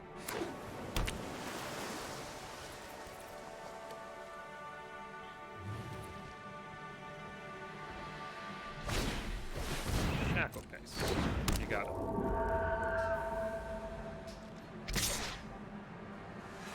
Okay. Do I think they have a counterspell in hand? Yes. Overseer here. They're holding back mana. I think that's enough said. The attack for 6. We could attack for 11. They need to do something here. Attack for 6.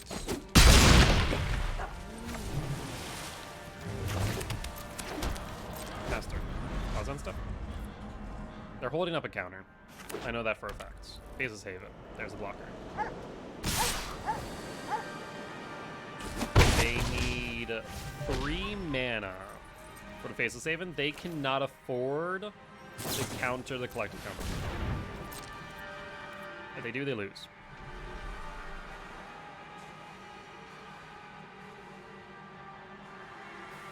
Damage response. Allowing it.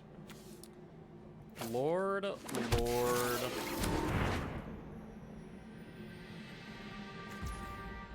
Overseer. Okay. He played that a bit slow, but it did work. It did work.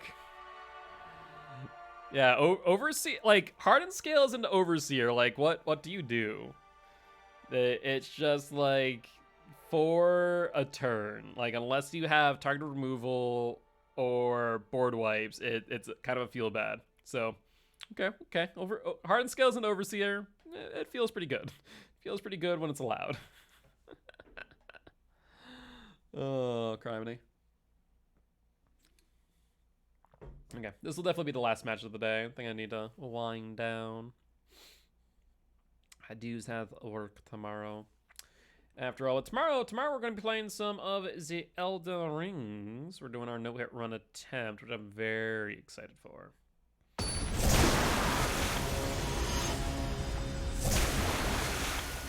Okay, let's take a look. Opponent is going to be going first, because who would pick second? I mean, unless you're like legacy players pick second. I mean, if we draw some lands, that's not bad. It's not bad.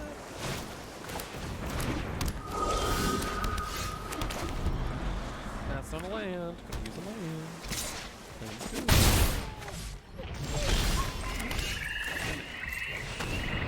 Counterspell.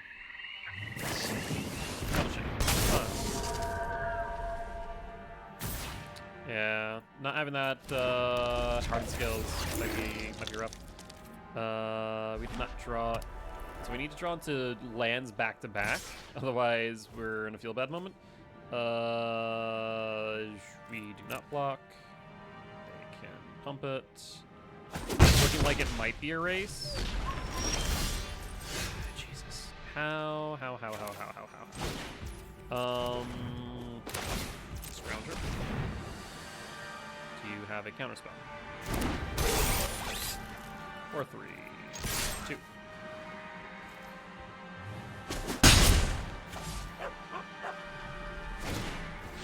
Spirit. Yeah. Yeah, that's not feeling great. I think they win this race. Like, if we had lands with the Coco, that would feel a bit better, but it's very much looking like they win this race.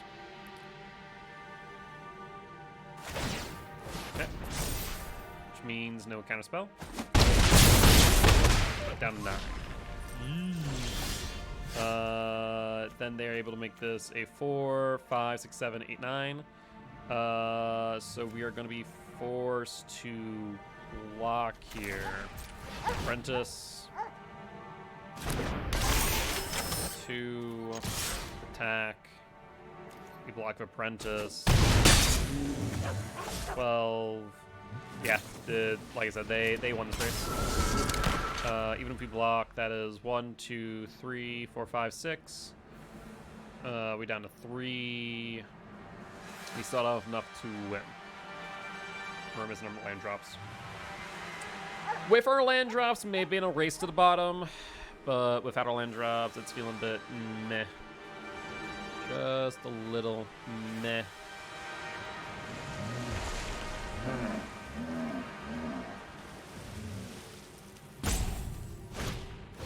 Oh, yeah. 5, 8. Yeah, no, that. That's the game right there. So, I think once like with Walking Ballista stuff like that, I think it could be much stronger. I want to look at one thing, and this is the Pioneer one, which is Golgari counters, or hardened scales rather. So I just want to make this real quick on stream, and then we'll probably do like I'll probably tune it a bit. Scales, and it is going to be black, green.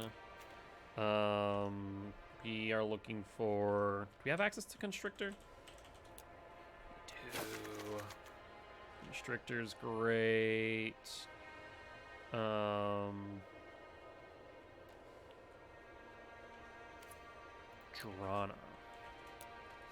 Oh, we do have access to Drana. Oh, shoot. Whenever Drana liberated deals combat damage, put a +1 counter on each attacking creature you control. Oh, that's actually huge. That is huge that we actually have access to that Drana. Yorvo. Actually, Yorvo, like at most should be 3, maybe 2. I don't think we have access to Avatar Resolution. We do not.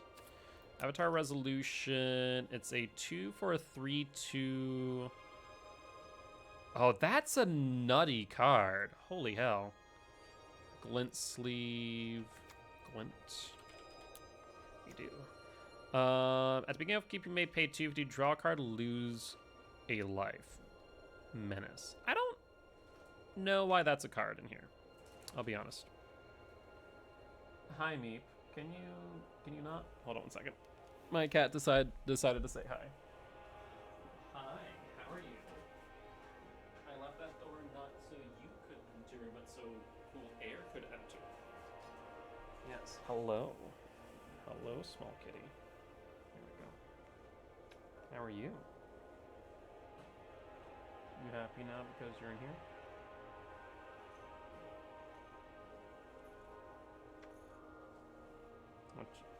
What do you think now?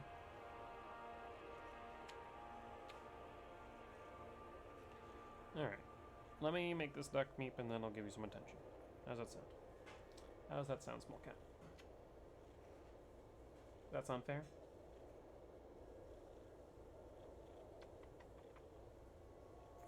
Thank you. Yes, you're very cute. You're a very cute cat.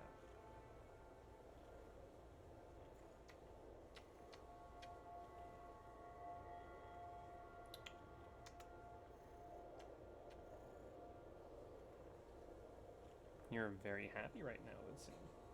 Okay. I'm gonna put you back outside and we'll see you soon.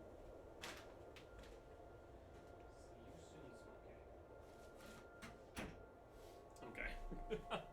Now that we had our cat break. I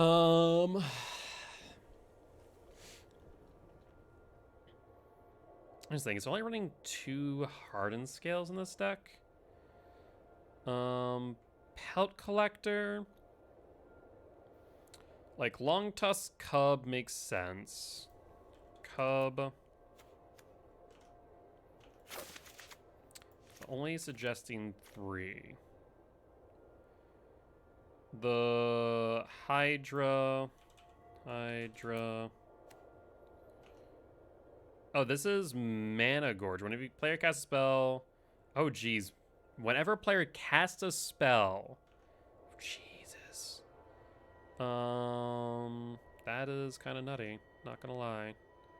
Mana Gorger 3-drop whenever player casts a spell. Wow. That's actually very, very strong. One or more +1/+1 counters are put on another non-Hydra creature you control.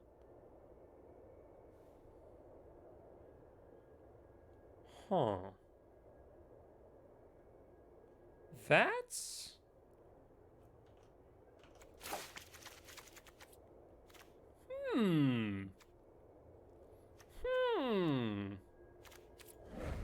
Okay. Whenever a non-Hydra creature. Okay. One or more counters would be put on an artifact or creature. That many +1 are put on permanent instead. If you would get one or more counters, you get... okay.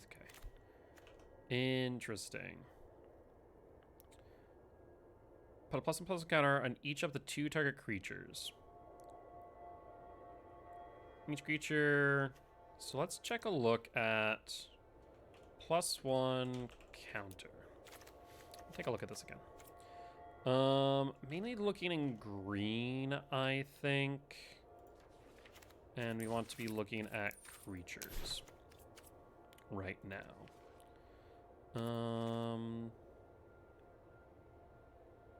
Whenever you gain a life, may pay 1. If you do, you control on those creatures to gain trample. Anything that would gain life here? Not specifically, but we might run Great Henge, like a 2 of. Like if we do 2 Hardened Scales, Great Henge. Anything else? Drana, Mentor, Pest, Constrictor. In this battlefield of +2/+1, each creature you control of +1 has Menace. I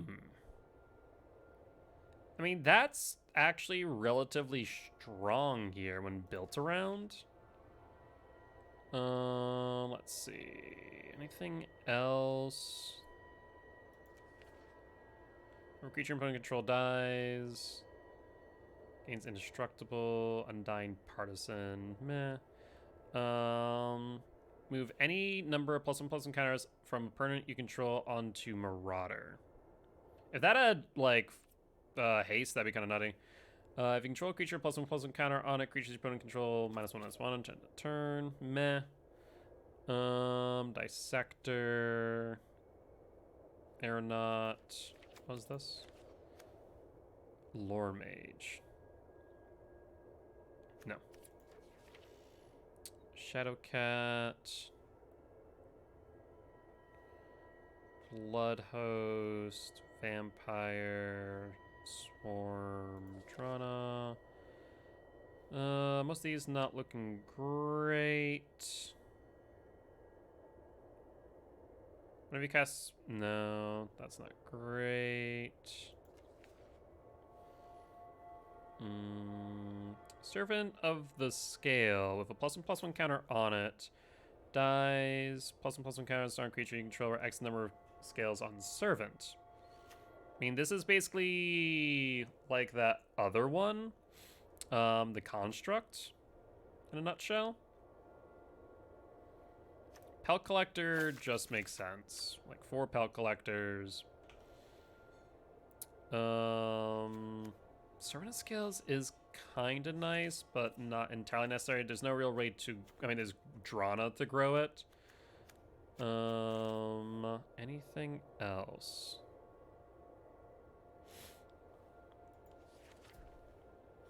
Barkai Troll. Coiling Stalker. doesn't have a +1/+1 counter. That is relevant. Gala Greeters, meh. I put a +1/+1 counter each up to 2 target creatures. The fact that the card that I'm missing has a lot of ramp potential. When you do Shrine,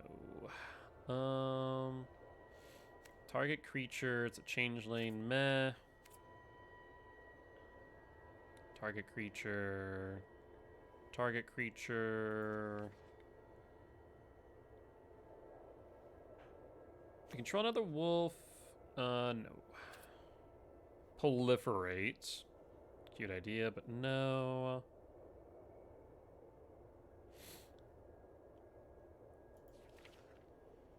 Vine Gecko, no. I wonder if doing Golgari Explore with Hardened Scales could be kind of interesting. There's an argument. On each other non-token human. We do not have many humans. We don't have any humans. So that does not work. Modified.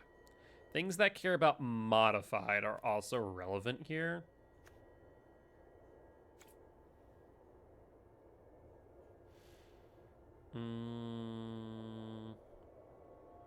Pride Malkin. Each creature has trample. Once again, relevant.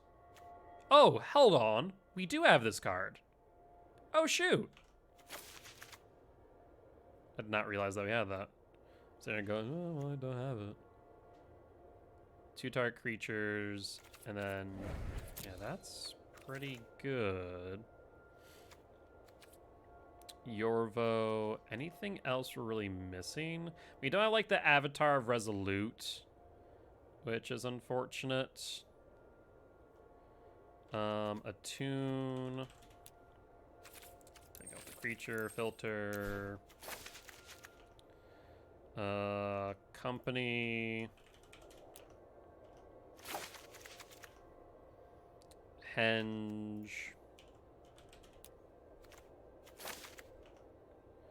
And what else? I mean, we could like run Fatal Push. It's not like bad, but it's not great here. Glensleeve Siphoner. It's interesting. Glint. Like, I see the value of it potentially.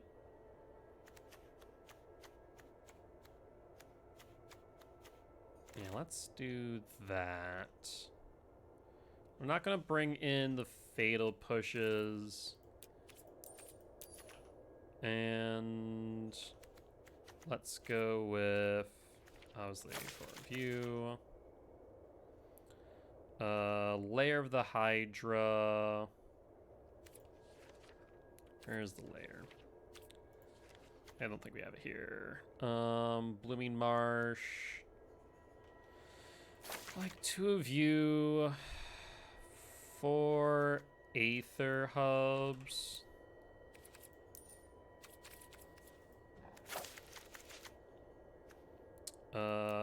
Lair of the Hydra. A Buseiju isn't a bad idea. And then probably running Pathways.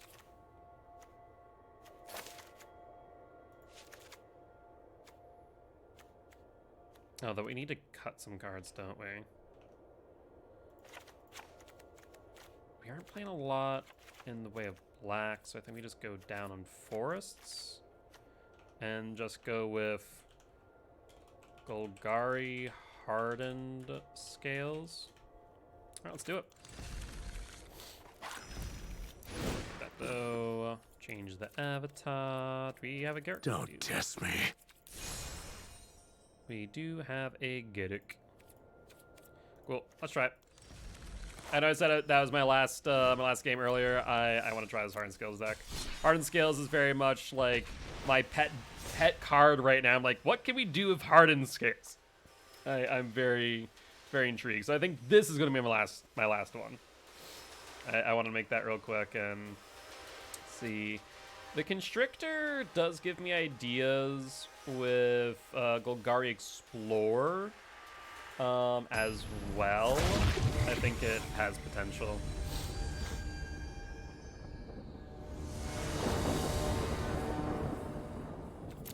First.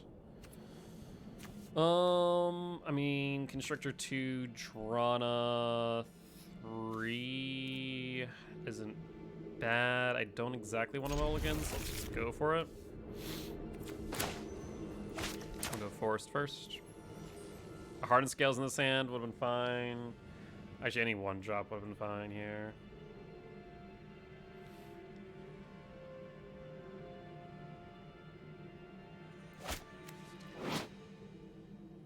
Yeah, this will be very good.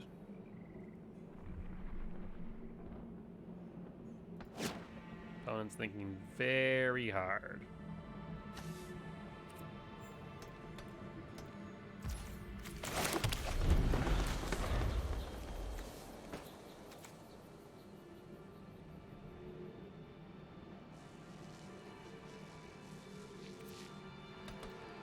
What you thinking, opponent? Black Source Thoughtseize. Grab Constrictor. Yep. It makes sense to take my turn 2 play. They're checking Drana. I haven't seen it much, but it makes sense to take turn 2 Constrictor. Well, taking the curse of Thoughtseize is real. Literally, Thoughtseize, draw Drana off the top. I'm only playing 3 of them. 2 of them were in my deck.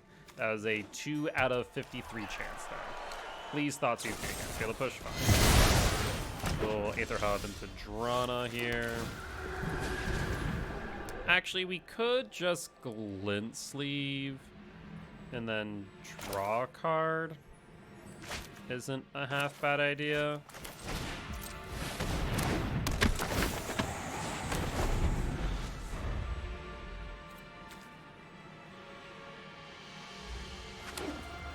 Drana's some action. Removal.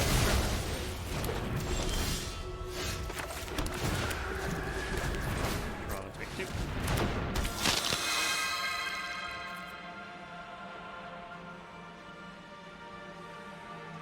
You don't have... Fatal Push won't work here since it's 3...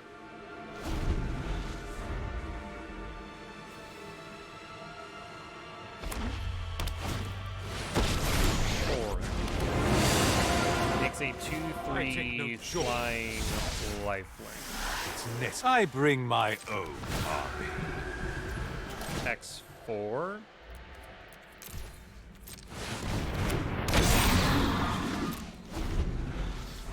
And then we can bring out Great Henge next turn.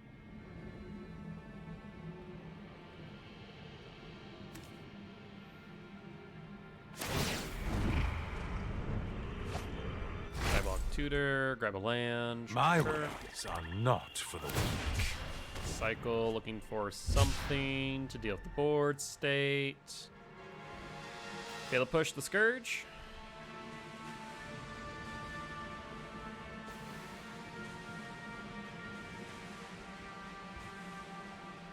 It makes sense here if they got it. Some form of removal. Otherwise, we're going to hit Sorin. I forget that this doesn't have Death Touch. I feel like it should. It should. Flying Death Touch lifelink. Fable? Sure.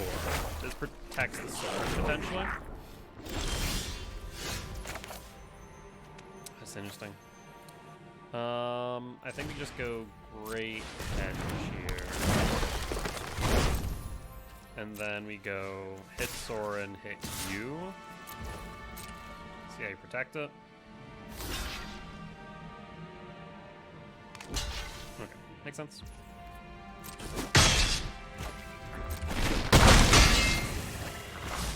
Sure. And Scourge will start to grow now. The only downside is it does not have Trample. It is just a very big, it will be a very big beater here. It will continue to grow.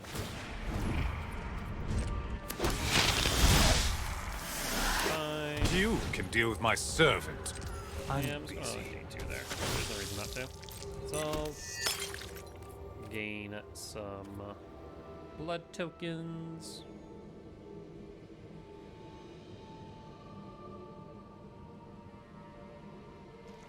My turn. Nope. Killing the Scourge. Killing the Scourge makes sense. Nope. Okay. 2 6. Sure. My turn.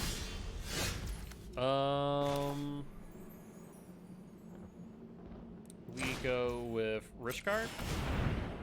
You have something that can activate an instant speed. There's the blood token. Could be something else as well. Go 1 and 2. Then Scourge grows 1 2.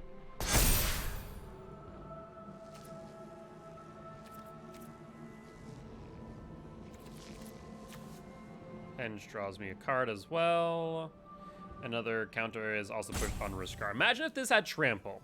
There is a thought of, there is that card that gives everything Trample if it's modulated, or if it has a counter on it rather. I mean, there is a thought to run that here. There is a thought to run that here. Because like this just grows so big. Opponent's thinking very hard right now. I mean, they need a lot of targeted removal here. Like Siphoner.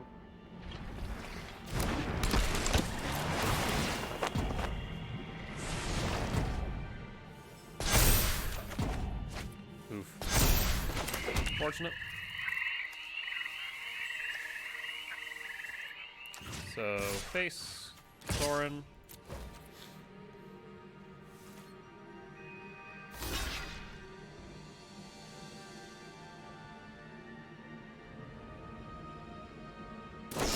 And makes sense.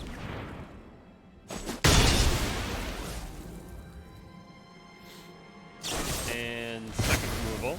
Okay. You got it. Able to mirror maker.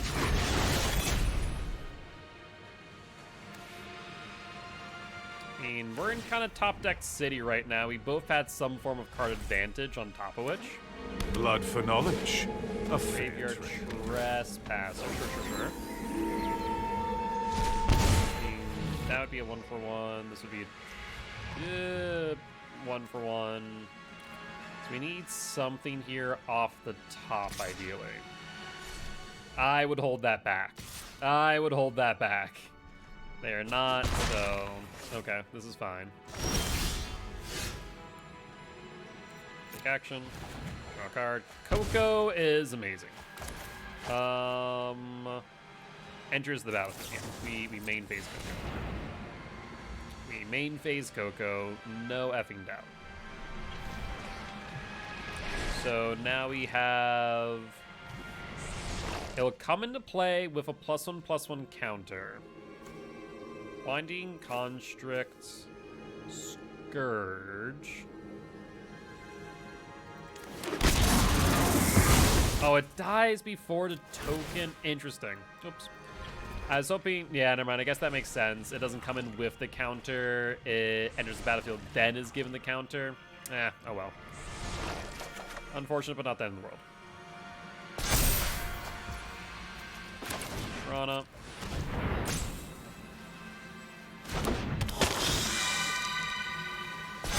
Counter. Of nature. Grab a basic. Last basic. Play the basic. Anger to sword.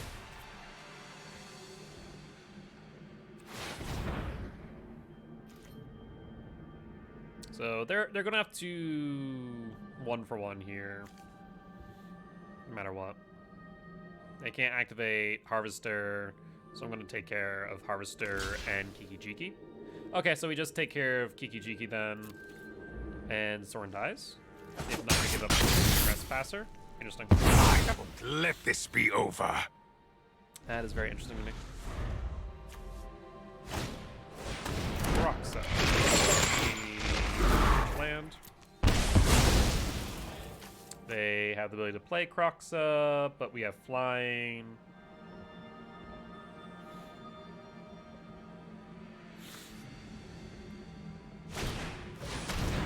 Fine. Land.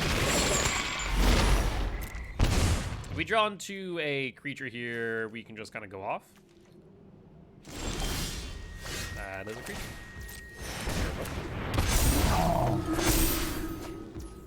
Kind of unfortunate that we didn't grow it more, however. Rub.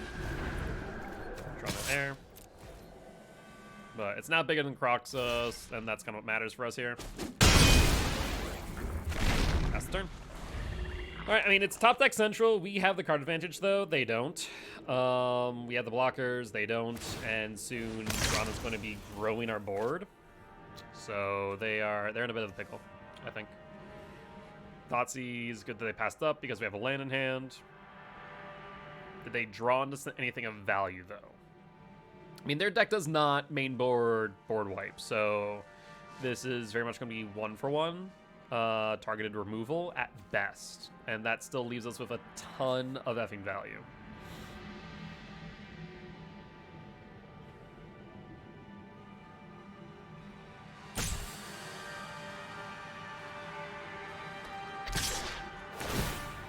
That is a play. So that tells me that they have some form of either removal or damage. Or maybe a way to get a blood token. Hear that, Chandra? Yep, okay. That's fine. They get rid of Yorvo. I'm okay with this. You want to play with fire, huh? Or not. Today's They my lucky replay.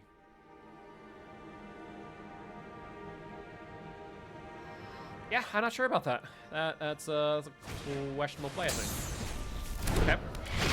Okay. We take out Chandra, no doubt, right?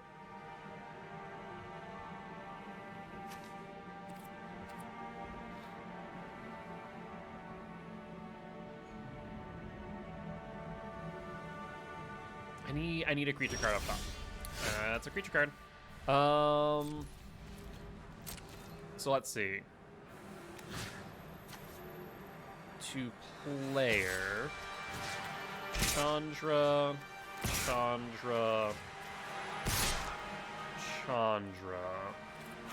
Is that right? No.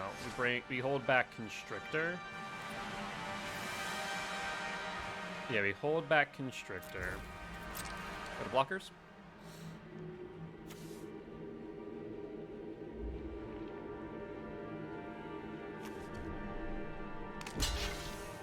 That is fine. That is fine. Does first strike damage. Drawn to puts +1/+1 counters on each attacking. Nothing trades. We then play Rishkar.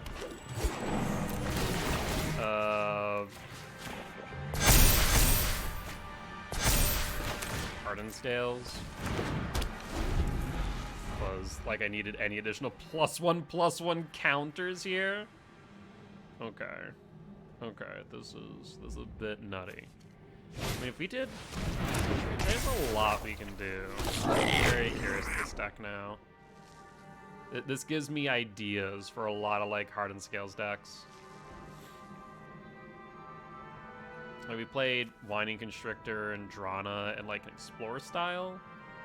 At least Whining Constrictor, I mean, it acts as like Hardened Scales 5-8 or 4-6.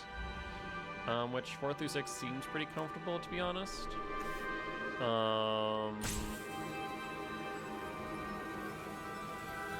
It's also a 2-drop, which kind of feels bad. So I don't know. Yup, you're going down. Sure, that's fine. I mean, we're still getting 2 life a turn from range. That is fine by me. I mean, we could just Coco. Can we just Coco?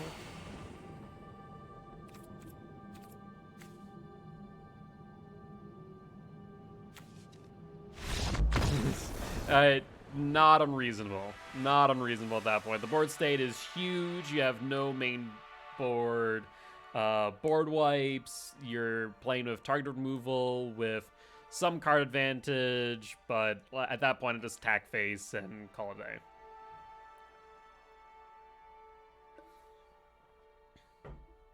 day. Okay. Okay. Okay. This is feeling interesting.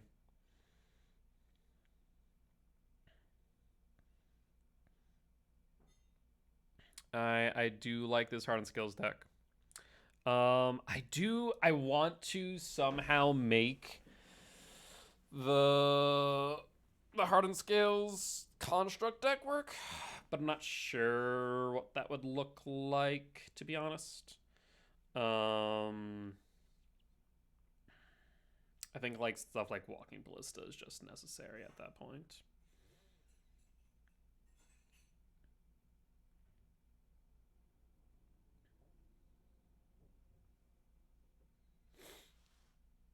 Alright, opponent. What you got thinking?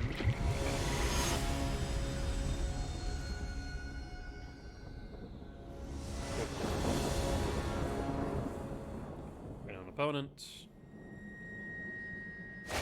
And I mean, doesn't look bad. Tune of Aether turn 1, Quinn Sleeve turn 2, go for Collected Company on 4. Sure, why not?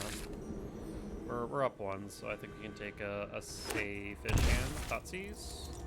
Thoughtseize hitting Coco or a Tune?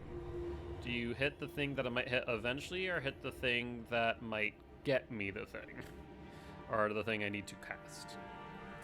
It's a bit of a gamble one way or another. I present only 2 lands here, and they need to hope that I don't draw 2 within the next 4 turns. Chances are unlikely, but not impossible. A Tune of Aether makes that easier, to where I only need to get 1. They can also slow me down with taking the Glint Sleeve Siphoner as well. That is another option. That is fair. Green. We might want more forests because we are running a Tune of Aethers, but we aren't running that many, so yeah, we're running 4, but I think only have 3 basics. Thoughtseize 2, hit Coco or hit Cub. You now see that I'm presenting 3 lands. Cub is turn 2. That's fine. 2 Aether. We are now presenting 4 mana, and I think they missed their land drop. So if I'm able to get the 4 before they're able to get the 2, then it's game over. I think with the fact that I haven't played a land yet shows that they took an aggressive hand, and it is going to be the end of them, being what, 2 turns down now. So they are contemplating a concession, which I would not find unreasonable with what they know of my hand. Okay, no missed land drop. However, it is a missed opportunity in the pathway. So that is unfortunate. Green pass.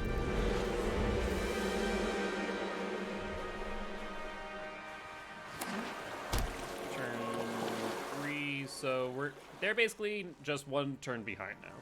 It isn't horrible, but it's not great either. The question is what they play turn 3. This deck is like Rakdos mid. I don't know what they play turn 3. Graveyard Trespasser, yep, that makes sense.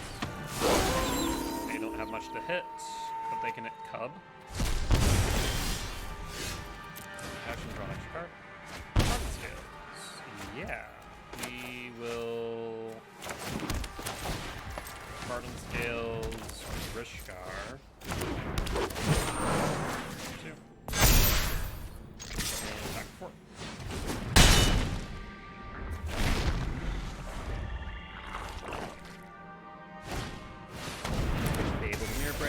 they can now block sleeve sector. Take action. Sure. One sleeve constrictor on top of which. So we can go. How you want to do this? I mean, we have 2 Coco. We have Great Henge. There's no way to grow it currently. Yeah, I mean, Great Henge 2 Coco seems good. So we do that. We pass the turn. We follow up to gain 2 life. And I mean, at this point, that's what 6, 8 mana. We can double collect company, or in this case, Constrictor, Coco. I don't know how they recover from that at that point. I mean, right now it's not looking good. Harvester, sure, potentially get rid of something. There ain't much that's going to be under 2 tough, or 2 toughness or lower. So, we will indeed take action. Draw a card, another Constrictor, Constrictortron, Constrictor.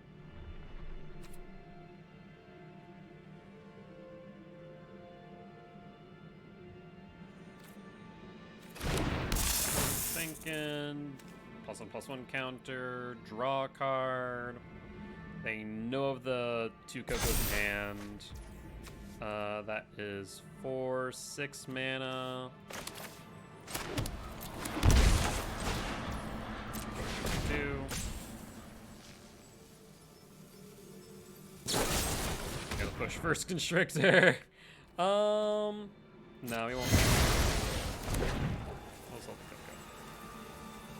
Like, I would rather not see like a 7/7 Constrictor, please. And pause their end step, pass and hold Coco. Like, I don't know what they do here.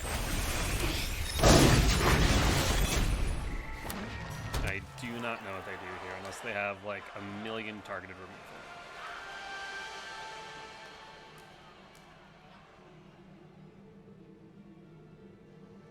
Like, they go to combat, we Coco, right?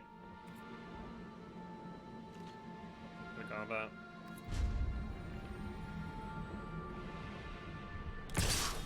What? So they want something for...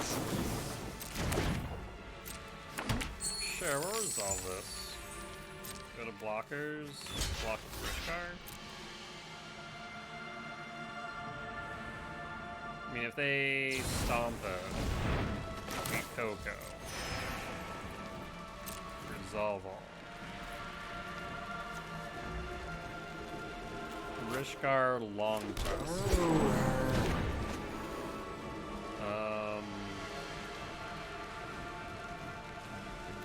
Keep this Rishkar, I guess.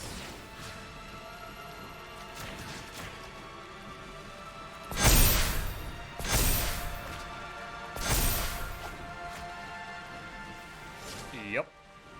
That was the thing.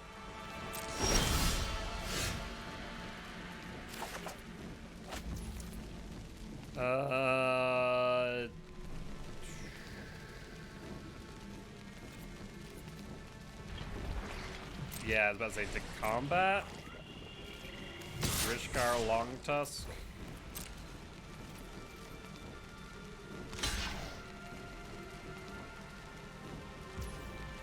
Damage.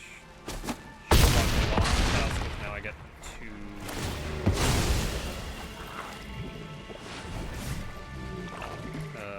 Aether Hub.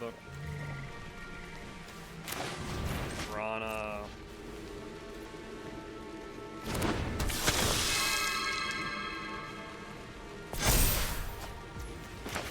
Long Tusk. Yeah, I mean, there's just nothing you can do about this, right? Absolutely nothing you can do. That feels feels pretty good. That feels pretty good. Alright, we're gonna do... I know I said that was the last one, but I didn't want to do one more.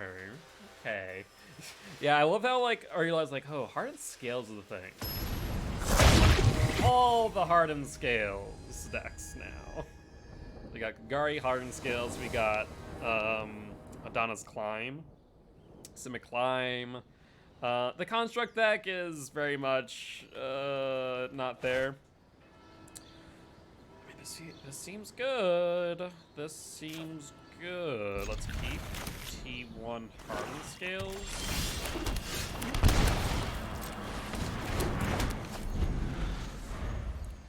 T2 Health Collector. Sign in Blood. That's...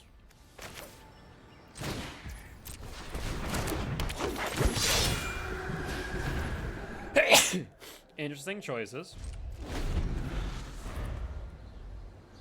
Turn 3 Constrictor.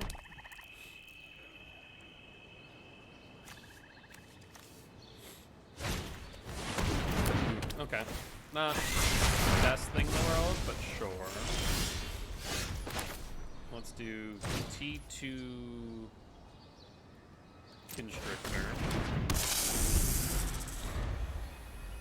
I need a land here. That's what I need.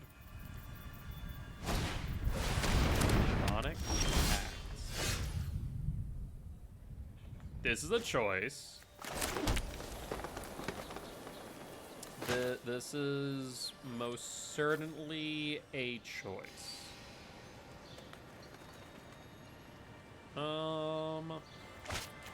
Let's go Rishkar.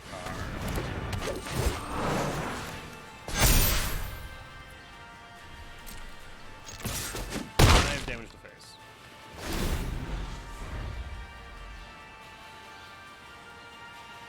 They would need to find a way to get rid of the Demonic Pact, right? Okay, Devotion.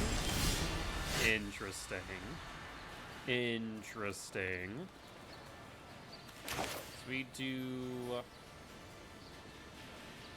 the Great Henge. X equals 2.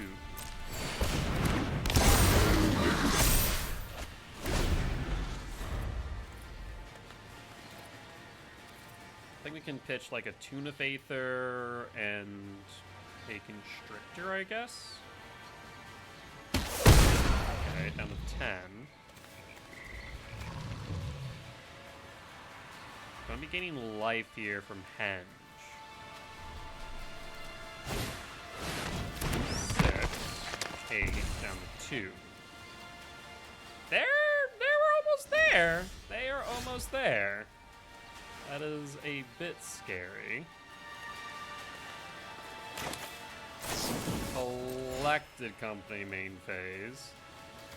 Let's go Pelt Collector Drawn.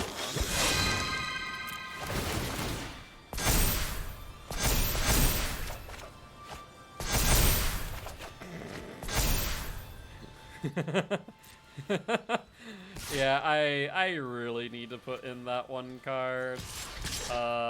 That allows me to give these things trample if they have counters on them, because, yeah, that grows quickly. Just a little. If they have another Gary, I swear to effing God, that'd be insane. I go down to 2 here if they... Nope, I go to 3. Marsh Tap, Aether, Land Pass. Let's see. I discard 2. Siphoner, don't want to lose any life. Do you have lethal?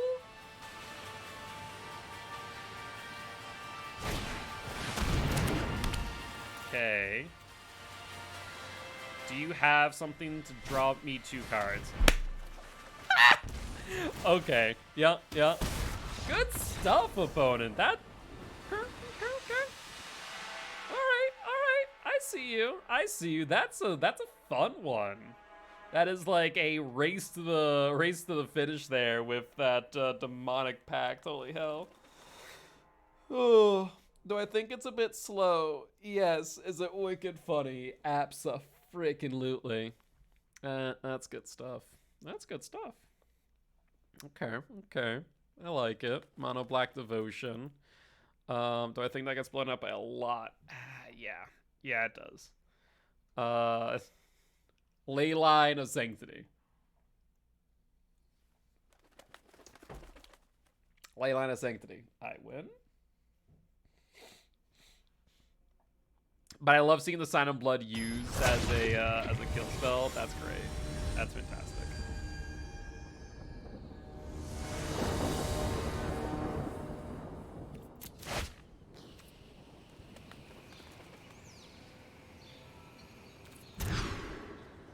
It's better. I wanted to keep that last one, but I was like, ooh, I don't know if I can. The Great Henge, I don't feel like we can. Drop the Long Tusk? Yeah. Drop the Drana, actually. Let's drop the Drana. Go Ogrum Tomb tapped. It's a bit slower than I would like. We go turn 2 Constrictor. Actually, no. Yeah, turn 2 Cub. Turn 3 Constrictor. I would love for a land. If they take a turn off to kill the Cub, I'm fine. I'd be okay with that. Silent Blood. And just drawing cards.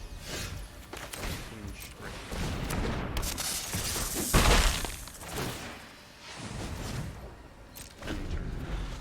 Past the ends dead.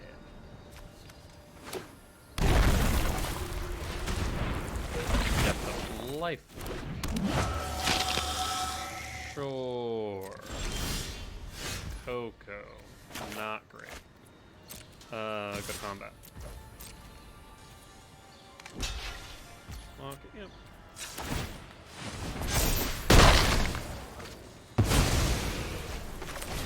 X. I'm short on lands right now. That's not feeling great. Okay, they're both good blockers. Yep, Hardened Skeletons. No lands. Yep. This could be bad. Cabal. Aetherborn Tron. Sure. Go for a threat. Down to 16. There's our land about effing time. Double green. Rishkar.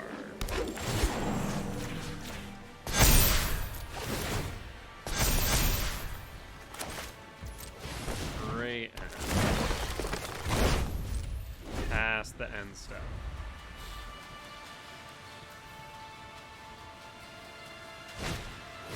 Sign and Blood. You got it.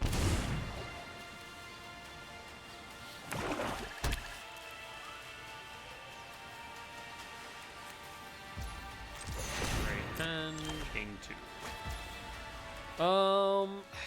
Do we main phase Coco? Is there a reason to do so? I think that we do attack with Scourge. We don't have anything that gains Trample. I do think we need to add that card more and more I play this. Yeah.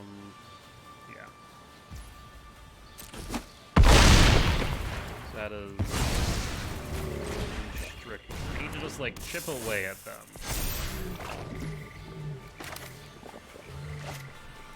One, 2, 3, 4, 5.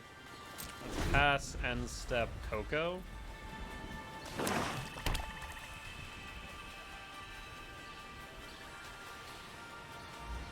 Opponent thinking 3 cards in hand. We have a lot more value in hand than they do. So they have targeted removal. Bond 2. Okay. Okay. It's been a while since I've seen Bond 2.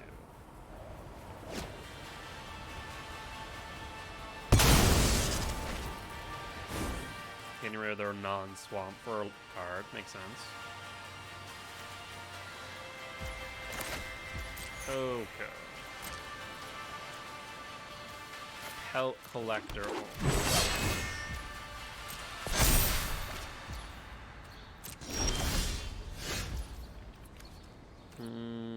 Let's go with Yorvo.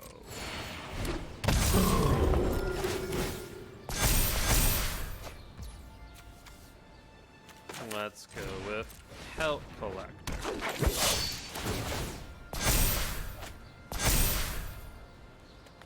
Let's go with this on green. Go to combat. 9/9 of trample. At least Pelt Collector has trample, I suppose.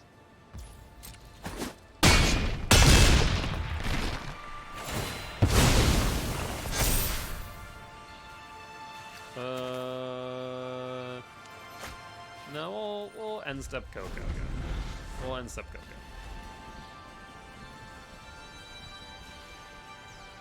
I mean, what are you thinking here? Eventually you're gonna run out of gifted Aetherborns. We gotten through 3 of them. You have 1 more for the next Pelt Collector, and then you have a 15/15 Yorvo staring down at you. Yeah, that trample card is kind of a need, isn't it? Wait, what? Board wipe, question mark?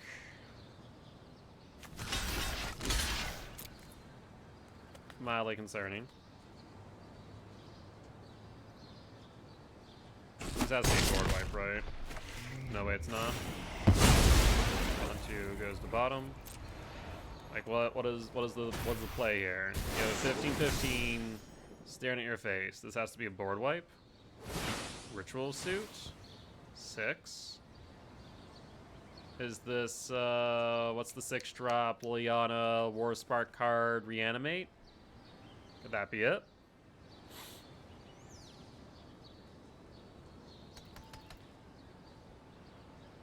Okay. Meat Hook Masker X7.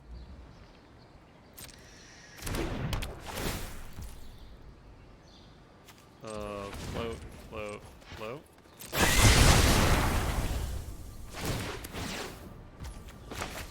Oh. Drana this.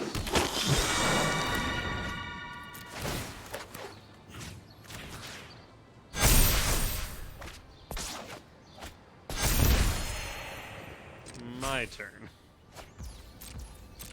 Kill ya.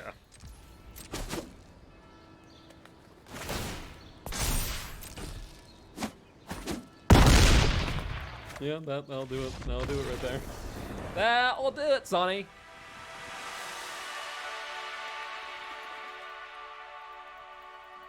Yeah, we need whatever that one was that like everything with +1/+1 counters gains trample.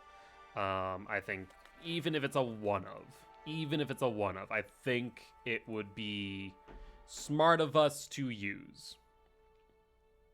Because not having trample can feel really bad when there's a death toucher across the board.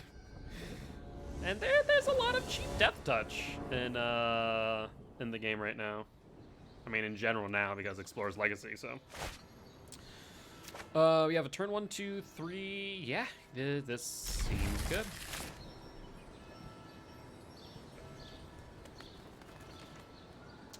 Six. 5, Pelt Collector, Hardened Scales, Pelt Collector into Constructor. Feels good. Aetherborn again. Yeah. You got it.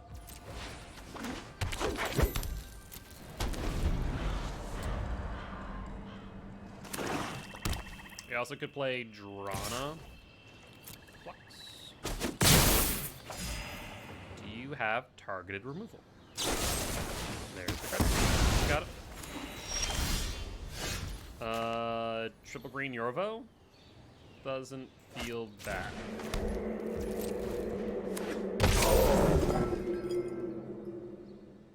Next turn, Great Henge. Wrinkle, Master Frankle. Sacrifice, I imagine. Sacrifice? Yeah. Would make sense to me. Makes sense to me, friend. 4. Drana.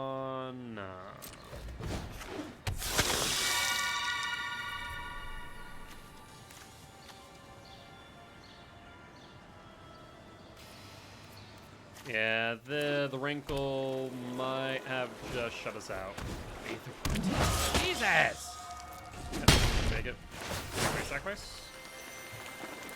I mean, it's shutting off our Great Henge. We just can't get there right now. That is what's happening. Yep.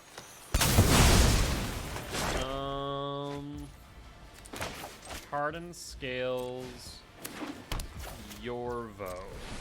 We can keep the Yorvo on board. We can get the Great Henge. Okay. So we are on a two-turn clock now. Can we do anything? We would need a Drana. We would need Drana at the end of the day. Wow. Discard a card. Draw a card, lose a life. Coco. Coco, our saving grace. Sign in Blood. Oseiju.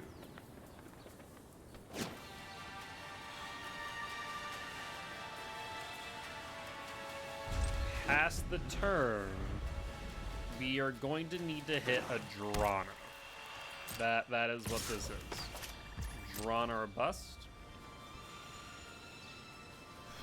Unfortunately, that's a no. No Drana. We take the 4. Oh, jeez. Okay, I want to make one change, one more match, and then we're actually calling for the night. I'm just having so much fun right now with these decks, honestly. Let's see. +1 counter in green, and it was a 3-drop, I want to say. That. Let's see. Where is it? Where is it? Where is it?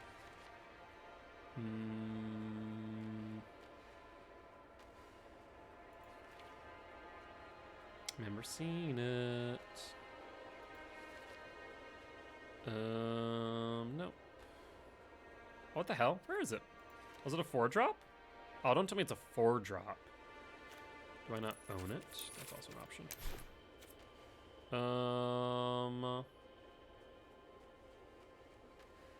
Nope, not it.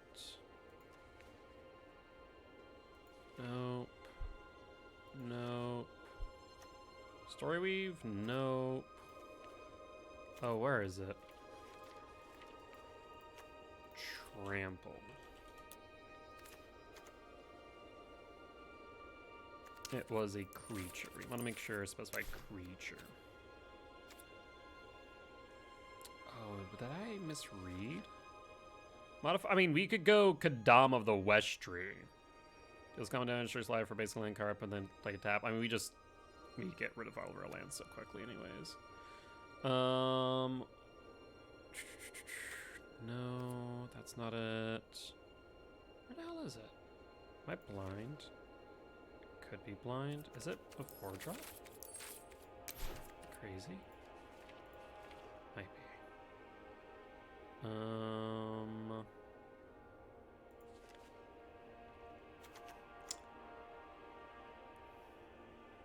What in the? What? I'm going crazy. It's official.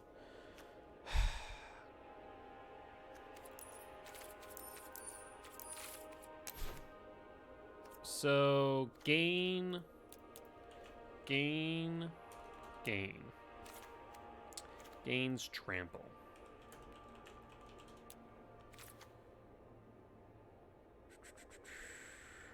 Let's take a look here. Let's take these off. Gains trample. Ideally, under there, collect.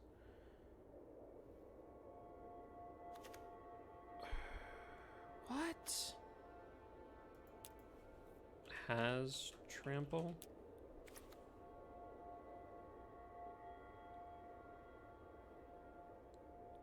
Oh, each creature is a Pride Malkin. Okay.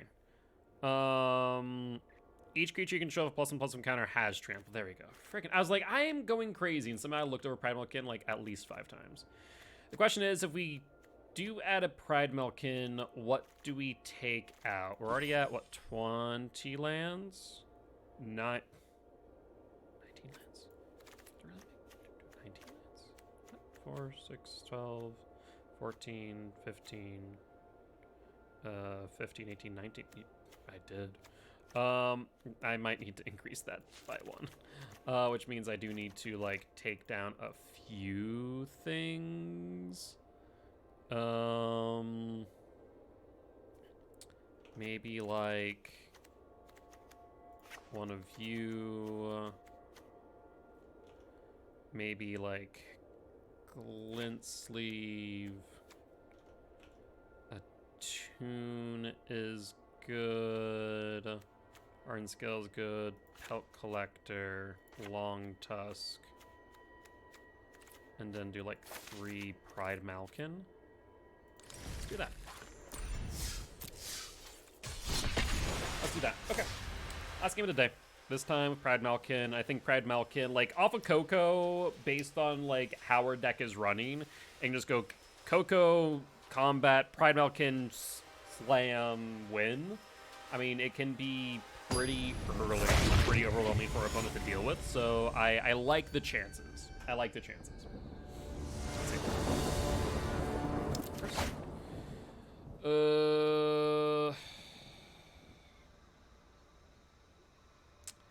It's a fair hand. It's not great, but it's fair. I think we mulligan, however. Drop a Attune, go Boseiju, Attune, grab a... Okay, yeah, this seems alright.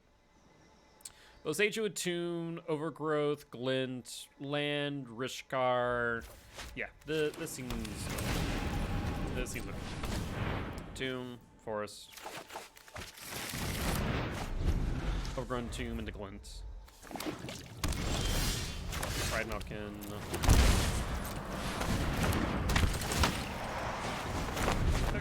Next turn, we can draw a card off a Glint. Actually, I like this card a lot more now that I see the value. Ooh, hello. You two are also using energy. Okay, yep, I know exactly what you're playing. Draw a card. Pelt Collector.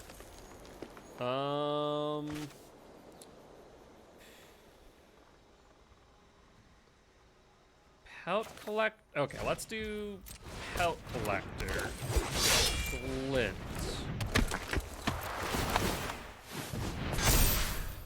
Combat.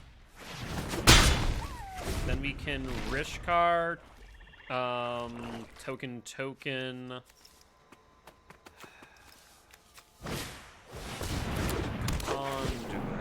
That's interesting. I don't know. I mean, yeah, I guess if you're missing a land drop. Action, draw a card. Yorvo, not great. But it does allow us to go Glint, Yorvo, Pelt Collector. So we're just gonna go wide in case they spin into Ulamog, and then just try and get around it if at all possible.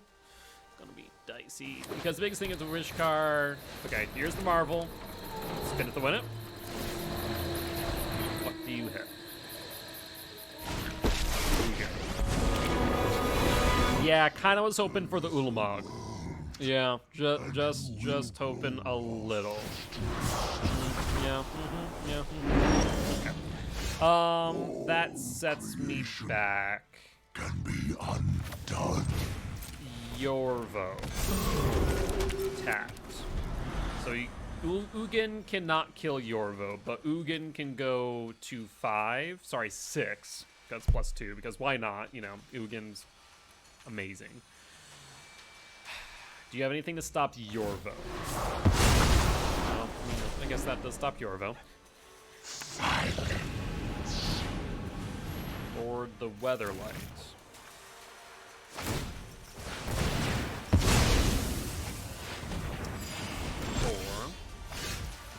Or X3. Okay, actually, yep. Yeah, that's unfortunate because that's pointless. That's pointless. We pass. Ooh, now I wish I had that Baseju in hand. Do you have something for the Marvel? Yep. Do not ignore my draconic tail. Henge. Okay, we... Here's the problem. We X4, but then it minuses 1. And exiles, we're just trying to keep Ugin low. So we can ideally try and kill it. Or the Weatherlight again. There's the Puzzle Knot. They're going to spin the win. Yeah. Do you pull an Ugin? Marvel says... If Ugin, we scoop. Ugin just point blank scoop. Right? Ugin... not Ugin, sorry. Ulamog. Ulamog, Ugin, we scoop. W. Rogue Refiner. Fine. That is fine. If they X1, it does not hit Rogue Refiner. Next turn, they spin again. Okay. Do you X1? Yep. That's exactly what it's doing. X1. Maybe.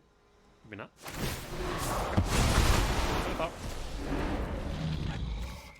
Can't play Pride Malkin, Puzzle Knot. Yep, so they get another spin next turn. It's not looking good. Yeah, I think we just get I think as much as I want to try and get around that Ugin, I just don't know if we can. Yeah. The Aetheric Marvel is a bit of a house. When it hits right. Sometimes it can just hit wrong and it's miserable.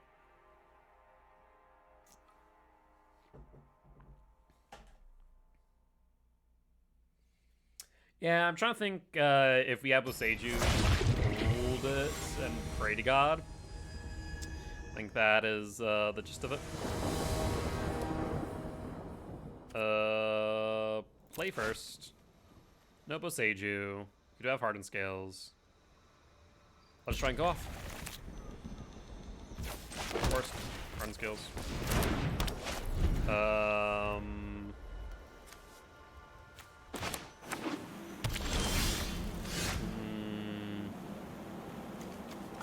Get the rub.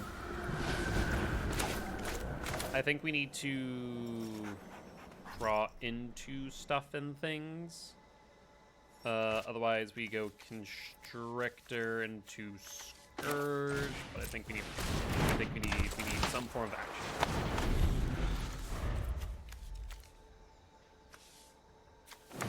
Next turn, we could just go Yorvo. Not, yep. Already looking dicey. Cannot land Yorvo. 5/4.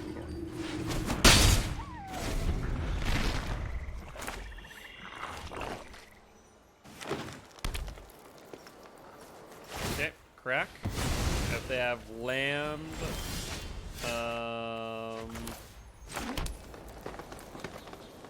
see, what does this do here? This would do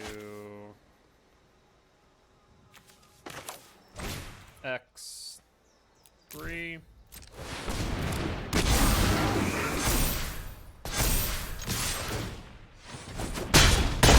So if they don't spin into Ugin. That's 13, 15 on board. Okay, here it comes. There's Marvel. Pray to the magic gods. That no Ugin. Ulamog will take. Ugin, no. Ulamog will take. Ugin, Ulamog I can kind of work around. Ugin, just straight up board. It's always the Ugin! I wonder if they're playing like 3 Ugins instead of like 3 Ulamogs. The X3 just hits everything.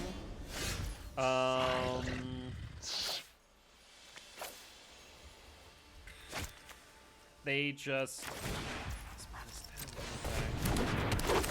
You have to do this. They don't just plus, they have to minus. That, like, it physically forces them to -2. Right?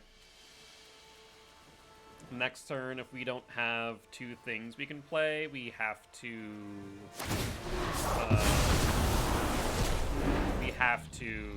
You are too dangerous. I mean, we don't have to, but we're going to concede. Rogue Refiner. Well.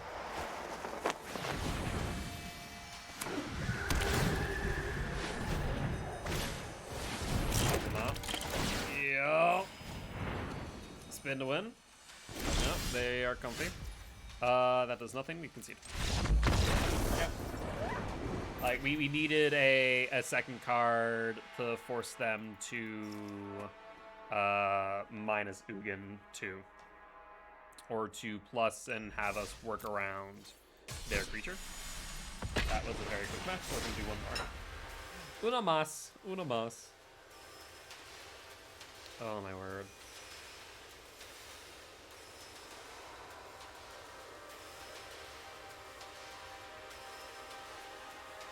I mean, that is the power of Aetheric Marvel, and that's the biggest thing about this format. It is a T3, T4 format. If you don't have something going for you by that turn, you lose. And that's what I'm very much finding out. Whether it be Aetheric Marvel, whether it be anything else for that matter. That's why, like, some decks I'm like, I don't know about this by turn 4. If it's not winning by turn 4, you're kind of in a rough spot. Keep. Thoughtseize. Thoughtseize grabs Pelk Collector. And we still have a turn on play, no matter what. I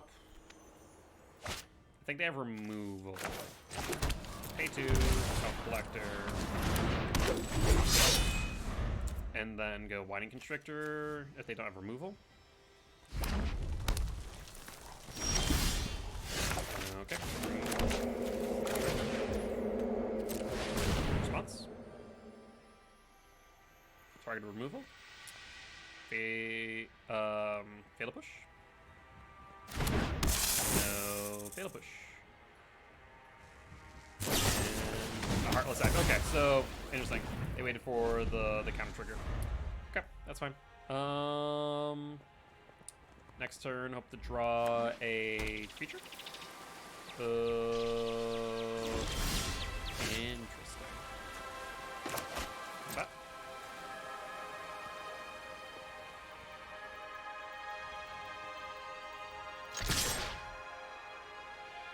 Two to face. Okay. Quinsley Siphoner.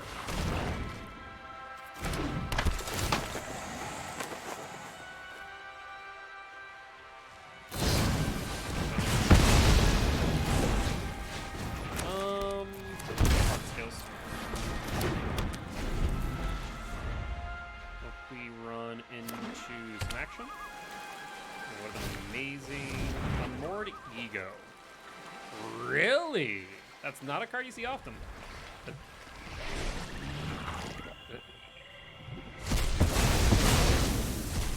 That's questionable decisions have been made. That's all I'm going to say regarding that. Questionable decisions have been made. Not bad. And hold up.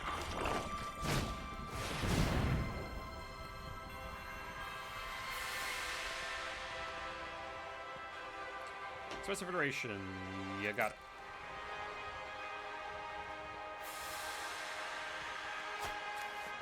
And library exile. Sure. Foxy.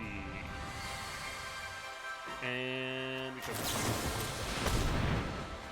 we grab Drana, Richgar. We are going to put token. You get the cup. That's fine by me. And that is lethal.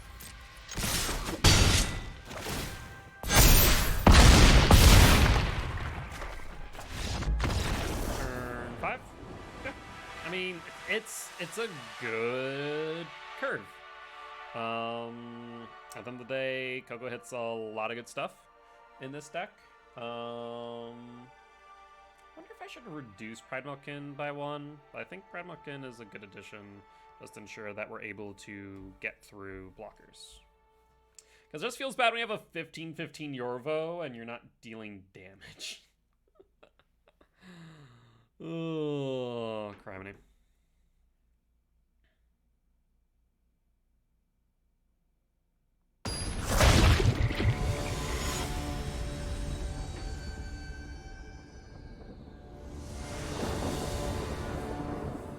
I am very happy that we remember what Hardened Scales exists.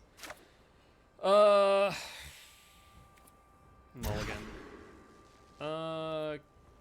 Keep drop the hub? Drop the hub. Go Marsh Scales?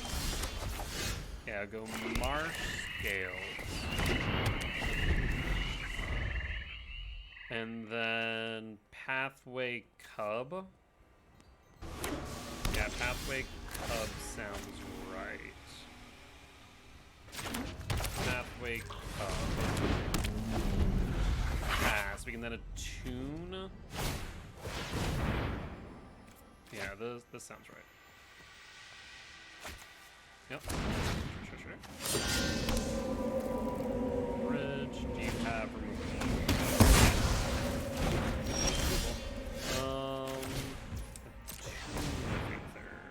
Green. Forest. Do we attune with Aether to confirm the Coco? I think we do. Yes. I think we confirm the Coco. Fine. Oh, this is gonna hurt. And we want to main phase Coco. I think card advantage. Okay, let's go Victor. One sleeve. Get some threats on board to deal with Chandra. Seems like a good idea. Chandra can deal 4. This'll be easy. Deals 2 to me. What the exile? Negate Bloodshooter. So they do have counter magic. We do need to play around that theoretically. Neok Massacre. Well, no reason to play around it anymore because everything's gone. Hardened Scales, take 2. I think we just main phase Coco to work around the counter magic. And Drana Yorvo. They can kill Drana with Chandra. Otherwise, I think we kill Chandra with Yorvo. We still kill Chandra with Yorvo, but... Well, okay, now they create the blockers. We give Yorvo... My will trample. cannot be denied. So let's go Pelt Collector. Let's go Pride Milkin.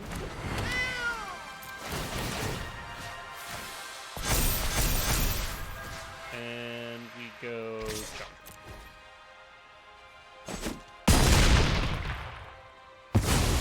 It's over when I say it's over. Okay, this way they have less card advantage. Expressive Aberration. I mean, they still have plenty of card advantage, but, you know, less. Yep. They can X3. So they need targeted removal now. So they Oh, need yes. targeted removal. I know the knowledge you seek. Yeah, Pride Malkin, definitely a good choice.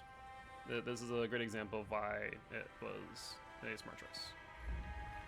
I mean, if they remove Pride Malkin, deals 2, do you have Stomp? Reflector, good stuff. So it gains Trample, so move point. So we go to Lulf, we go to Face.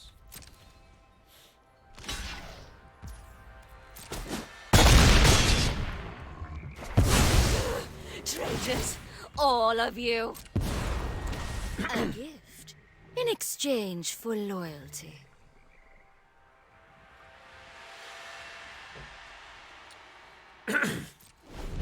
Something tickling my throat. Didn't even like swallow wrong, just don't know what's up. What would you risk to beat me? Spell Collector, you got it. Creature plus supercharged energy equals.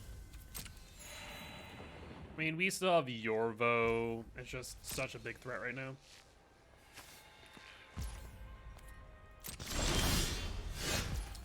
Aether Hub, but Yorvo hits Drow. Lock with Spider. Yep.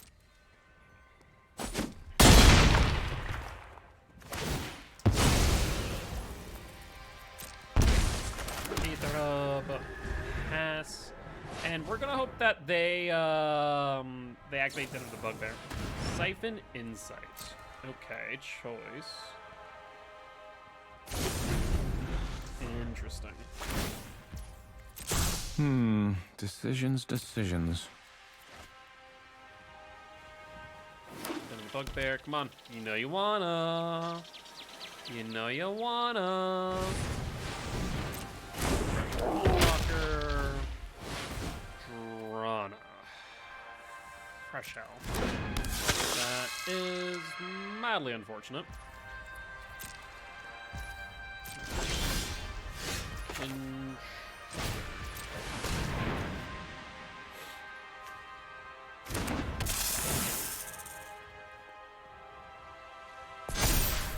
yeah, 12-12.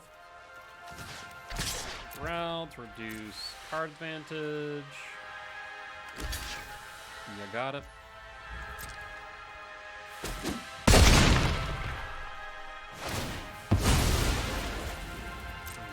Pass.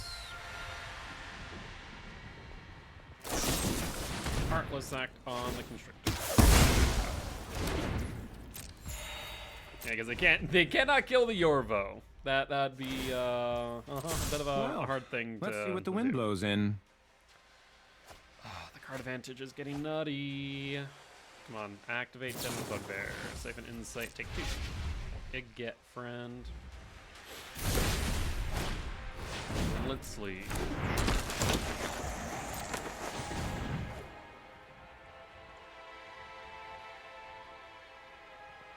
These blockers, 4 days. They're my own cards, too. What the fresh hell?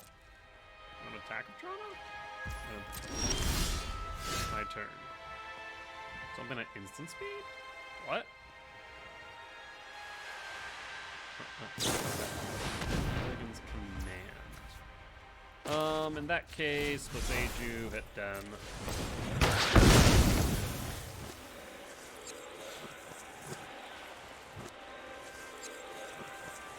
This makes sense here. Ugh, freaking hell. We're just pulling nothing but lands, which is insane because we're only playing 20. And that is, what, 1, 2, 3, 4, 5, 6, 7. 7 of 20. Down. Life. In case they want to thought seize me. What we need right now is like, we need to draw cards, so like Great Henge would be good. What a peek. The weight is killing me. I'm just trying to get rid of the card advantage before something like that happens. Now we're in a bit of a pickle. Now they have twice as much card advantage. Stone. I guess Coco. Yeah.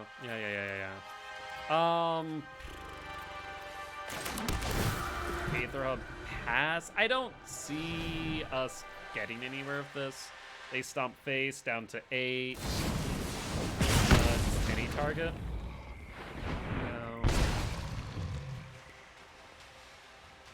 Down to 6. The search for the unknown. Card That's real advantage. Play. Giant. It would fire a miracle. It's not impossible. It's not great. It's not great. Down to 4. Worse. Yeah. Somehow we were getting mana flooded on 20 lands. Cool. That's fantastic. Freaking amazing. Okay. Rough.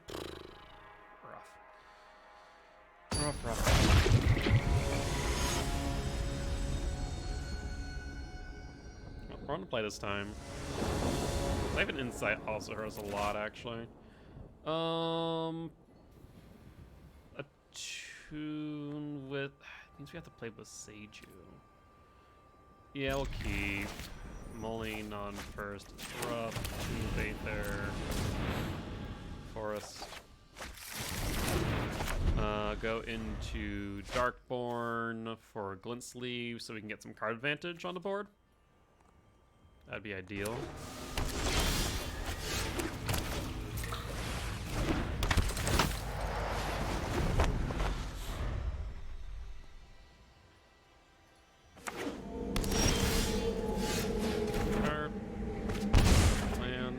Land? What? What? Combat.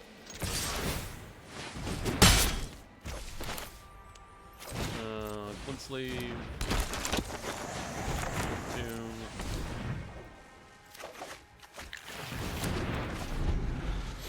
Next time we can Yorvo. Actually, we could... let's Wildwood and then Yorvo. Meet up one? Sure.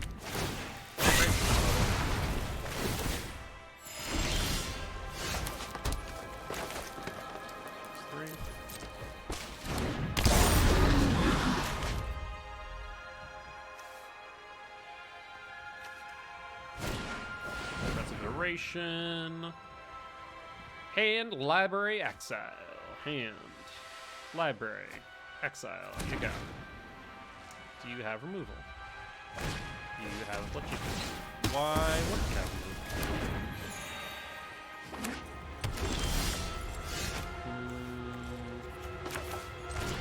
removal? Yorvo.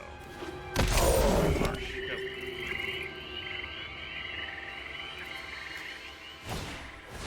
Chandra minus at Yorvo? Yup. Hey! Over here! Yup. Yep, you're flammable. Yorvo take 2. Right, knock him.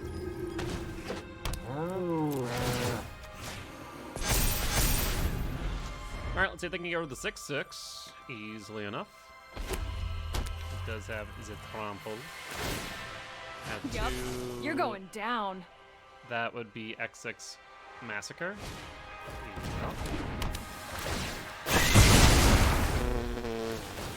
Okay, Hardened Scales. Need that like a turn earlier.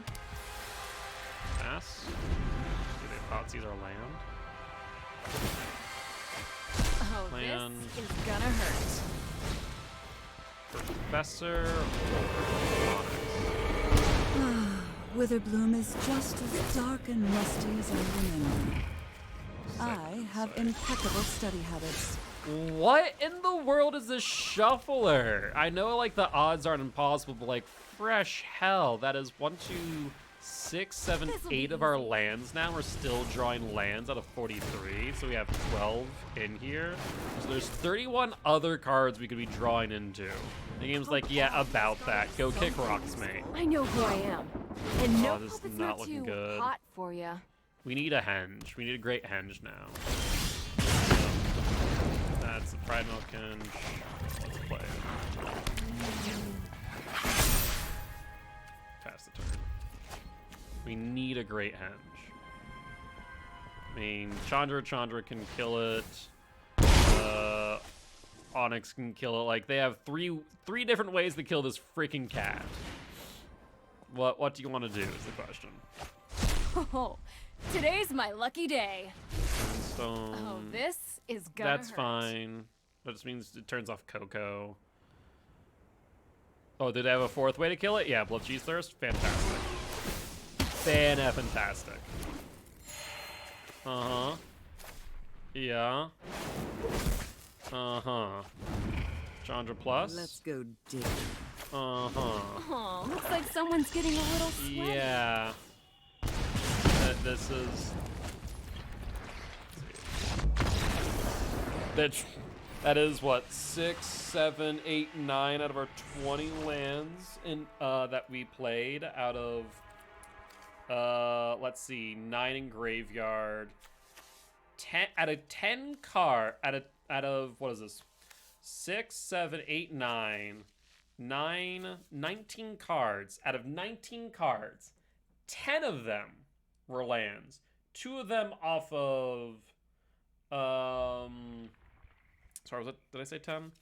6, 7, 8, 9. Sorry, 9 of them. Out of 19 cards, 9 of them were lands, 7 naturally drawn, 2 in opening hand, so 5 drawn out of 19. 5 drawn out of 19. And we start what with 2 in hand, so 5 out of 14. Yeah, is that right? 5 out of 14. I think we draw once off a glint. So that's 5 out of 13. Oof. Oof, oof, oof, oof, oof. Well, with that being said, we did a relatively long stream today. Well, with that being said, guys, as always, if you did enjoy the show, please make sure to hit that follow button. If you want to rate, though, check out our Extra Life campaign. We're trying to help your kids at Sanford Children's Hospital here in Fargo, North Dakota. On that note, guys, I'll see y'all tomorrow at 7 p.m. CST for some Elden Ring. Bye-bye!